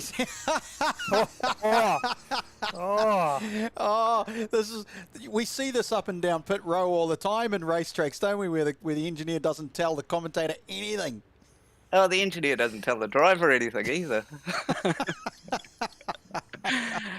No, as it worked out, Antel was getting a slightly dead foot as well when we pulled him in, but it kind of worked out. And yeah, sadly, I probably didn't get as many laps to get the feel of things again, but it's all part of the day.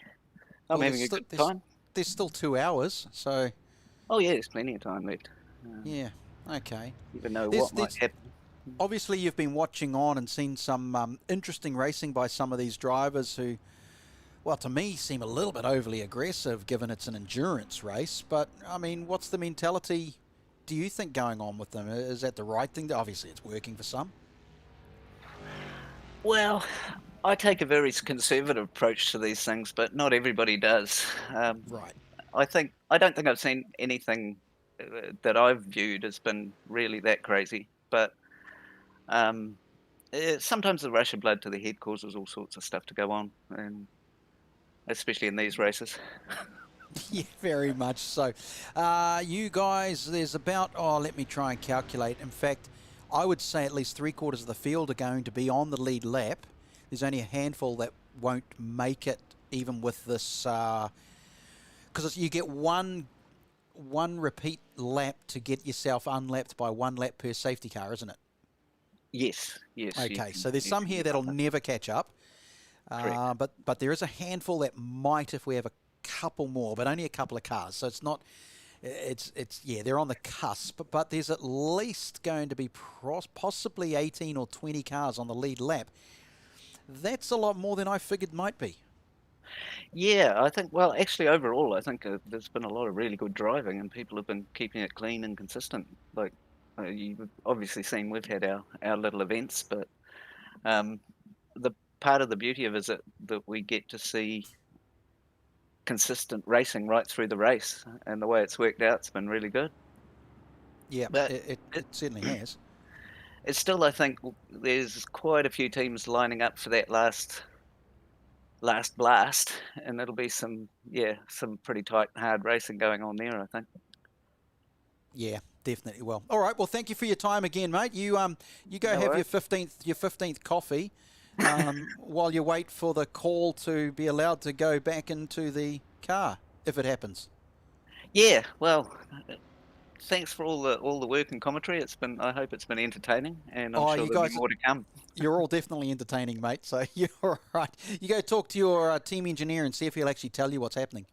Yeah, I'll see. They may have to translate it into a language I can understand. We'll see. There we go, Marcus Little from Soft Source Racing. He's with Antal. Rafael Sabo and Neil Gardner was their third member of the team, but decided not to race, decided to be an engineer. See, maybe that's my tactic for the future, Andrew. I get you in as an engineer. Use all your skills and, I'm pretty good on a welder. Oh, okay. Does that count? Because I hear you knock things off when you roll over. So currently up the front of the field is Ben Stewart in the most gorgeous, I don't know if I've mentioned it, the most gorgeous race car in all of racing history. If we get the right camera, sorry, just bear with me. I don't think we will. There it is. Geordie Peters on the bonnet, people. Look at that. Is that the sexiest thing you've ever seen? A happy Geordie Peters on a bonnet. Yeah, look, that's certainly very unique, and I'm sure Phil Stewart and the rest of the Stewart family down Wellington Way will be watching Ben here as he's in front. And then just look on the side of the car and look at that.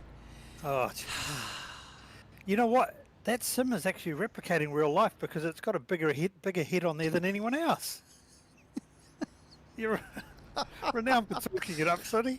Never mind. Anyway, as I was trying to give our driver up front a plug, Ben Stewart there, who is going to this season be behind the wheel of an RX-8 in the RX-8 series in real life. Nice. So let's see if this is going to be, well, he's got the challenge of restarting the race at the front, so he's there on merit at the moment. His strategy is that he is cycled to the front of the field.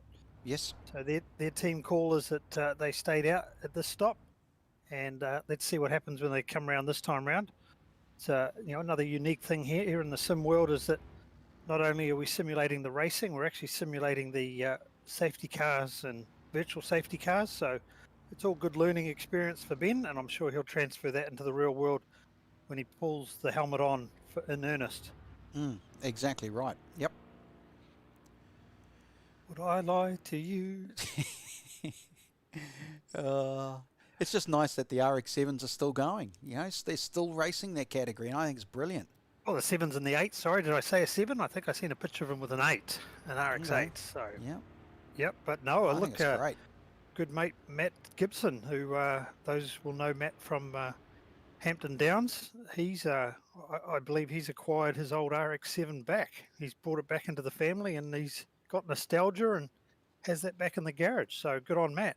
Yeah, that is way cool. And it's, unfortunately, it's like a lot of the categories, pace is starting to kick on now. So I would say we might be getting ready to go green. But yeah, you do lose categories as years go by. But it's nice to keep the rotaries out there doing their thing because they're a special, unique kind of piece of machinery, and we want to keep them going. It's kind of cool. So let's see what happens. Is this the start? Because the pace has certainly come on a little bit now, and I would say they are definitely under green. And there goes some wild driving from Matt Stevens, I think it was. Further back, yes, just to try and make a position, and does so on the inside from the Pookie Boys team. We have Hayden Warrington still in third. Timothy Vaughan moved up a spot. Now, Timothy Vaughan is now going to take over the lead. Gained 14 positions in this race so far. 14, and he's up. He's going to do it. Timothy Vaughan's going to hold on. Spot. This could end up in tears on coldish tyres. And in the marbles. So Ben made him go the long way. That was actually quite a good move in the end. He's forced him out wide. They gave each other room, but Ben has resumed the lead of the race. Oh, this is not somewhere where you dive going into the cutting.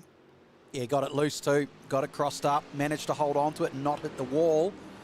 And Vaughan in behind would have seen that and just gone, no, do not spin in front of me. Not here. Of all the places, not here. Gilliam, this is the one I was talking about earlier. That team moved up from sort of 15 into 9 And then suddenly, just out of nowhere, Andrew Gilliam is in 4th place again. That's the team that at one point were leading the race and had moved up 29 spots to do it. Well, now they're sitting in 4th position, which is a total of 26 positions on the track.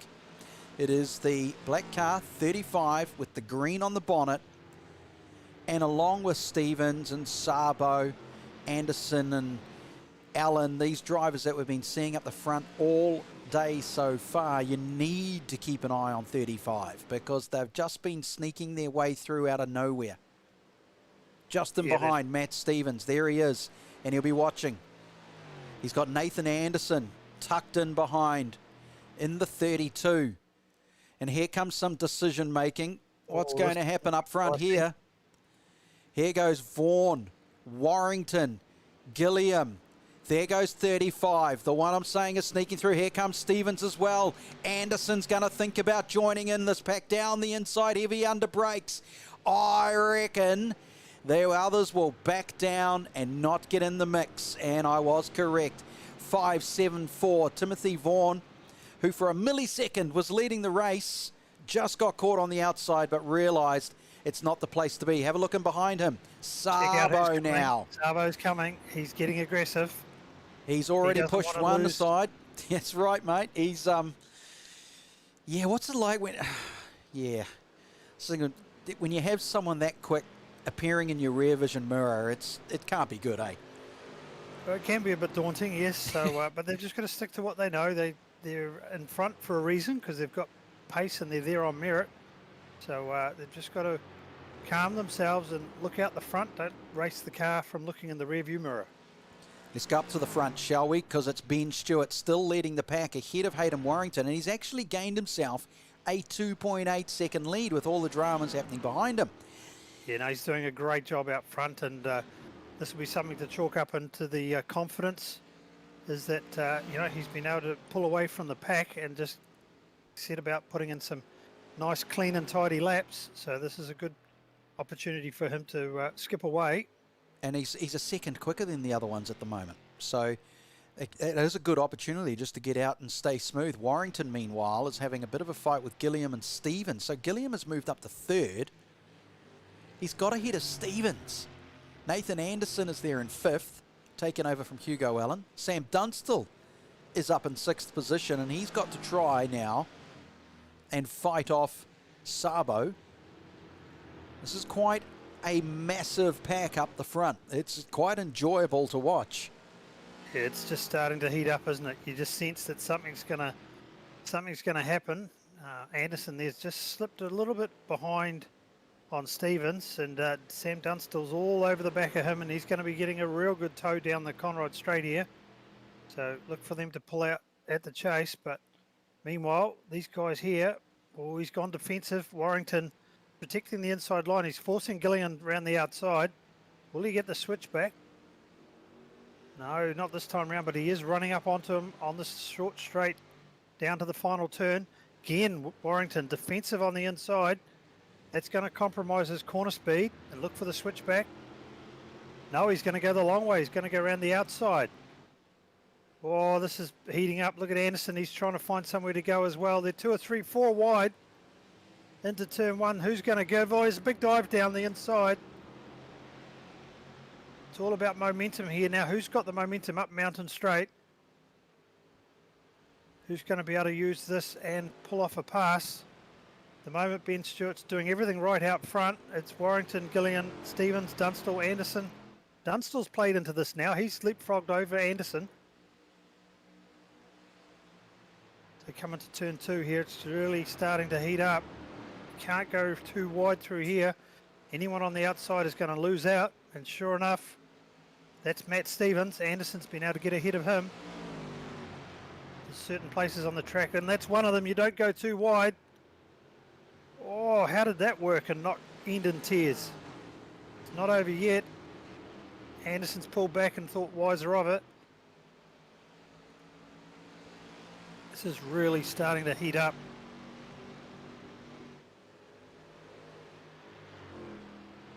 Sense that these guys have realizing that this could be the change of the race. Oh, he's out wide on the curb, and that's not the place you want to be. Number 35, sorry, Andrew Gilliam. So down through the dipper one more time.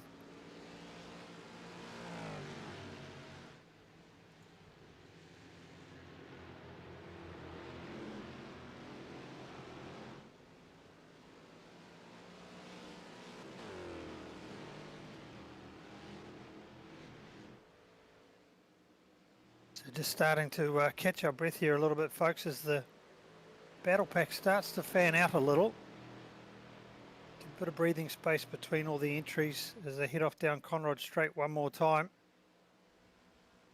Stewart's still out the front. He's been able to extend that gap a little bit.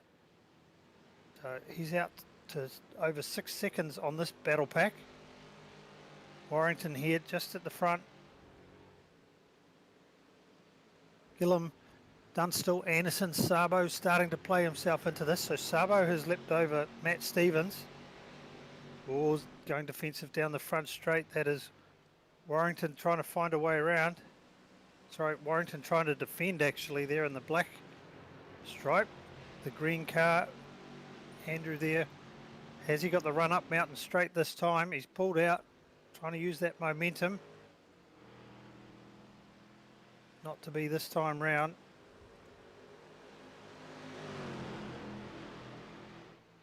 Over the crest one more time. They're all looking down the inside, trying to get the toe as long as possible. Warrington hugging that inside defensive line. Just starting to check up the bunch behind, and Sabo there, just see him popping out in the blue-nosed Mustang. He's trying to go around the outside of Anderson, and that's not a place that you want to go. Out on the marbles there. So just sensing this is going to boil over in a minute. A lot of the heavy hitters in this race have all congregated here onto the track at the same time. So here we are, Sabo now starting to hug onto the back of Anderson. He's trying to find a way around. Took a little bit of a breather, but he's back in the car now and got his angry pants well and truly tightened up. Wants to get to the front of the pack and do it quickly. Meanwhile, Ben Stewart's still clipping away out the front, extending his lead, so he's doing a great job out there. And the best way to stay away from trouble is to get clean air out front, and he's doing that. These guys, no one's really comfortable, I would say. Down Conrod Straight one more time, trying to break the toe is Warrington. He's weaving all over the track. It's clear he is what he's trying to do, isn't it? It hasn't worked though, because Gilliam has managed to sneak past, and he'll be on the inside as they come down heavy under brakes. Dunstall in behind as well, thinking about it. He's hot on it. Gilliam, Warrington, Gilliam and Warrington going in. They touch, they make contact. 35, Gilliam goes across the grass, he comes back on, it's okay. Dunstall's going to go down the inside, and so too will Nathan Anderson. Sabo's in on it as well. Now we're getting juicy. Dunstall gets himself into second position on the racetrack, but it's all going to switch again. Here comes Nathan Anderson. He's trying to block and pass at the same time. Have a look at that. But here comes Warrington yet again. The 5 of them are in on it. Sabo's getting in on it again. Matt Stevens has been pushed down to 7th. So he's lost some time. But with all that messing around, pushed out onto the grass, so he's lost drive and lost momentum, so he's gone back 2 positions. He will be. That's quite dramatic for him. So Dunstall gets himself into second, and he's clean. But Warrington, Sabo, Gilliam, look at the switches and the changes happening here as they drive up the mountain. There is still 2 hours and 45 minutes to go, and you'd think we're in the last 10 laps. They come up through the mountain. This is certainly being the part of the race that everyone's decided to put the hammer down, and this is the game-changing time of the day that they just decided that, nah, this is where it has to be. We have to get track position, and we have to get it now. So these guys are being pretty desperate. The moves are pretty aggressive, I would have to say.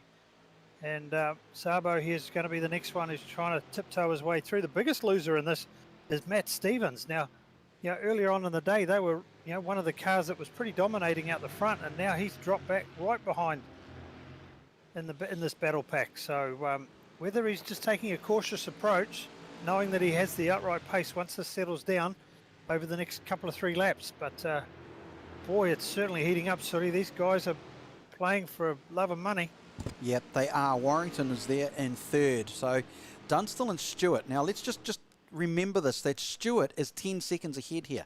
Stewart is out on his own. There he is, going down into the final turns. He's coming through, down through the end of the straight, and he'll just come through to the final turn and just keep going, and he's doing 25s, okay? So Ben Stewart circulating away. You go back 10 seconds, and this is what you've got. You've got Dunstall, Warrington, Gilliam, Anderson, Sabo, Stevens, Vaughan, Bryant is still there, Dyson, Mark Mallard has moved up into 11th position. He's just at the top of our shot there. But look up the front. Here comes Gilliam and Andrew. They've touched, they've made contact, and that's a damaged car. Oh, he's crabbing. That is a damaged car for 35 Gilliam. No, it's not. It's 30 Warrington. It's Warrington. His front end's been smacked. So now, and the rear, oh no, he'll be out of this. He'll have to pit. There's no way he can show performance over the top of the mountain with a car like that. Look at him crabbing. Surely so they've that's made not contact. just netcode. Well, he's being passed, isn't he? They're catching him and passing him. I can't imagine a netcode's doing that. There's something wrong with the car. It's been damaged. It's squirrely under brakes. Hang on to it now. And in fact, it looks like the right rear has been given a smack, which makes sense given that it's hanging out towards that direction. Sorry, the left rear has been given a smack. Carry that speed over the hill this time round to get it back to the pits. Yeah, and I'd say the damage we are physically seeing is not the same as what he is. And in fact, if we jump go on board, we might see how much wheel work he's got to do. Oh, look at that. Look how off-centre that wheel is. That's the problem. You can't drive like that for another 2.5 hours, or 2 hours. He will come in. You have to come in. Now, let's just take a look here. Warrington, they have done 7 pit stops already, which is 1 more than the top 3 and 2 more than 4th, 5th and 6th. So the problem he's got, or they have got as a team, struggling to control this, is they might be out of fast repairs. Well, yeah, we'll wait and see, but if he gets down to Conrod Straight, he's done a monumental effort to get it round at that pace, but he has dropped off the bunch ahead. But boy, that's pretty brave to carry on. You wouldn't be doing that in the real world, I can tell you that now. No. You'd be backing it way off. There'll be a few, those 2 drivers in behind Taylor Bryant, Timothy Vaughan are looking at it going, what on earth is wrong with that car, mate? So no doubt Warrington, he'll have to. There's no way he can stay out there, but they doesn't want to go off to the track and wait for a tow, which is a time thing for those who don't know how this works. They sort of estimate the time that it would take to get the tow. It's pretty good. It's certainly a lot quicker than real time, but what's his decision-making process here? Yeah, try your best to get in there as fast as you can. So Warrington is in, and they will... he's cleaned it out in pit lane. I hope he hasn't ended up with a black flag for entering pit lane too quick. That may have happened as well. The control line, he wasn't too fast at the control line, but if he hasn't got any fast repairs, he's certainly made the actual repair time blow out somewhat. So we'll see here pretty quickly. We'll see whether he's had a quick repair. We're going to stay with this. The car will this. fix itself.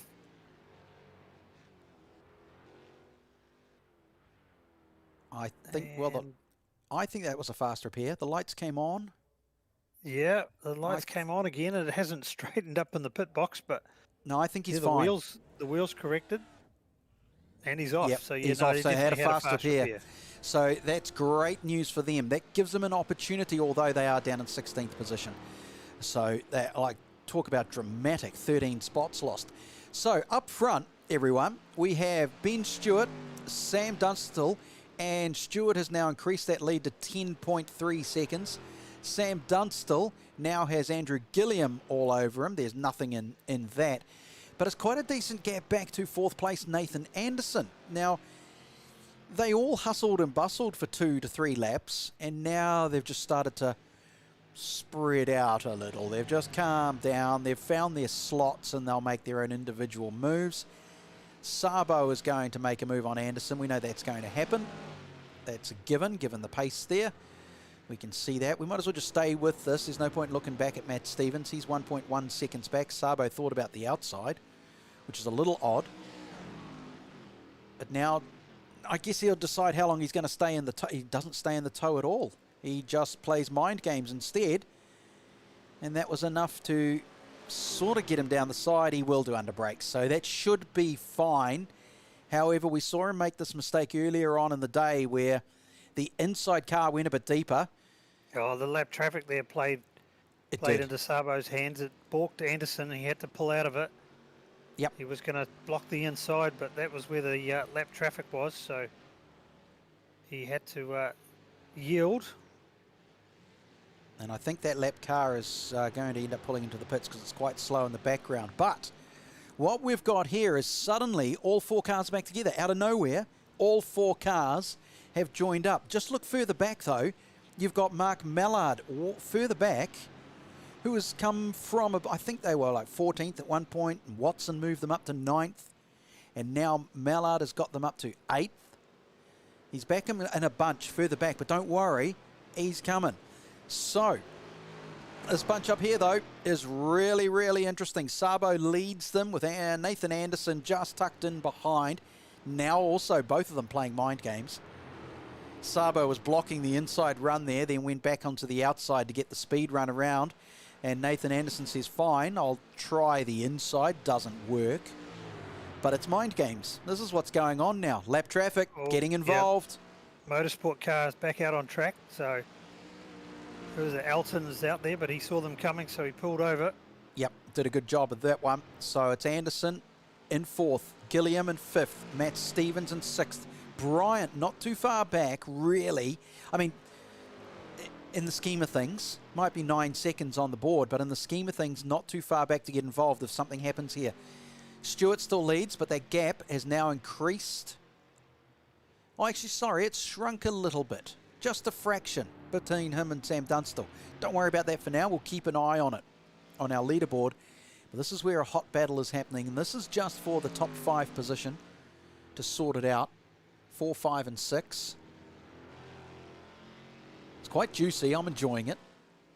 It certainly heated up, and this has played into the strategy for the end of the race because that safety car came at a time where you heard it on board with the, well, who was that? That was the Pukekohe boys. They were telling us that, you know, could they or could they not make it to the finish from here without a splash and dash? It was a little bit coy. They didn't really play all their cards to us, but we'll certainly see how that unfolds in the coming laps. And we're, 4 hours 25 nearly through the race, coming up on another pit stop in about 30 minutes.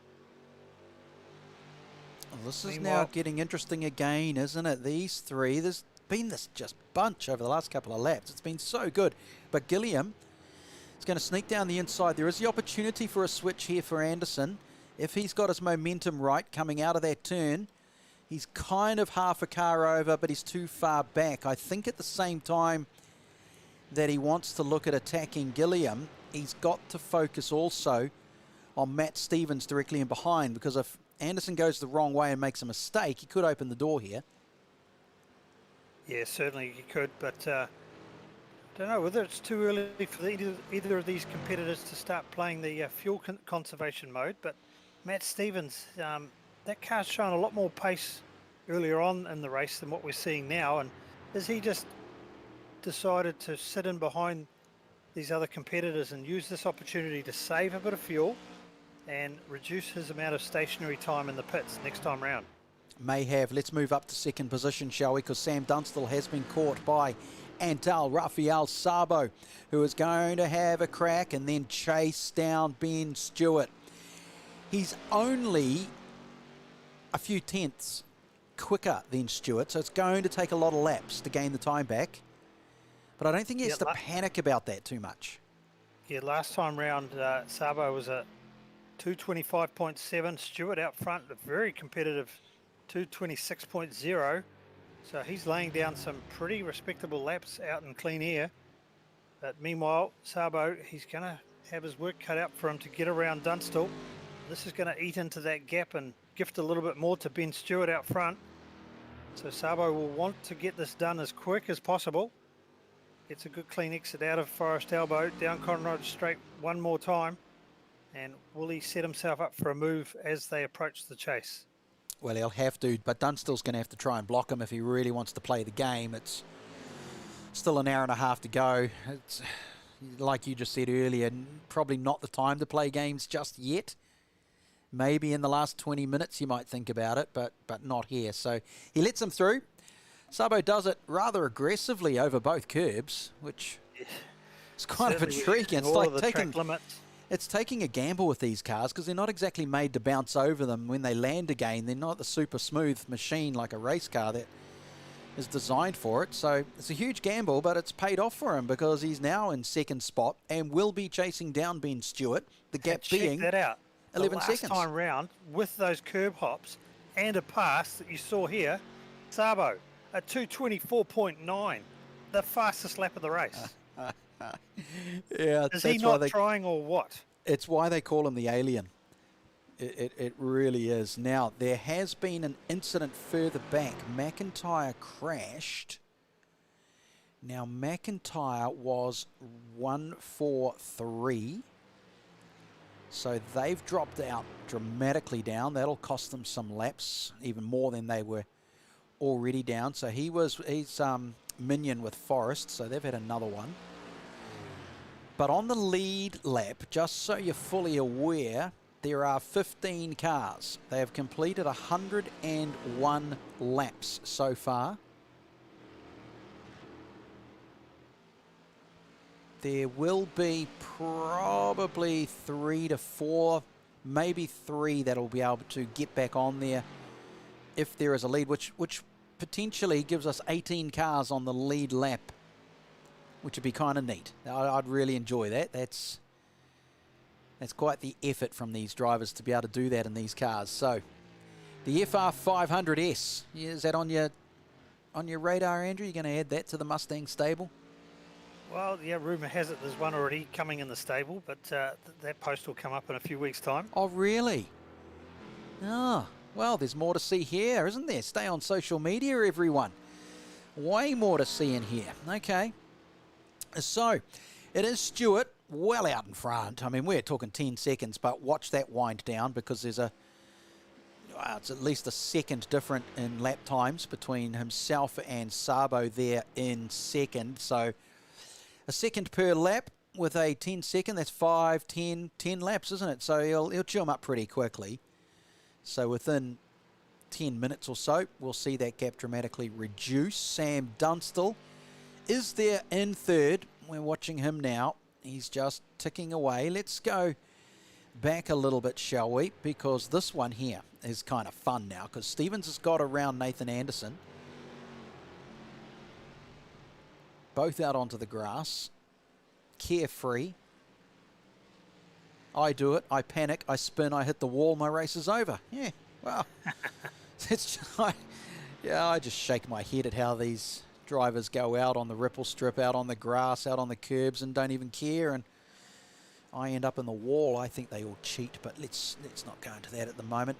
Dyson is back in 7th with Vaughan in 8th. Taylor Bryant still doing well in 9 with Ben Stillborn in 10. Are there any good little fight? I think there is some pretty good fights coming back here in regards to the fact that they're close together and they'll start chasing each other down. You know, that they're spread out a little bit. We're all talking a couple of seconds in between each car. It's going to take a massive mistake from one of them to catch the other, and they'll just circulate around safely, would be my guess. They'll be playing the safe game. James Watson has lost a bit of time, but that's because they had another driver switch. So Mark Mallard's out of the car. James Watson is back in. Gone from, I think they managed to get up to about 8th, maybe even 7th from memory, down now to 16th position in the Creme Insurance machine. And thanks to Creme Insurance, IQ Security, Storerite, and Waikato Cars for making sure this is happening. All of them are putting in prizes for these drivers. All sorts of goodies. Waikato Cars being a really juicy one, giving someone a 2K Cup Shield car. And at the moment, Stuart's got his hand on the door. He's sort of leaning on the car. There's up to 10 of these drivers, I think, are all playing that game where you lean on the car and whoever takes their hand off, they're out of the competition. You know the one, Andrew? There used to be a radio thing. They did it all the time. Yeah. That's where you get a little dab of super glue just to make sure your hand doesn't slip off. Yeah, in case you sneeze or you got an itch and you forget and you use the wrong hand to scratch it and you're out of the competition after 5 days. Well, I reckon there's about 10 cars here who have the opportunity to win.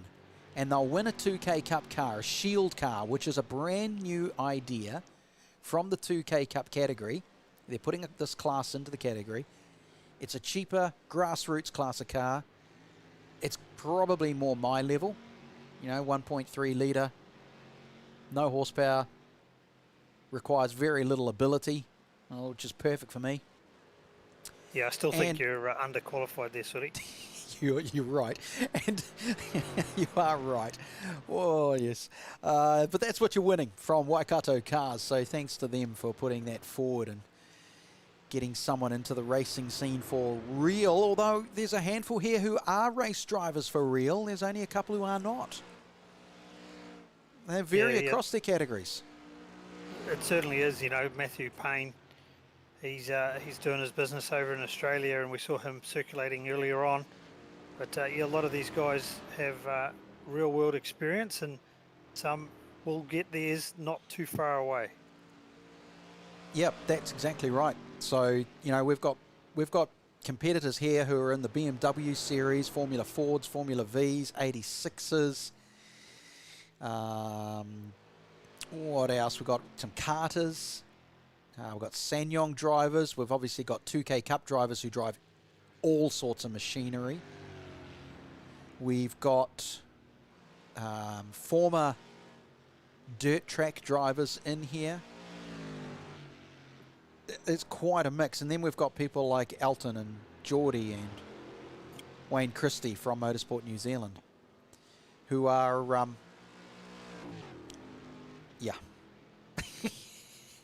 Let's find them, shall we? Where are they at the moment? Oh! Surprise. They're back in the pits fixing the... There he comes. Here comes Elton.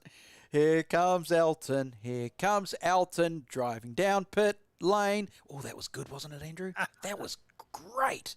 I could make an album. Your day job, but then you don't have a day job, so you can't quit anything. True. That is very true. Wayne Christie's still in the pits, and he's racing with Mike Christie, but here comes Elton again in car 34 to get out there amongst it. And I said it earlier. Look, they've had zero practice. They've had zero setup. It's almost like they're driving with a joystick. They probably haven't calibrated things properly. And last night they decided they'd do this. They're out there doing it. They are 20 laps down, but they're still out there. They are still circulating. They have not quit. And they've still got an hour and a half to go of that. And when you consider that they have had no practice and they're probably not set up and calibrated and organised, to do 6 hours of this in that condition is pretty epic, and they'll probably be a little bit worn out, even mentally worn out, quite dramatically so. Oh, very much so, but it's certainly hats off to them. Dedication and commitment, perseverance, all of those things. It's great to see them out here, and if nothing else, as we heard from Elton, keeping the motorsport community alive, communicating, and all that sort of stuff. So it's great to have all of your fellow motorsport petrol heads in the server, and just at the end of the day, having fun. That's what this is all about. There is some serious prizes up for grabs, but there's a lot of fun being had as well. Yeah, there will be. The cooler chat will be quite awesome. Now there goes. Is that 8363? I can never get it right. I keep seeing it wrong, Andrew. I keep messing it up. I think it's O'Gorman in 83. Yes, it is. So they're doing all right. There are the Red Bull rejects, aren't they? So it can't be. Oh, no, it's Matthew O'Gorman. Right. Okay. There we go. There's the It's point the fake of taxis, difference. isn't it? I'm not sure. I started to get a little bit lost as to who was in what team, to be fair, because it's not like they've been racing a whole season and you can remember who is what. No, they are O Canada. O Canada. Oh, yeah, there we go. You can see the maple leaf down on the side of the car. Yes, with Braden Willis. That's who they are with.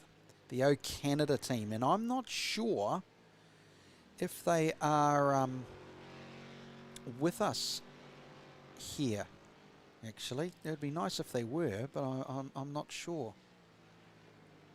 I don't think they are, which is a shame because it'd be nice to have them on, but that's okay. It would be. Yeah, But, that's okay. So that's them meanwhile, doing their out thing. Front, we can see Let's- that Ben Stewart is still holding down the lead, but that gap is closing. Yep, 5 laps and 5 seconds. That's basically what it is. In fact, it's 2 seconds a lap time now. So Sabo's dialed up a little bit. Ben Stewart has backed it down a fraction. Not a lot, but it's enough. It's enough just to let that catch-up happen. And within 5 minutes, we will see quite a dramatic change here. So, yeah, there he is there, about to be passed again. 83, Matthew O'Gorman. He's going to be passed by Sabo. Nearly lets him through. He knows he's there. He'll let him through.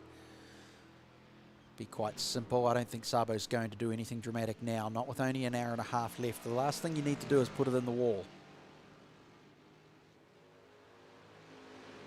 Ben Stewart, Sabo, Dunstall, Stevens, Gilliam down in 5th, Dyson, Vaughan in 7, Bryant in 8. But there's one I want to check. Oh, they've done a driver switch already. Now that's intriguing. Let's go here. Hugo Allen is back in the car. So Nathan Anderson wasn't in for a very long stint at all. Now I don't know if, in fact, what I'm going to try and do is I'm going to grab. Here we go. Now let's see if Nathan Anderson is on his race channel. Are you there, Nathan? Yes, I'm here, Sooty. Ah, hello, young sir. Now what I want to know is you weren't in for that long, I don't think. What was, and you've come in for a pit stop and you've switched out. So talk us through what's happened. Well, we worked out that we can make it home from now on the 2 stops. So Hugo Allen's pace is a bit quicker than mine, so we thought, why not take a crack at it, do something different, and hope that it works out. Okay, well, it's moved you down into 12th position, which is a fair bit off the lead, but there probably will be another virtual safety car, is my guess, so you'll be right in the mix again. Yeah, that's... Well, we're actually hoping not for one, really, because then if everyone pits, they'll have fresh tyres and a tank of fuel, and we'll have half a tank and half-worn tyres. So we're kind of praying that we don't get a safety car, actually. Ah, interesting tactics. Okay, so you're going to have to make up the time, not from the advantage of closing up the field, but from some serious peddling here. Well, I suppose, at the end of the day, it's not like he's got to try and get to the front of the field in the next 10 minutes. There's still, an hour and 20 remaining. Exactly. He's just got a clean track, so he's just going to punch out numbers, and we hopefully towards the end we'll be up the front. Okay, so you were having some good fights at that restart. There was a bunch of about 6 of you, all trying to jostle for position. Was it a little bit unnerving, or were you just, whatever, let's go? Well, we were fine in the battle at the beginning of the restart, and then got nudged off track, and I actually copped some steering damage, so it kind of made us think about strategy, and then this idea came along. So we're just, as I said, taking a crack at it and hope it works out. Okay, absolutely fantastic. Hey, thanks for coming in and joining us for that little chat. No worries. All right, so that's what's happened to Hugo Allen and Anderson. They are now playing a tactical game, Andrew. Intriguing. It is, and also just pitting during that conversation with Nathan, we saw Ben Stewart cycle through the lane. So he's come in and topped up on fuel, and I was pretty curious to see where Anderson was going to rejoin. Sorry, not Anderson, where Ben was going to rejoin while we were talking to Nathan Anderson there. But he's been able to rejoin back on track in front of Hugo Allen. So Yeah, this strategy call on that team's part is going to be a big one because Ben was out front already previously, and he's been able to cycle through the pits and come back out quite a way ahead of them. So they have quite a lot of ground to make up. So contrary to what Nathan said, I think they're going to need a safety car to get back up to the lead bunch. It's kind of cool. I like this. It's all starting to play out, and there's a few teams here that will be starting to think tactics now. They'll be calculating and working everything out. Let's go to the front of the field. That is Sabo now leading because of what Andrew has just confirmed for us, that Stewart went in and pitted, so that gifted, although it was going to happen anyway, without being mean to Stewart. Sabo was quicker, and he is now leading the field. The gap is 5.7 seconds back to this chap, Sam Dunstall. So Sam now is just going to do his job of circulating, going around, doing his thing. No stress, no fuss. Further back, 2.4 seconds back, is Matt Stevens, who has gained again. So he dropped down to what, 6th or 7th, wasn't it, Andrew? Yeah, he had dropped down quite a way, but look, as this is playing out, people are reverse engineering the race from here. It's starting to play into some other people's hands that probably flew under the radar a little bit earlier in the day. We were focusing out the front of the field, but those who were playing the pit stop strategy and had the calculators out, it's starting to play them into the game. Yeah, it is. I want to see if... Yeah, he is. Andrew Dyson is currently sitting in. Let's see. There he is. Andrew Dyson is in 4th, and he is part of... Just trying to find his team name, simrings.com. Simrings. So let's have a chat with him, shall we? We'll see if he's... I'll wait for him to go over the top of the hill, actually. We'll just let him focus. In Simrigs. I think it's just been... Has it been spelt wrong? Because it's a little odd to call it rings. Yes. So it is simrigs.com. As he winds his way down the mountain.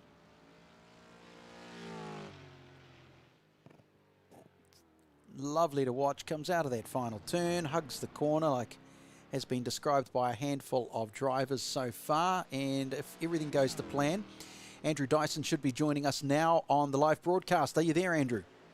What's going on, boys? How's the microphones going? We're loving it because you guys are providing a great bit of entertainment. We just watched you come over the top of the hill there, let you settle into your groove before we threw you into here with us to chat.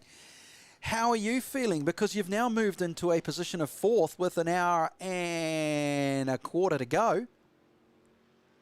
Oh, man. Look, we're still a long way off it. We're a bit out of sequence at the moment, so...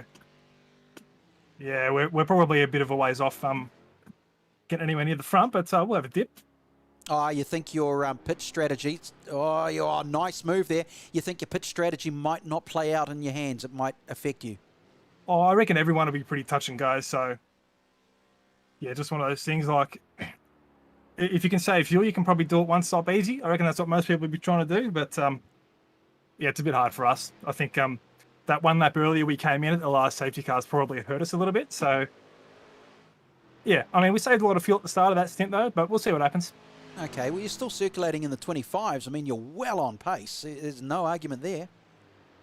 Oh, it's going okay, yeah. I mean, I'm trying to have a dip, but it's probably the best I can do. So, I don't think I'll be catching anyone in a real hurry because it's such a big gap to the other cars, though. So, yeah, this is just probably where we're at for now. Okay, all right. Well, good luck. Carry on rewardless.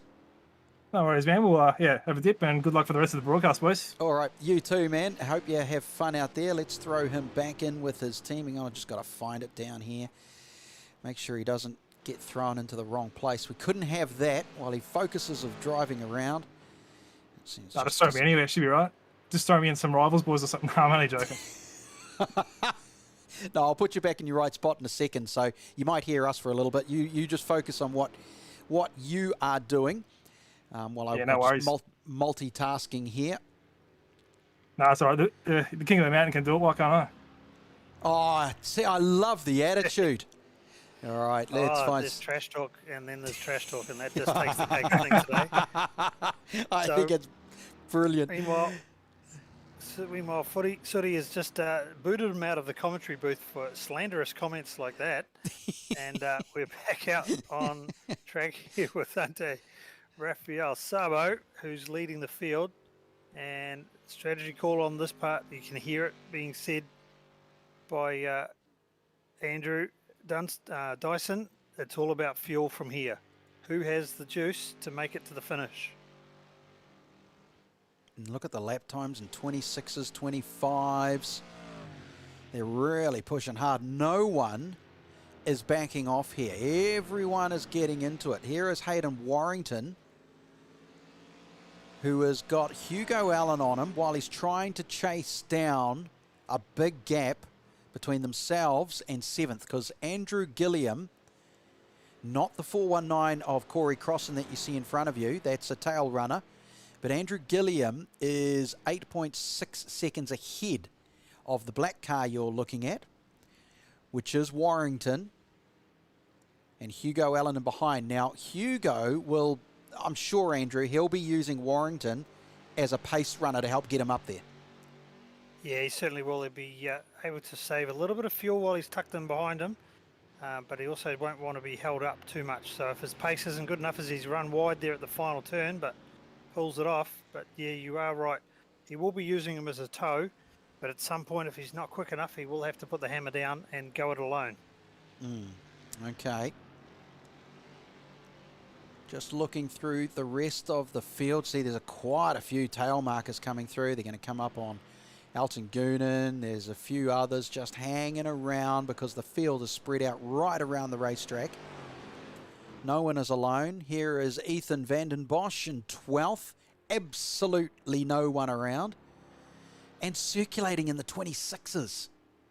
Because it's just like a hot lap circulation time now. And sitting in 12th. But so far, I mean, way off the lead pack. But the lap times are quite good. In fact, when you go down the entire leaderboard there's nothing to grizzle about, is there? In regards to lap times. No, not at all. And James Watson there last time round, nothing to grizzle, 25.8. So that's a pretty respectable time. Yeah, sitting in 11th position. So he has gained a few. And he's going to want to catch a couple more. He is on the lead lap. And on that lead lap are 16 cars. A couple more will go through, but only probably a couple. We'll be down to about, I think there'll be, as I said earlier, 18 cars on the lead lap as it closes. Well, it is at this stage, 18. Who knows what will happen in the next hour. That's when it'll get a little bit hectic, because I've just got a feeling, given the stature of this race, even though there is a lot at stake, I think race control will pull a late yellow. I've just got a feeling in my water that they're going to drop in we've found some debris on the track, virtual safety car call, and bring everyone back together for the last little stint, and I'll be pleased with that. Well, if they're going to do it, they're probably pay to do it before they get into the pit stop window for one tank of gas. So that would be between now and about an hour to go, I would pick. So the next 10 minutes outside of that, then it's just going to be everybody onto the same strategy, which would be a little bit unfortunate. Got you. Yes, see, here's I told you can be my engineer. You got all the smarts. You understand all this kind of thing. 55 minutes a tank. There's how many minutes to go, Sooty? There's about 75 minutes to go. 70 minutes to go. Yep. Yeah, okay. Yeah. So that's why you paid the big dollars at the track, you know? That's what it's all about. Here's... Yeah, I'm excited now. I'm getting paid. Sweet. Yeah. Here's Matt Stevens in second place, 11 seconds off the lead. But he's having a fight with Sam Dunstall now. And that's sort of come out of nowhere as well. Let's just stay with these two, shall we? They're just sort of mucking around with each other now, fighting for second and third. There's 0.6 of a second between them. And there's another... Dunstall, he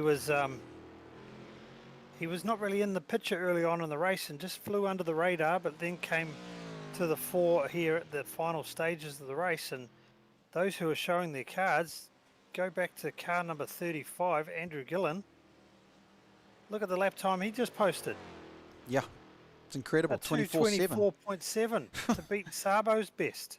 Where is this Where coming did that from? come from? Yep, exactly. It's just like, hello, he's grabbed that out of nowhere. And Gilliam is 38 seconds away from the lead, though. But, will the safety car? Goonan, by the way, has just crashed, and so too, here's the big news. So too is James Watson. Oh, no. James Watson has stacked it into the wall, and it happened exactly the same time, I think, as Elton Goonan. I wonder if they were within a cooey of each other. Bit coincidental. Hang on, let me double check my details here. Within 0.4 of a second. I've got a feeling there might have been a coming together. Maxis Blick has also just had a smash. So Maxis Blick in the 419 has hit the wall. Oh dear. Well, there's a bit of fatigue setting in by the looks of it. Yeah. Coming up to the final witching hour of the race. Yep, that's right. So let's have a chat, shall we? Let's he's in Team Marlborough, and Team Marlborough will bring in Maxis with us now. Maxis, do you have us live on the broadcast? Yes, I do. What are you doing, son? Oh, a bit of everything at the moment. What did you hit? Nah, nothing. Someone hit me in the back just before, though. Oh, no. Yeah, a bit of a bummer. Okay, so what does that do for your tactics? What's your plan? Are you playing it by ear, or you already sorted something? I'm going to try push through a couple of laps. I might have to pit. Steering's a bit off, but we'll push through, hopefully. Okay, we're on board with you. And, yeah, we can see you having to be quite ginger down that back straight, aren't you? There's, Yeah. Is it a little bit twitchy now? Yeah, a little bit touchy, eh? Oh, dear. So how's the race been going for you, though? You been comfortable with where you've been at, or you feel you're up or down on where you should be? Bit of everywhere at the moment. Yeah. Could say I could have done better, could say I could have done worse. I haven't done too well, but my team's doing pretty good. Okay, well, we're on board with you. It's yeah, it's looking like she's a handful, so you are going to have quite a lap or two ahead of you as you go around the track, but well done. Keep going, don't give up. Thank you. We'll All do. right, there's Maxis from Team Marlborough. He's oh boy, that Mustang is looking a little icky. And so too is Dylan Grant. Now, Dylan Grant is down in 29th position. And I think he's exited the server, so yeah, that's why we can't see anyone on the track from his car. Okay, so he's just bailed? Right. All righty, so be it. Shall we go to the front of the field? Yes, let's. Now, that's Sabo leading the pack away. Hello. But, hello, there's a virtual safety car if Sabo's slow up Mountain Straight. Oh, is it? It is too. They are backing down. Oh. Well, it was your call within that 10-minute window. Hey? Well, yeah, I said, yeah, longer than that 1 hour, 10 minutes to go. So they've pulled it once Sabo's gone past the pit entry so that he can't dive in there. They've called the virtual safety car. And this means that those who are at the back of the train, who's going to be diving into the pits? Matt McCutcheon, Andrew Gillen, Hayden Warrington. They've been able to get into the pits, but Hugo Allen, he hasn't. So those guys are going to be able to go in, fuel up, and then come back out and get onto the back of the train. So that's a big advantage to them, I believe. So even if they get their splash and dash out the way now, that will get them through to the finish, I believe, if they come around for the next stop. Right, over the top of people like Hugo and Nathan, who are currently sitting in 5th, but only because of this virtual. Yeah, you I think think they'll be so. disadvantaged now? Wow, it's going to be interesting to see whether they, if they slowed up enough here. If you were the leader and you had that debris call, would you slow up enough here to get within the pit stop window to the finish? You could just about pull yourself back slow enough and burn up the clock, because you really want to be able to get to about an hour to go. I think they could stretch it to an hour An hour and 5 is asking a bit much, I believe, on the fuel tank. But let's see how many minutes it takes to get from Skyline down to the pit entry.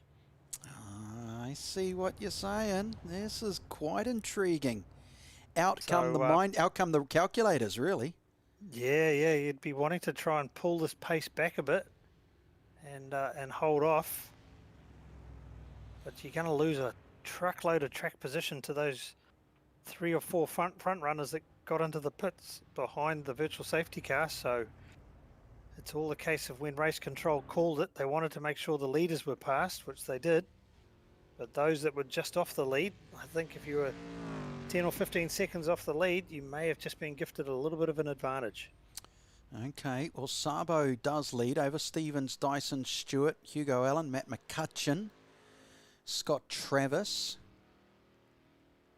Quite intriguing. Ethan Vanden Bosch.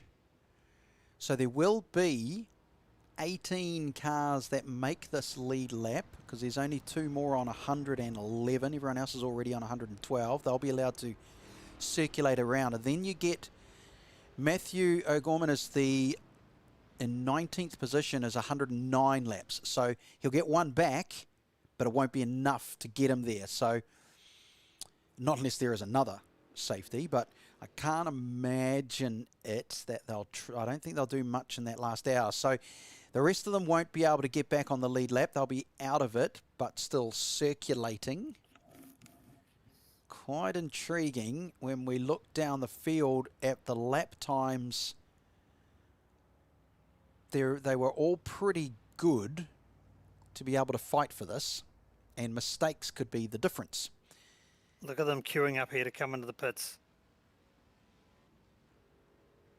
Oh, Sabo was trying to be foxy, but he has to pit.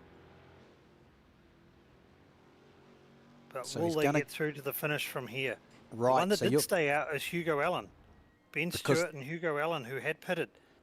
They've still got a lot more fuel on board, so they can run through, and they can gain track advantage now, but they will have to come and do a splash and dash later on, and that'll be under green, so that will kill them. But then again, do these guys also have to come in and do a splash and dash? So then it's going to be a case of who's got the most fuel and doesn't have to sit stationary as long in the pit lane. Okay, well that is, I think, Dunstall. I'm sure Dunstall's left. Was, yes. So we have Sabo, and who's getting in for the finish for the leader? Is it going to be Hugo Allen? No, sorry, Hugo Allen's is out. Sorry, is it going to be? Yes, it is. Matthew Payne's jumped on board. Okay. So our pace setter, Matthew Payne, is jumping on board To do the final stint. To do the final stint, yeah, but he's going to have a lot of traffic to contend with.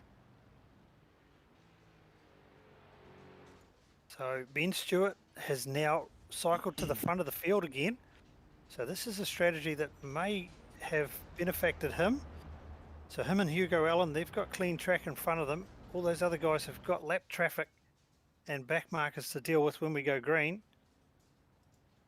So we'll see how far down the field, and there he is, Matthew Payne. He's down in the 11th position. Sabo in 10th. So boy, they've got a lot of work to do in front of them.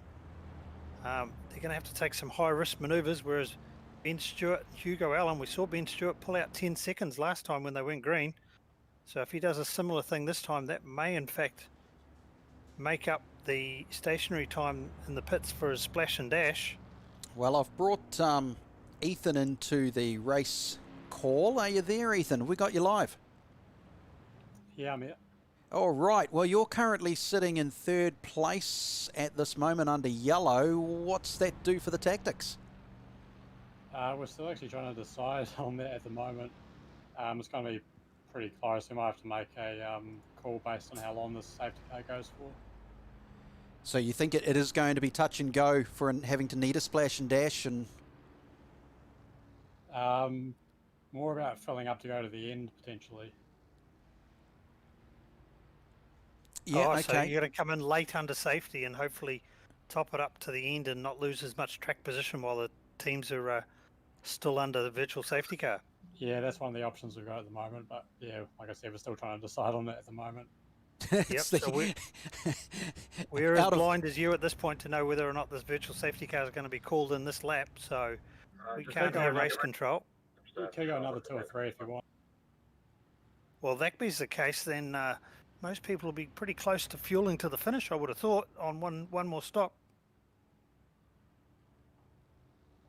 Have you been comfortable with your lap times and how the race has been going overall? Yeah, we've been caught up in a couple of incidents where we've been basically forced to pit and get fast repairs, but the track's getting really fast at the moment.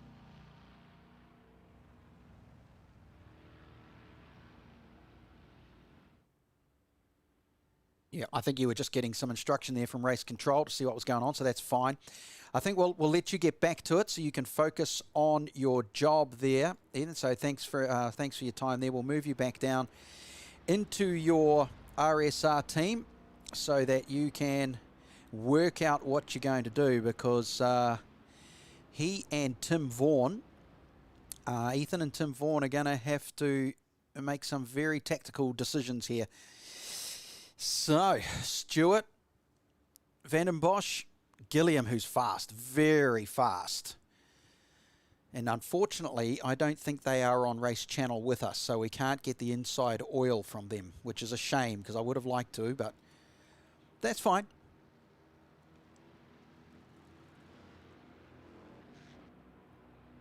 So I missed it during that chat online there, Sooty, but Hugo Allen has seemingly cycled to the back of the bunch. I'm not quite sure how that played out. Intriguing. Wonder what's going on. So we're green again. Okay, well, here goes Ben Stewart to lead the pack away, and he's going to be chased down. Oh, there's a couple going to be chased down very quickly. Andrew Gilliam is so fast. He's already moved. He's pushed Ethan right out wide, and he's managed to miss everybody. And was that Sam Thompson? No, it was Kyan Davey, I think. So I'm glad we didn't have Ethan on comms right then, because then he could have blamed us. But we'd, yeah. So Sam Thompson has moved himself into third. He had to brake dramatically. Here's Hayden Warrington is down in 5. McCutcheon is in 6. Dyson has moved down to 8. Sabo is up in 7. Dyson's still losing spots. Oh, here we go. Sorry, I've just had a message come through, and Anderson is back in the car because, get this, a Wi-Fi failure for Hugo. Oh no! So internet dropped off in the last hour. Of all things, after all their hard work, they won't be in the race to the win for the end because of an internet failure. So, yep, that's what it's about. I mean, you and I could drop out at any time. Ben Stewart up in the lead. He is all of 0.7 of a second ahead of Gilliam, and I suspect Gilliam will catch him really quick. I want to stay on this because Gilliam is fast. We know there'll be a bunch of other drivers coming through as well. That's a given. But the gap between Gilliam and Sam Thompson back in third is already 2.5 seconds. Sam Thompson is slightly slower than those chasing down and is holding that pack. Someone's gone out wide. I think that was Kyan Davey. Yes, it is. Gone into the wall. Oh, dear. And so too have a few others in panic mode. So, that's Kyan going out of the top 5. Gonskis. Let's go back to Gilliam. An hour to go, and the focus is starting to disappear from a couple of these drivers. Gilliam, though, fully focused. Definitely got the race face on and is going to do everything possible to get in this lead and then stretch it out, because the chances of a safety car now are very, very slim. It would have to be a massive pile-up, and even then I don't think they would do it. Check out the bunch behind, Sooty. Yeah, it's going crazy, isn't it? I'm just going to try Matthew Payne has jumped through. He's already into the 5th position, so he's made a lot of ground up real fast. And he's on Sabo McCutcheon. is trying to battle through as well. McCutcheon's blocking him off, which is a great move. Hold your spot and force the move. Dyson is back in 6. Sabo is in 7. Thompson is already slotted down into 8. He's been swamped. But here comes, and Dyson's just lost that little spot there. We were talking to that team just earlier, and they were worried about their pit position is going to cost them dramatically. But Stewart is just starting to walk away with this out the front with Gilliam in tow. And in fact, there they are, but it's a 6-second gap back to this spot. So those two, Stewart and Gilliam, are just starting to run away with this while the rest of the field has a little crack at each other for positions 3, 4, 5 and 6. Yeah, this is playing into Stewart's hands. He needs these guys to battle, needs them to hold each other up because he still has a fair bit of fuel to put in, I believe, in his splash and dash. So he didn't pit during the virtual safety car, whereas these guys have. But at the pace they're pushing on, boy, it's going to be touch and go whether they can get to the finish on the tank of fuel that they have now. Yeah, that is kind of intriguing, isn't it? It's oh, that's a massive calculation to do. Now here comes a dive. Down the inside. Ooh, that's a risky place to do it, but it's not impossible. We see it in real. We've seen it here. Give it a good crack. Warrington currently in 4th position. Matthew Payne chasing in hard and behind. He's got the clean car, but Sabo's there as well. Sabo would like to have a crack at this. He'd like to get involved. Matthew Payne decides he'll go down the inside under brakes. He'll do it calm. He launches the car. That's not calm. Not done yet. Heavy under brakes is Warrington. Way heavy. And, yep. And here goes Sabo's gone. Sabo's gone. Payne might have been gone. Warrington stays up there. Sabo is down into 12th position. He will be angry. Into 13th. Watson has moved up to 11. Cleland 10. Harrison 9. Stillborn 8. Payne is still in 7. Payne is still in position 7. And I just think it was Warrington going heavy under brakes might have caused that issue and might have just touched Matthew Payne a little bit, who then ended up going sideways, caught Sabo out, and that will probably, well, no, we've still got 50 minutes. There is plenty of time. Sabo's gone to pit lane, so is he using the last of his fast repairs for a quick splash and dash to make sure that he gets it to the finish? Well, he's got the pace. Is this a strategy call? Yeah, this could work out, in fact.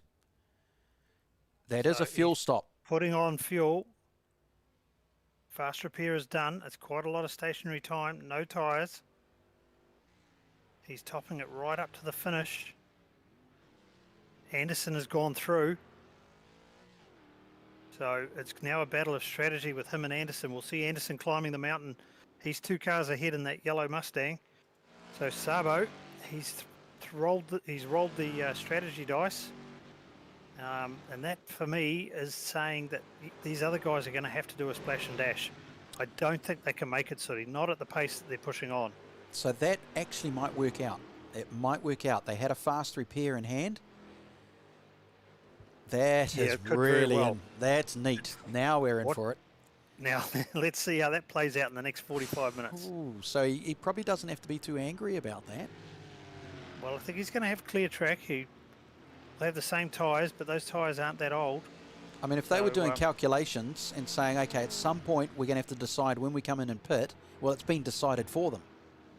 Yep, absolutely. So rather than limp around with the damaged car, if anywhere there was a place to have contact, it was at the end of the lap just before the pit entry, and they've bailed into the pit lane and affected those repairs. So let's see how that plays out. But meanwhile, out front, our Wellingtonian Ben Stewart, he's doing a great job out front. He's got that gap back out to a comfortable margin, 1.6 seconds. Yeah, which surprises me because Gillian was incredibly quick. But he seems to have lost a little bit of momentum here. Well, is it that, or are they playing the tyre conservation strategy with this last stint to go? But I believe Stewart definitely has to pit. I'm pretty confident he does not have the fuel to get to the finish. Yeah. As for Gillian, I've lost track of when his last pit stop was. As I see the messages coming through to race control, or to the commentary booth, and Hugo Allen still spitting about the power cut that took him and Nathan Anderson out of the battle.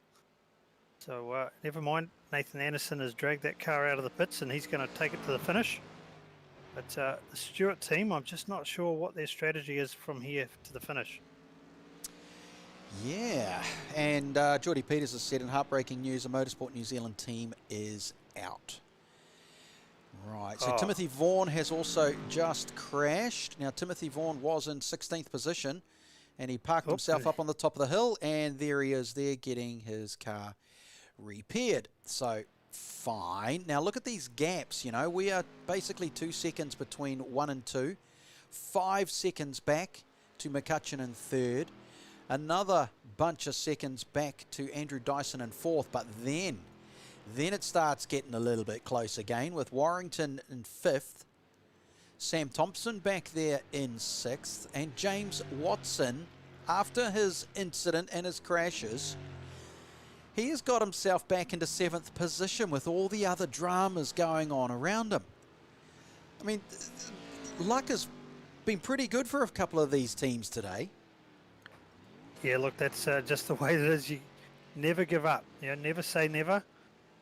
Bathurst has been won from last position, and Larry Perkins won it from nearly a lap down on the first lap. So, yeah, just don't give up. You just never know whether the mountain will choose you, and it all just unfolds in your direction. So, we'll wait and see. But yeah, that's been a great recovery.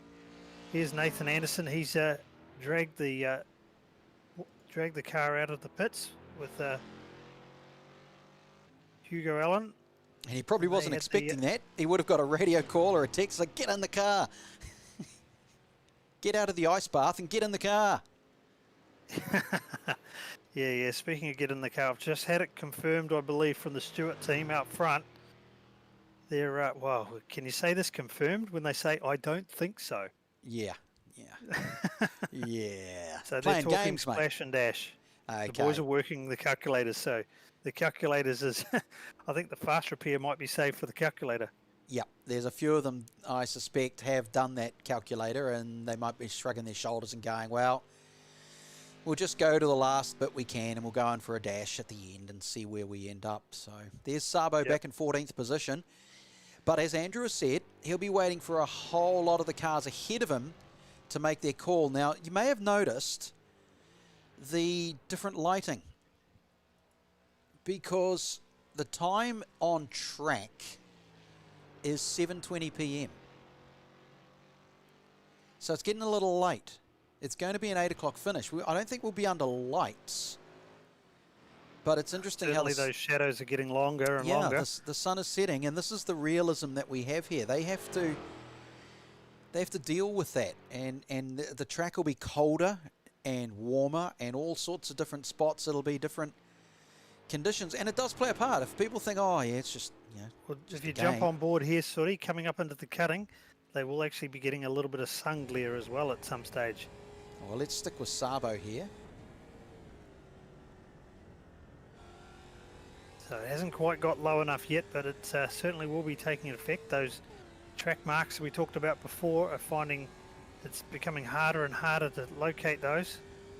And look at all the debris lines and a little bit of sun glare off to the side. But the track markers they have been using all day are changing with those changing light conditions. And so how interesting much to does, me, last time round for Sabo, he wasn't quite on the pace at 2:26. We've seen him pushing on a bit more, so what will be a telltale sign is if he starts backing off and conserving fuel a little bit, just short shifting, that'll tell me it's a fuel strategy to the finish. in regards to the temperature of the track, which is mimicked here incredibly accurately, what does the later day, cooler temperatures, shadows on the track, what's that affecting in regards to not just the grip around the turns and the corners, but your braking? Yeah, look, the grip level will go up a little bit as the tyres cool off. So yeah, they'll probably find the happy hour for the finish here. We can certainly see Ben Stewart out front is taking full advantage of that with a 2:25.6 last time round. So yeah, the track conditions will certainly be pretty juicy for these guys over the closing stages. And pushing on behind Ben Stewart out front.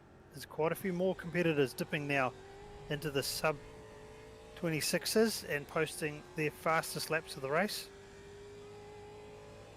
That time round, Matthew Payne has gone P1 on track.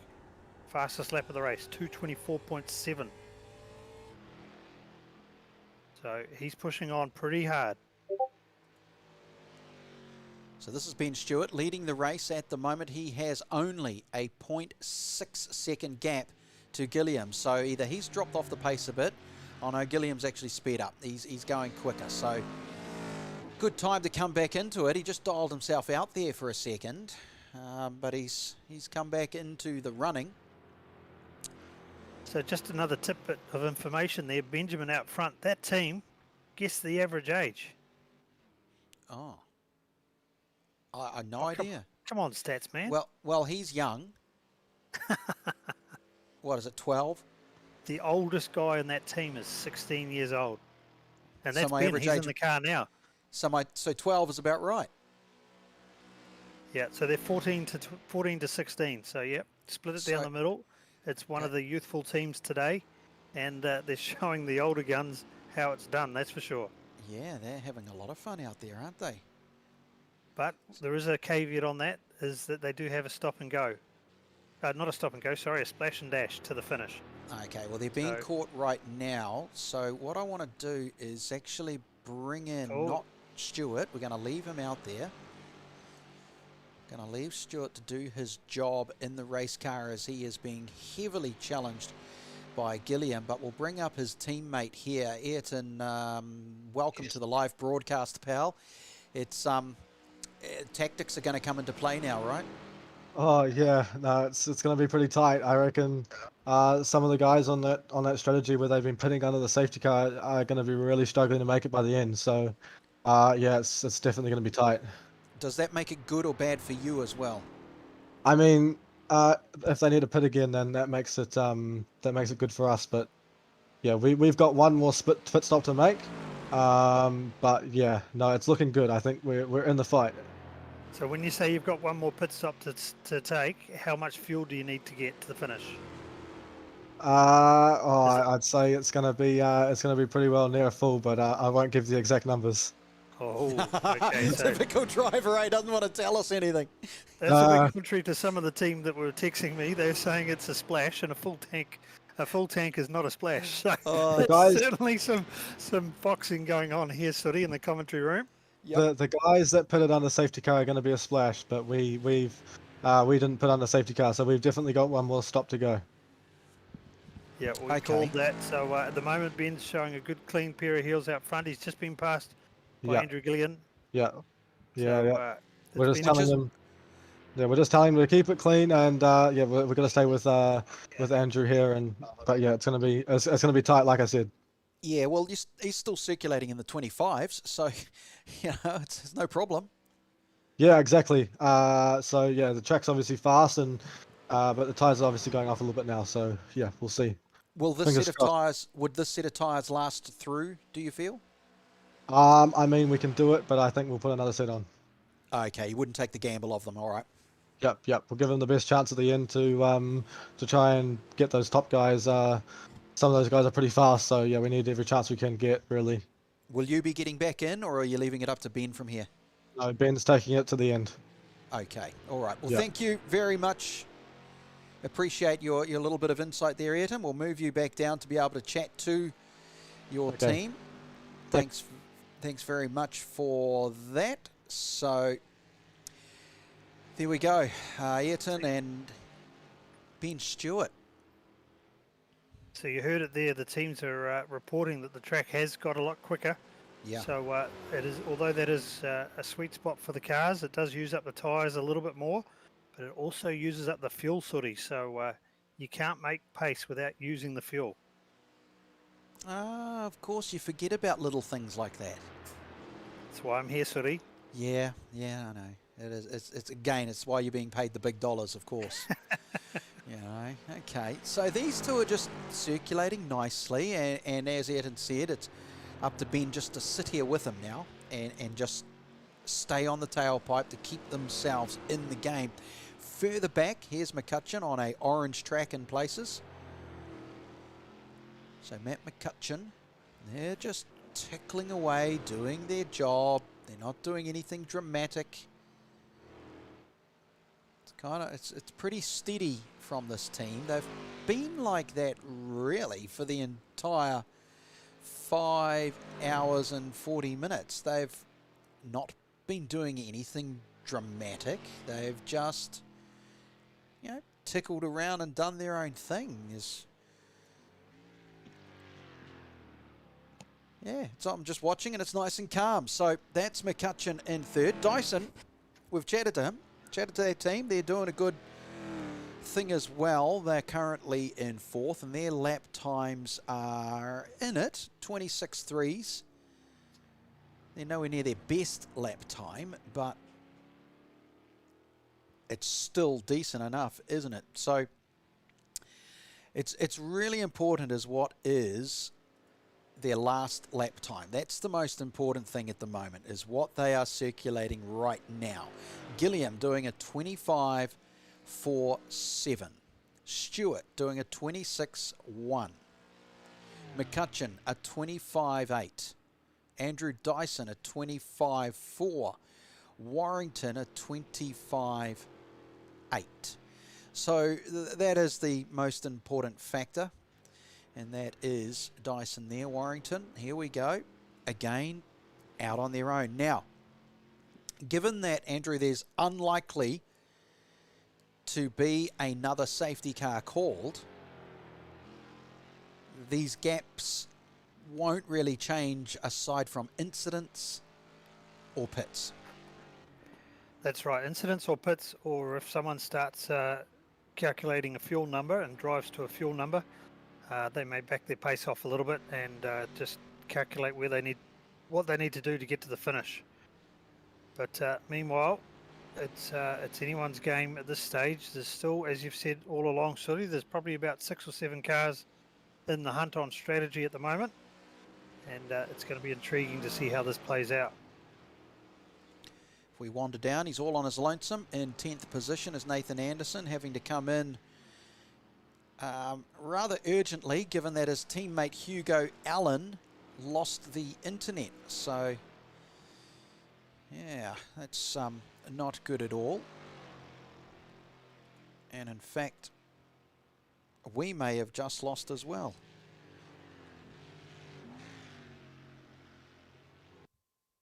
Well, we're seeing Ben Stewart here down through the dipper at this point in time. So whilst we try and close out this race for you, just on nearly 45 minutes to go. Sorry, just under 40 minutes to go. We're at the 5-hour 23 mark. So heading down Conrod Straight one more time. And Ben Stewart, we heard from the team, they have to come in and do a pit stop. They didn't cycle through during the last virtual safety car. So they have quite a bit of fuel they need to take on board. Exactly how much will play out in the coming laps. So circulating around and dipping down into the 2-minute 25.6s. So that's a pretty competitive pace. As he just goes in pretty hot into the final turn, just manages to pull it up. Looked like he was going to throw it away there for a minute.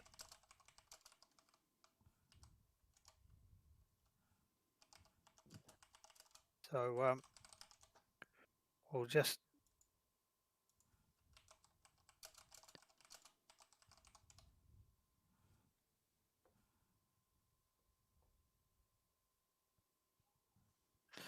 sorry folks, we're just trying to reconnect here a little bit.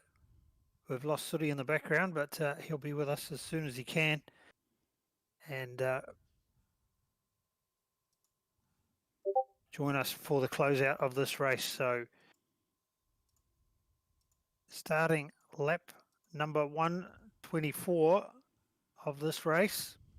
So the Mustang certainly hasn't proven to be the fastest on outright pace, but certainly brought a lot of action and still a lot of people in the hunt for the final part of this race. see Sooty's here beavering away on the keyboard, trying to reconnect to the world. But meanwhile, we'll try and bring these closing laps to you.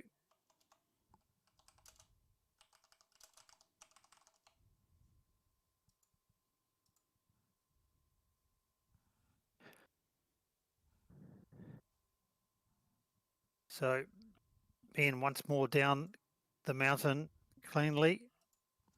Last time round, 2:26.4, so lost a little bit of time to Andrew Gillum. Now that gap out to 2.4 seconds, but still 11 seconds to the following Matt McCutcheon's behind.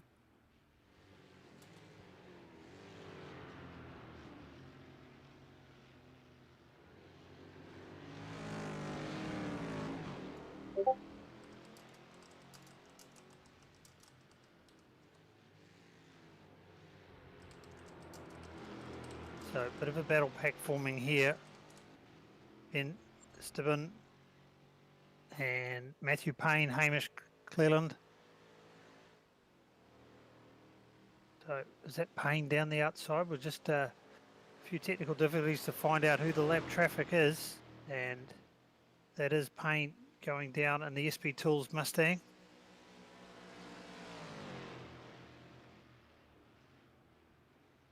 Into the chase one more time.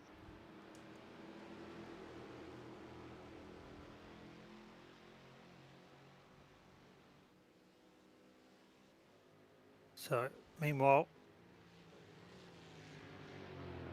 just Sooty's trying to reconnect and get the broadcast going. So we'll try and pick up for you as best we can with the limited graphics that are showing at present, but we are changing cars, so that's a good sign.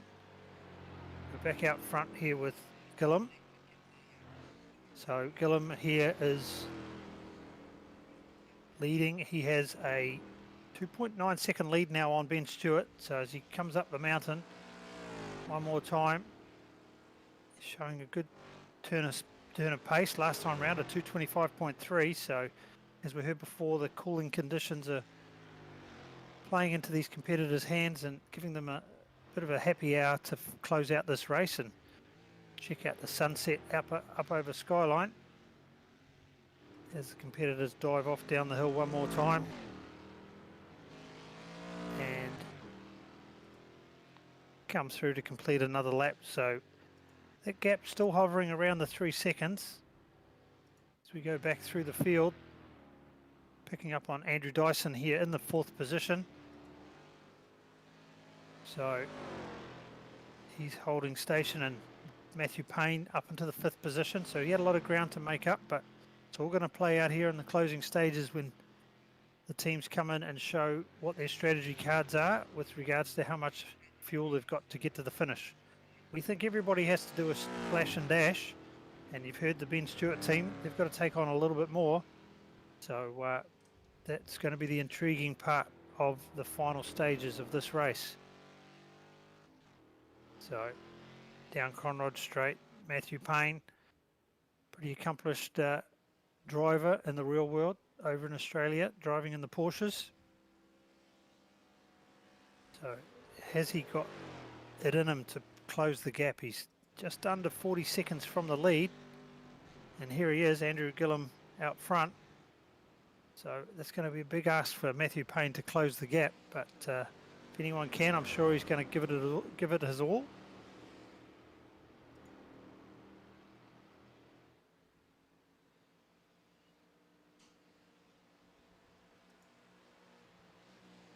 So into Griffin's Bend one more time. Climbing the mountain up into the cutting. That sun is really starting to get low in the day now. So those clouds are, those shadows are certainly getting long. The sun is disappearing and the lights are starting to take effect on track. So that's going to add another element of challenge to these competitors for the final stage of the race. Just when they thought all the pressure was over for the day and they could just circulate to the finish. Not to be. We're going to add the lighting effects and the closing daylight into play and see how they go getting through to the finish. So we've still got audio, Andrew, I can tell you that, but we seem to have a problem with our graphics, and I'm very scared to reload it in case it crashes completely, but we've got footage and audio going out to our broadcast. I guess that's the most important thing. Well, it is, yeah. So we've got the timing tower here on my screen, so we can call the positions. Yep, I can't turn the timing tower off on our broadcast. It is frozen. I'm sorry, all those watching, but it's just out of the blue with only, 40 minutes to go. It's decided to have a hiccup after going so well for nearly 6 hours. But I dare not touch it in case if I restart our streaming system, it might lose it completely. So I'll make that decision in a couple of seconds or minutes. Meanwhile, we can still see the different cars, and we can still see them racing for the checkered flag. That's the most important thing. Yep, that's what the fans at home will be wanting to see. We've sat here for 5.5 hours. They'll want to see the last half hour and see how it plays out.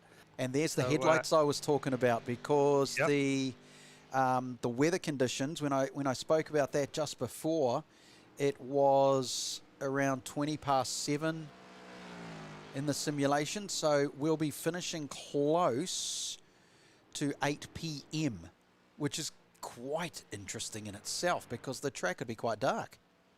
Yeah, look, the light is fading, and those headlights on the cars are definitely starting to take effect now. You can see the shadows that they're casting on the track. This isn't Nathan Anderson as per the graphics. This is actually the Ben Stewart car. So our apologies for the graphics that are frozen. We'll try and remind you which of the competitors are on screen as they appear. But Ben Stewart, again, he's sort of kind of a bit of a favourite here, but unfortunately I think he's got to have to put too much fuel on board. So that podium position that he's currently sitting in the second spot may end up having to be just the one that got away today. So we'll see how that plays out over the closing stages, Suri. Yeah, exactly. Let's see what's happening up front, shall we? Well, there is Gilliam, not Anderson. Ignore the graphics. Gilliam, and he has a gap of 5 seconds to Ben Stewart, and then it's 16 seconds back to this chap, Matt McCutcheon, in third place. And he's okay, can just circulate around. Dyson there in fourth with Matthew Payne in 5. And the gap is, well, it's pretty big, isn't it? It's 17 seconds. So the thing is, it is going to come down to who needs that splash and dash, which a handful of these drivers are crossing their fingers and hoping. One of the interesting ones, though, is this here. You can see the yellow Mustang there of Nathan Anderson chasing down James Watson, who's managed to get the Creme Insurance all the way back up to 8th position, but looking behind. Here we go. Mr. Sabo's decided to get back in on the action. Yeah, Sabo, he's been playing a game of snakes and ladders all day. He's up and then he's down, so he's on a charge again and looking to finish strongly.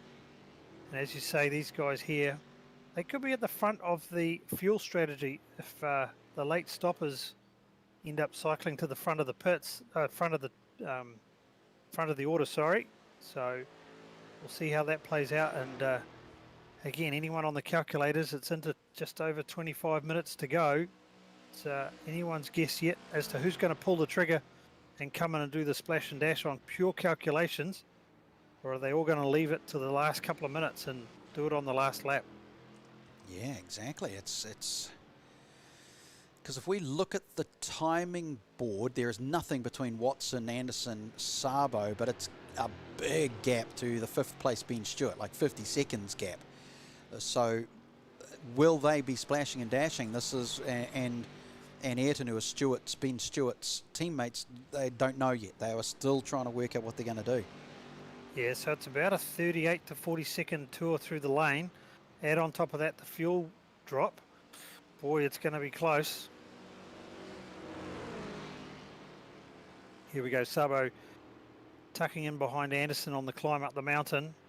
Anderson not quite on the boot wing there of James Watson, so Sabo's going to throw it down the inside. Anderson squeezes. Oh, squeezes down on him. Forces Sabo to back out of it. And anyhow, he's lost now quite a lot of momentum up the hill, so got a lot of ground to make back up.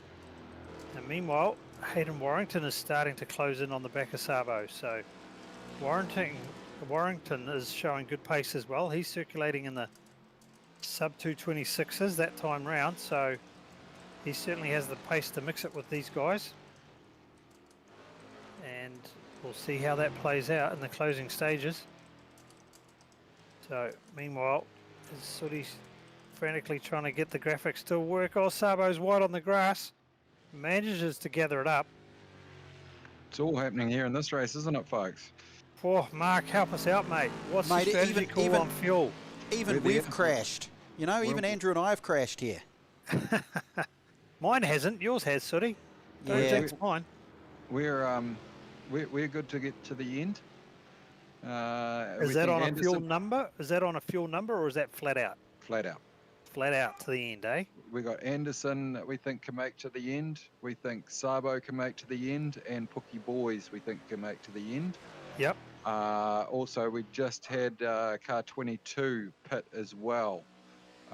So Ben Stewart, yep, which they thought they'd have to do a splash and dash, yeah. Yeah, so they've just done their splash and dash. They've come out. So I think we're effectively fourth, battling with the Anderson and Allen Racing for fifth and sixth with the Intel. Yeah, because we've still got Simrig's DPR and Larry's Courier Service to pit. We think we'll come out in front of them, but Pursuit Sim Racing looks like, they're going to be very tight with the Pookie Boys. You think about how endurance racing always works out. We see this in the real Bathurst 1000. We see it in other endurance races where drivers are way down in the field. They look down and out, but then all the maths come into play and all the incidents and all the different parts of a race come through as time ticks on. And you guys are a perfect example of that, Mark. You and James, you were kind of down and out. You were in the 15 position. We're last. We're last after the first corner. We spun on the first lap, first corner, and we've come back from last. Yeah, we've had a couple of big stints here. My last one was actually reasonably good for a change, so that's nice to do. Help the boys back, help James back into position, and then he's just really just gone on a qualifying mission right now and just putting down laps to get us to the end. Now, did you plan this to be finished under lights? Yeah, we plan everything perfectly. We think we should be all right, but it's going to start getting a little bit dark, but that's 6 o'clock at Bathurst. I think, well, according to my clock, it'll be 8 p.m. According to it up slightly, but that's all right. Yeah, which is fine. I think it's neat. I think it's added to it. I think it's brilliant. We're testing these drivers out properly. Yeah, certainly the lights are starting to take effect, and it's certainly not dampening the battles that we're seeing at the close here, Mark. So hats off to you and your team putting together a great formula for today's race, and boy, it's starting to heat up for the finish. Yeah, we should be. We've created a pretty cool race. I think we had a lot of people have a lot of fun, which is the main thing, and yeah, keeping it up. Yeah, it's really cool, and at the moment Sabo's just managed to get around Nathan Anderson. Finally, those two have been at it for the last couple of laps, and that's going to allow Sabo to chase down James Watson now. The gap there is only 0.8 of a second, so that is going to start getting extremely juicy. Now, this is for positions currently 7, 8, 9, but we don't know what's happening up ahead. We don't know really. There's speculation as to who's going to be doing what, but things are starting to get a little bit funny. It's a 40-second gap to the lead, 36, so there's 4 seconds back to Andrew Dyson in second place. There he is there. Again, one of these drivers who have come from nowhere. Gilliam, well, he's currently in third and is really probably the biggest news of the day, that team, to come from where they did pretty much last, and they are currently in third. They started last. They've made up 27 spots now in total. We take another little walk back. We've got Matthew Payne, who is sitting there, and they are in 4th position, but have a very good opportunity to make some moves. He's trying to get around some lap traffic, and they are doing a very nice job of staying out of the way, knowing that they aren't in the running. Although they thought they were at one point, but they were just unsure about their calculations. Those calculations have now been done, and they know they are out of it. We go back a little bit more. There is Ben Stewart, who has done a pit stop. That means he is 30 seconds off the lead in 5th position, but doing 25s. The leader is doing 27s. Second place is 26. Andrew Gilliam is 26, but Payne and Stewart and Sabo are all in the 25s. Now, Cleland and Watson, 6th and 7th, you can see there, well, you can't see on the timing board, so I'll tell you, are in the 26s. Again, our apologies. The graphics has frozen on our field and on our broadcast, and we cannot refresh them. And with only 40 minutes left in the race, we don't want to go rehashing things in case we lose it completely. So we're just going to run with what it is for the next 40 minutes, and we will tell you who is doing what. So the name Nathan Anderson is going to stay up there. We won't have a final result graphics. We're not going to play with fire and lose our broadcast. We'll keep going the way we are. So Matt McCutcheon leads at the moment. Let's go to him now. Out the front of the field. The best news is we are still showing who is doing what, and you can still hear us, which is fantastic, so we can tell you. Matt McCutcheon out there doing 25.5. Andrew Dyson is in second, doing 25.4, sorry, Just hit an accident 26s. between Sabo and us and Watson. Sabo's come around the front of our nose, and he's written us off as well as himself. Okay, they're both out of it. You are right. So, oh dear. Mark Mallard's just given us the heads up as I was going to scroll through them all, but we'll scroll quicker because there it is. Just going to go have a look. Sabo is out of the running. I can't imagine, even with a fast repair, they've already done 7. Watson is 9, so there has been a coming together. That is that car is out of it, and he will be gone. So Andrew, he's it's out. gone now. Yep, he'll He's push the tried to, escape button. Yeah, look, I think the best thing he could do is escape to the pits. He'll probably want to finish the race, but I doubt that he'll be able to get that flick spin affected, and watch for him to exit to the pit lane. No, he's going to have one last crack to try and turn it round. And I just hope he doesn't take anyone else out in the process. Which he's very close to doing, and really needs to just push escape. I think so, yeah. Yep, There he's he done goes. so he's out of there. So we can go to our leaders now. And that is in second place, Andrew Dyson in 73. Now, because of what's going on, things are going to dramatically change. Let's run through it. Again, our apologies for no graphics, but let me talk you through. Matt McCutcheon is leading the race. He has a 3.5 second gap back to this chap here, Andrew Dyson, number 73. Both of them have done 8, well, they've done 8 and 7 pit stops respectively. We don't know if they're going to have enough to get through. Gilliam is in third. He is all of 4 seconds off the lead, and that's our front 3 in close together. So we know that battle is going to come through. Payne is now starting to close the gap as well. His last lap time was a 25.03. He is well and truly quicker than any of those front runners and has a massive opportunity with 40 minutes to go. Easily will catch them, could possibly pass. Well, will do if he remains at that pace.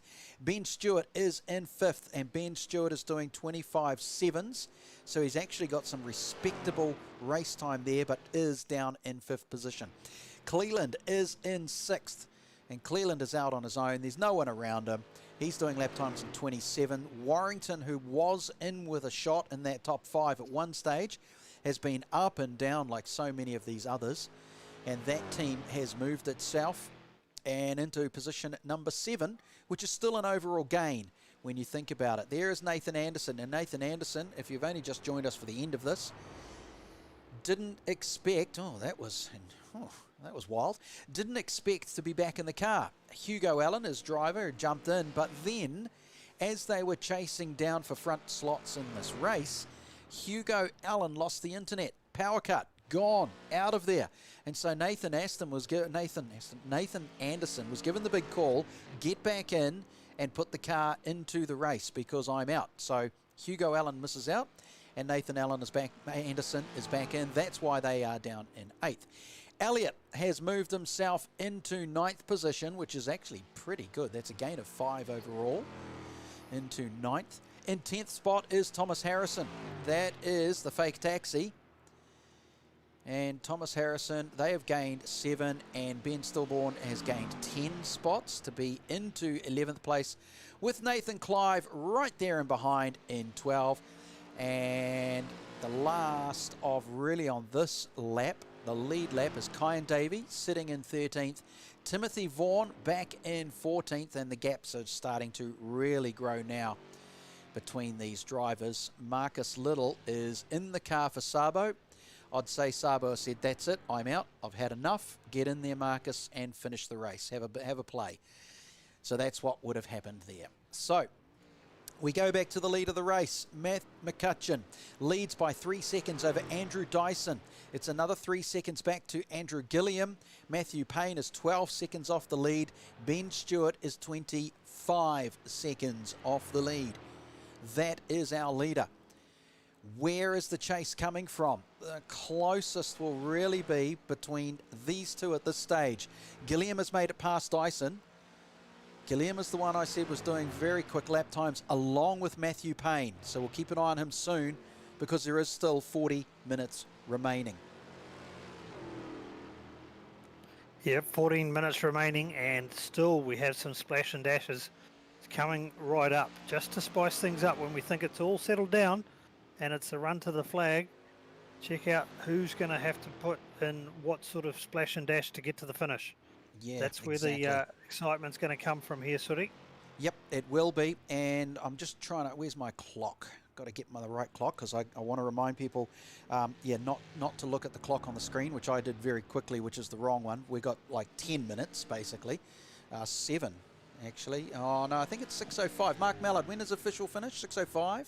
I've got 13 minutes and 5 seconds until iRacing says the race is finished, but then we sort of have a lap to go. So probably about 14-15 minutes and it'll be finished. Okay, so just got to remind people not to look at the graphics on the screen. Unfortunately, it's frozen and I don't want to take the risk of rebooting at this stage. Let's just watch the battle unfold and we'll talk you through it. So, Matt McCutcheon, Andrew Gilliam, Andrew Dyson. That's those two there. Gilliam and Dyson for 2nd and 3rd. Matthew Payne has made the gain and is only back by 8 seconds now. So, 8 seconds over 14 minutes. How's your math, boys? Well, it's all coming down, and who's got a pit stop left, really?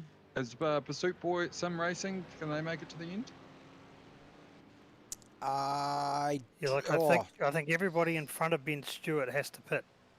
Yeah. Even Matthew Payne. Now, I think he needs a splash and dash as well. So it's just a case of who's closer on the calculator and who's going to push it right to the end. And certainly with no race control safety cars being thrown from here to the finish, it's going to be intriguing to see who pulls the trigger and comes in to make their stop. Ben Stewart's team, they were pretty confident. They came in quite a few laps ago and topped up. So we'll see how the others play out, Sooty. So, Mark, what's the time to come into the pits, do a quick splash and get out again, roughly? About 30 seconds for the splashes. Oh, we'll see the top 5. It's 30 seconds, 33 seconds back to 6th place. Ben Stewart in 5th. He's 22 seconds off the lead. Now that's going to bring in Cleland, Warrington, Anderson again, unless he has to take a splash. Yeah, I think HWR here is looking pretty good to be probably 3rd. I think Pookie Boys, if they don't have to pit, will win this. Bust ups, not so sure on. Okay, well, we've only got a few more minutes to go. We'll keep going. Again, ignore the graphics on the screen. We'll do our best to keep you with it. Now that Mark Mallard's here, he can also keep a close eye on it and make sure we know when it is the last lap. Matt McCutcheon still leads. Andrew Gilliam is in second. Andrew Dyson is in third. Those are the two we are looking at right now. The green bonnet is Gilliam. The red and white is Dyson. Payne is catching up very, very quickly. He is only now 7 seconds. Oh, no, maybe, yeah, no, he's maybe still just, and that's not going to help going out on the grass. He's trying hard. He's trying very hard. Ben Stewart is back by 24 seconds, and the lights are certainly on there. But then we've got those ones where once the splash and dash happens, we don't know. Cleland, back in 6. Warrington, back in 7. Nathan Anderson, back in 8th. It's going to get really juicy as we lock it in. But let's stick to this 2 and 3 just for now, because we can see McCutcheon up ahead. So 10 minutes to go, Suri. In my maths, that's less than 4 laps, and we've got one round in the background.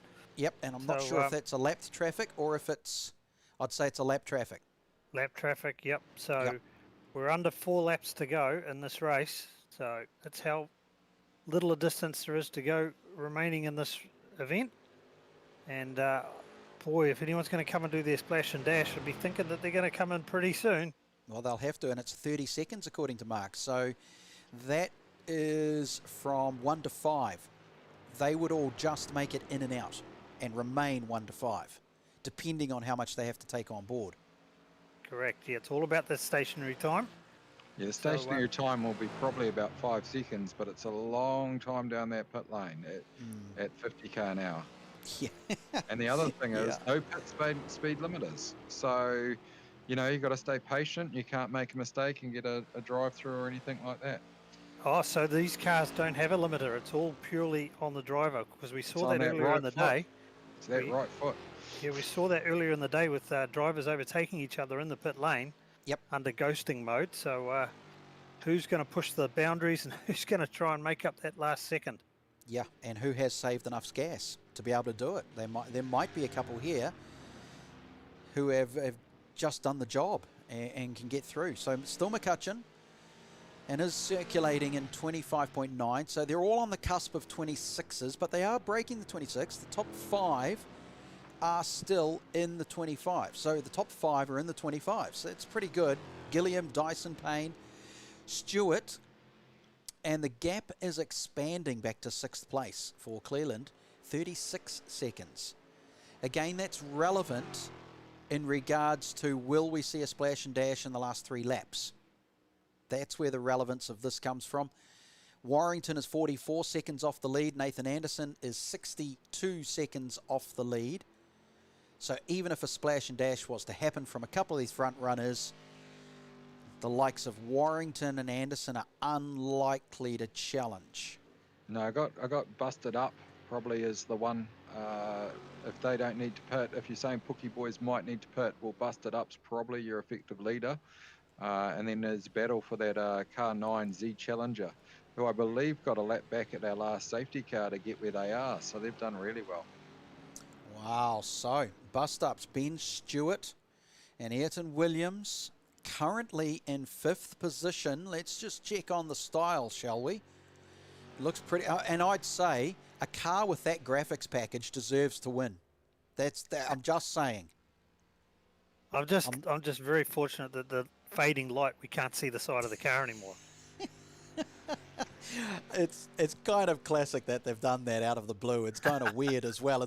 In fact, it's a little creepy, just to be fair. But okay, so if Mark Mallard's calculations are coming into the fore, this is the team that could end up taking the win, even though they're currently in 5th spot and all of 27 seconds behind.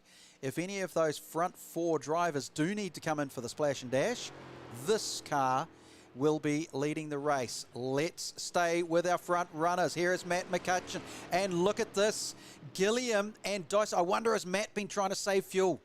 Has he been slowing himself down? Let's look at his lap times. 25.8 compared to 24.9 for Gilliam, 25.5. Well, that's not really saving gas. Those are pole position lap times, so no, I don't think there's saving gas there. He might have just made a little bit of a twitch somewhere, a little tiny error that has let these guys catch up. So that 3 second deficit is gone between 1, 2 and 3. It's then 8.9 seconds back to Payne and 25 back to Stewart. Let's not worry about that at the moment. Let's stay on this front 3 because we need to see if any of them dive into the pits or whether their engineers or themselves have calculated this exactly right and they make it to the checkered flag without having to go in. It's become a very juicy ending to a 6-hour race here at Bathurst. It's all on. It's all on. And These they front two are all over each other. Going heavy under brakes of all the times to do it. They're just going well. They are going brilliant. Nobody's pitting. I was holding my breath, waiting so for Andrew, someone to peel off. How much time do we have left, We've got lads? 5 minutes to go. So 2 laps. Yeah, 5 minutes to go, and then we get the last lap board. I'll tell you when we see the last lap board come out. Thank you very much. So I'm still waiting for the greatest livery of all time to take this race win. Currently, Stewart and Williams sitting in 5th position. But this fight up front, it's McCutcheon and Gilliam, Dyson in 3rd, the 3 of them after 6 hours. This is where it has come down to. Here goes Gilliam, who has been incredibly quick all day long. He goes down the outside where the marbles are. Big risk taking. He backs it down a little bit to get into the grippy stuff again, and that's allowed Dyson the opportunity. He shuts the door to Gilliam. McCutcheon loves it. He'll be looking in his rear vision mirror going, yeah, boys, you two fight it out. I'm going to carry on doing my job, being slightly wide and hitting my lines as much as I can, but stopping you from passing me. McCutcheon leading. Gilliam in 2nd. Dyson after 6 hours. The 3 of them have come through. So many of the other fast drivers are out. Incidents, crashes, mistakes. And here they go. 2 wide over the top of the mountain. Are you kidding? Who is going to back down? Dyson does. He says no thanks. Got to stay in the line here. We've got to go single file. Gave it a whirl. There'll be some mind games going on there, no doubt about it. McCutcheon, he'll be looking back. None of us here know if these drivers need to splash and dash, if they are actually going to make it to the checkered flag. None of us are sure if they're going to be on the smell, on the fumes as they come through to the last couple of sessions here at Bathurst. It is still McCutcheon, Gilliam, Dyson. Payne is only 6 seconds back. Ben Stewart is 21 seconds back. Matthew Payne will be wondering, Stewart will be wondering, are these 3 racing on fumes or did they calculate it perfectly? Well, let's see if they see one dash off here. Now this is critical. Will anyone go off? Watching. No. No, they've played games. They have played games with each other. So, have they taken a big gamble? Have they taken a huge gamble? Even if they pitted, they couldn't have won anyway, so they couldn't win if they pitted, so why not just keep going? Here comes Gilliam around the outside on turn 1. He'll be in the slippery stuff. He has to back down. That's given Dyson a shot. Dyson now has his nose in front. Dyson and Gilliam up the mountain climb. Here we go, the drag race. Dyson is not in the best spot. Gilliam is on the inside. He's in the better position. So last time round, they were definitely slower. They'd backed it off to a 2-minute 29. So you've got to be reading into that they're in fuel conservation mode. Yep, there it is. Dyson, as I said, was in the wrong spot. He was on the outside to the slippery stuff, but he'll be on the inside as they come up the mountain. Will they stay too wide? No. He slots back in. Matthew Payne in 4th. Ben Stewart in 5 will be scratching their heads going, come on. Will they run out of fuel? Here we go, the front 3. McCutcheon, Gilliam and Dyson. They come up over the top of the mountain now. Yeah, you look at the gap back to Stewart. It's just plummeting. So these guys are trying to check each other up. They've touched each other, so Gilliam's hit the wall. McCutcheon gets through. Dyson's had a clash. He's staying out wide. He's in the skirt. There's no way he'll stay safe there. Surely not. That's impossible here at Bathurst. They are giving it up, giving it to each other. And here comes Gilliam again. And here are the chasers. Matthew Payne is there. Ben Stewart comes around the corner. How's our laps, boys? Is this the final, or have we still got another one to go? At the end of this. One more to go after this. At the end of this. Yeah, okay. They're checking each other up. They're checking each other up and causing all sorts of carnage. They're tripping over each other because they're trying to save fuel. So they're just, the crew chiefs will be going max save right now, trying to throw the dice. And who's going to lucky boys? I tell you now, Matthew Payne is only 4 seconds off the lead. Ben Stewart has dropped his 22 seconds down to 17. There is still the opportunity. We do not know if the top 4 are going to make it. And if they don't, that'll allow 5th place Stewart and Williams to get through for the win. But at this stage, it is 29-second laps. They are slow. It is Matt McCutcheon. And it is Dyson. Gilliam is slightly out of it now because of that dust up on the top of the hill. Here's the white flag. Through. Here is McCutcheon. Andrew's just told us the white flag. McCutcheon blocks it. He does a very safe job there. He doesn't go too heavy on the ripple strip. A couple of tail markers will get in the way. They'll know and they'll be moving. It is dark here at Bathurst. It's nearly 8 p.m. Bathurst time and we are racing. And we are not racing for chocolate fish. We are racing for a 2K Cup Shield car. Someone here is going to win the opportunity to race in 2K Cup thanks to Waikato Cars, Storerite, IQ Security and Creme Insurance. We come through. The numbers count down. We're coming up through the windy bits, Andrew. Payne, 2 seconds behind, 2.5, 2.2. That's plummeting at the moment. These guys have throttled back so much that Payne is just catching them hand over fist. Is he going to be able to get there? These guys have pulled right back. He's coughed. I'm sure he's run out of fuel. He has. He has. He has to have. Gilliam has come through. McCutcheon is out. Gilliam is through. Dyson is in. Payne is up there. Stewart will make a move. He's thread the needle. He's into the 3rd position. We go, everyone. Watch these front 3 cars. Will we lose Gilliam and Dyson and Payne? So these guys are out of it. We need to get to the front, sorry. We need to get to the front. Sorry, we've got to get... There it is. It's kept with us. So, Gilliam, Dyson, Payne, McCutcheon is gone. Forget it. Out of gas. Stewart now 14 seconds back, still with enough fuel. Do we have gas in Gilliam, Dyson and Payne? They are doing lap times in the... Is the white flag out? I can't see a white flag on my screen, but we're stuck in the pit, so I don't know if it hasn't come out. Yeah, I saw the white flag as we crossed the line. It's come up. I've just got it. We've just got told. Okay, so this is the last lap. This is racing for the checkered. The finish. Right. Okay, this is racing to the checkered. Will Gilliam make it? Will Dyson make it? Payne is too far back unless they run out of gas. Here comes Andrew Gilliam. He goes in deep and hard. He doesn't want to be close to the rest of them. He doesn't want to dive bomb. Forget the graphics on the screen. That's not who we're seeing. Oh, it's run out of Andrew gas. Gilliam. Run out of gas. Now there goes Dyson. He has gone. He's out of gas. Payne comes through. Can Dyson roll his way ahead? Is there enough of a gap? Is that the checkered flag, lads? Do we have a race winner? We do. Andrew Gilliam wins a 6-hour at Bathurst. Payne has come through for 2nd, and Dyson is out of gas to roll through. Surely it was. He's going crazy. It must have been, yes. Yep. Dyson has claimed that he has scraped through on the smell of an oily rag. Ben Stewart has managed to get into 4th, but McCutcheon wasn't going to do it. He was leading. He needed the splash and dash. He couldn't make it happen. Andrew Gilliam did just. I suspect that was it for him. Matthew Payne might have had a lap left.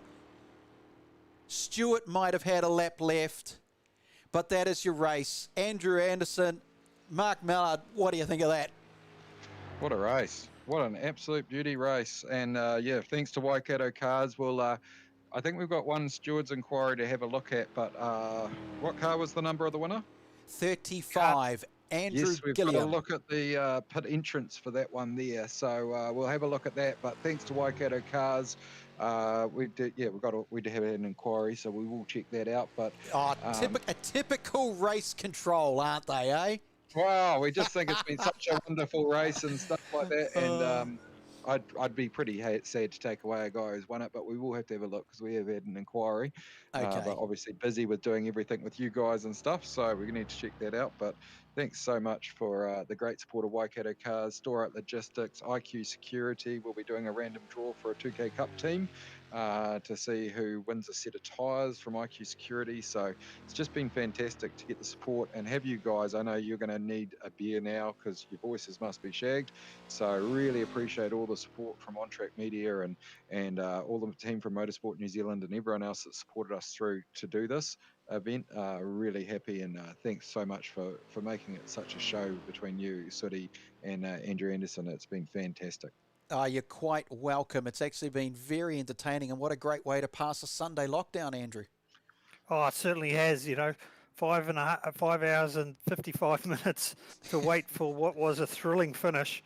Look, it's been a great day. It's been exciting action, and it's great to see the teams here put on a great show for all the fans at home, online. I've been keeping in touch. We've had a lot of them, and as we see the victory burnouts starting, look, just a great way to spend a lockdown Sunday. Yeah, it was. Even though we lost the graphics with about 40 minutes to go, it's a real shame, but never mind, we still got to see the end of this wonderful race. Thank you, Andrew, for deciding out of the blue to come join in and give me a hand. It's been absolutely wonderful to have your expertise from the racetrack on the comms, so thank you for doing that.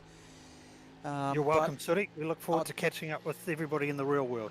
Yeah, exactly, and I just want to stay with this because it's kind of cool. It's doing a smoky in the middle of the night is kind of cool, and into the wall he goes. Into pit lane. Victory lane. So well done to Gilliam. Let me quickly run through it for you again before we broadcast off. Gilliam Payne. Can you pull him in? Is he able to come in? No, I don't think he was in race control. I've been trying to find him. Look, I'll try and find them for you. Yeah, you try and find them. It'd be fantastic to have them. Just be 1 second. No worries at all. That'd be really good to get them in here because I haven't been able to see them. I've been trying to capture them across the day, plus a couple of others. In the team, but let's just go get them. All right, Mark Mallard's doing his thing, so that's fine. So it was Gilliam Payne, Dyson Stewart, Cleland McCutcheon ended up, according to my lap board, in 6th overall. So he must have almost coasted down the hill because they had such a big gap, almost half a lap back to 7th position. He was able to do so. Harrison and Anderson, Warrington, and then it was 2 minutes back. Clive, Stillborn, Davey and Vaughan back to 3 minutes. So the gap was kind of huge, to be fair. It was a big gap back there, and they didn't have a chance of catching that top 5. At least 18 of them were, I think at 1.18 we got down to on the lead lap. By the time it finished, we were down to 12 on the lead lap. That's still pretty good, Andrew. Yeah, look, it's pretty outstanding for the length of the race, the varying sim setups that I'm sure these teams have got, and different drivers from different venues. It was great to have that number of cars in contention towards the end, and also full credit to the organisers for those competition cautions, which enabled people a lap down to get those back, including the likes of Hamish Cleland, who almost stole the show there after being a lap down with about an hour to go. Yeah, exactly. It's incredible that what those two achieved to get from 29th. This is like the Bathurst 1000 where those lads keep winning. It wasn't Chaz; they were last, weren't they? And up they go and win. And other Chaz drivers and over the Paul years. Morris, they qualified second to last and won the race. Larry Perkins, he got a flat tyre on the first lap and came in and changed it one year and was nearly a lap down and went on to win with Russell Ingall. Oh, so, great stuff. You've just got to stay in the hunt. Bathurst keeps providing it does. Did you manage to find them, Mark, or are they not here? No, they're not there. Okay, Sorry. Never mind. All right, well, we'll finish. That's us. Everyone will go do their banter online. They'll chat.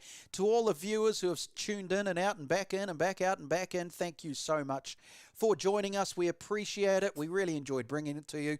You helped us pass the time. on a... Oh, hang on, we've got a couple of people. Who have we got here? We've got Andy and Mike. Yep, that's us from Pursuit Sim Racing.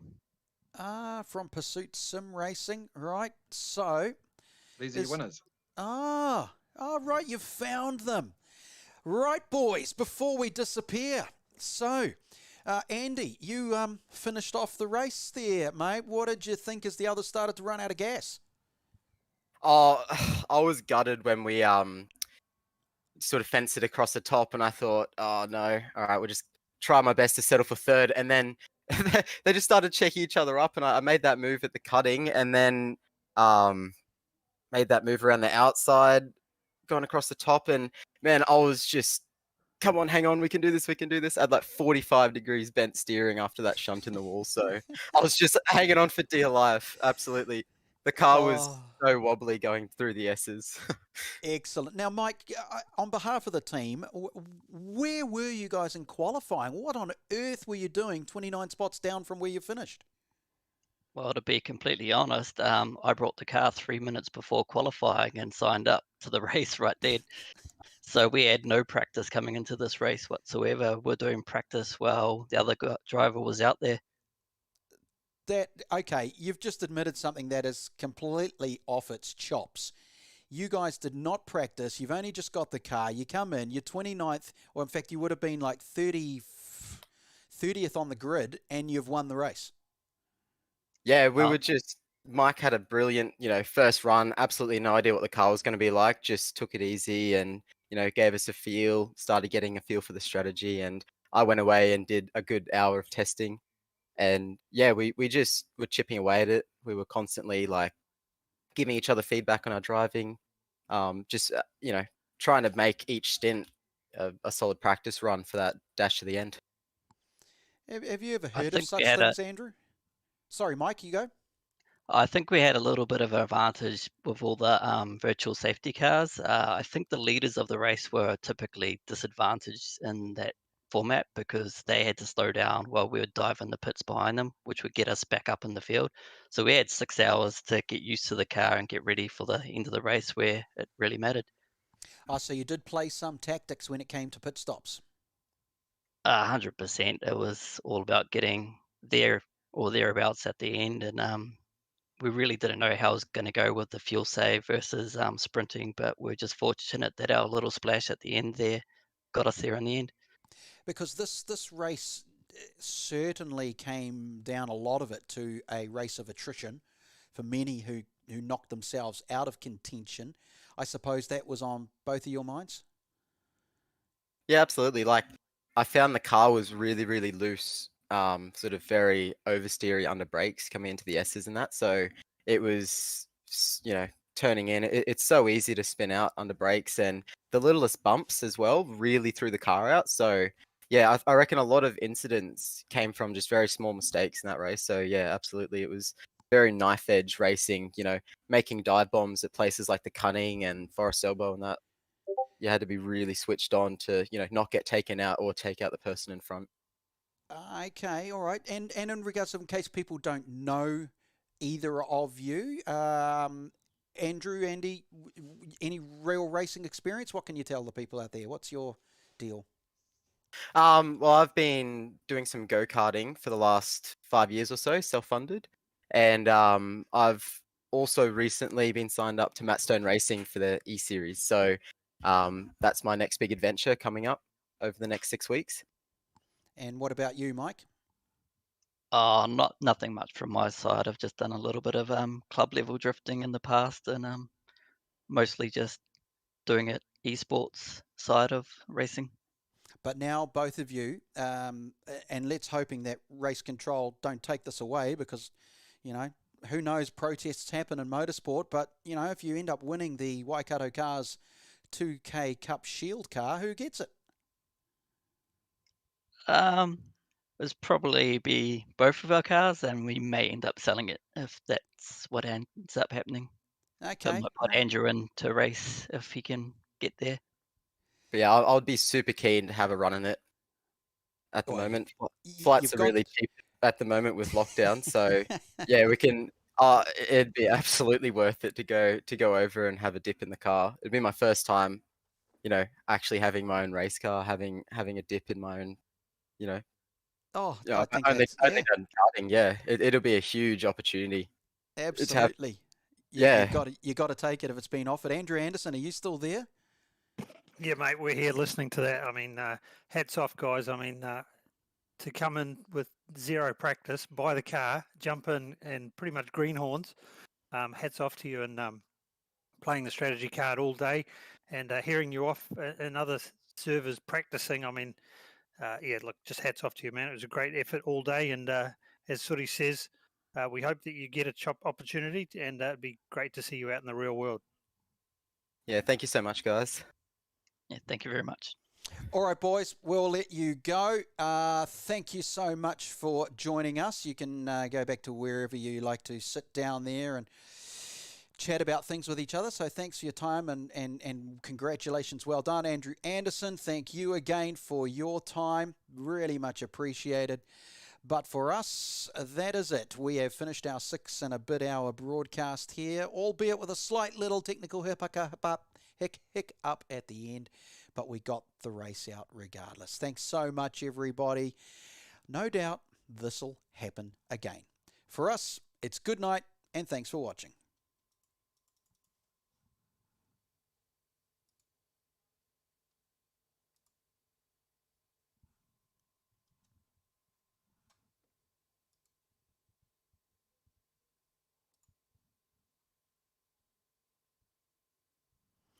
Okay, it's finally shut down. I actually had to use Task Manager just to close off the stream. So the SDK froze, did it? No, the actual Streamlabs froze. The yeah, the broadcast thing. But strangely enough, it stayed on to allow us. It kept the iRacing footage going through and our audio, but none of the audio meters were moving. I couldn't see our volume levels. Every time I changed a car or a person or a camera view or brought up different graphics, nothing would work apart from changing the cameras. So that was lucky that it's pure luck that it still stayed going. Oh, wow. Yeah, with 40 minutes to go. I mean, if it had a frozen complete, I just would have rebooted the computer, kicked it back up, and we would have lost 5 to 10 minutes of the broadcast. But in the end, I think it was safer just to stay with it and broadcast. Yeah, it's always one of those nervous things. If you boot it off, does it become a bigger issue? Yeah, so we just left it there. So Nathan got plenty of airtime in the last 40 minutes with his name stuck on the screen, mate. His name did, yeah. Yeah, it was weird, because I'm using SDK and using the broadcast computer that James was using, and yet the whole day's race streamed fine. No glitches, no lagging or anything like that for me to view. Yep. Which you would think that the turning around and going into a broadcast would do little extra load. Yeah. So that's bizarre, but yeah. Oh, yeah. All good, man. Sweet as. All right, thanks for your help, buddy. I'm going to go think about dinner. See you. See ya.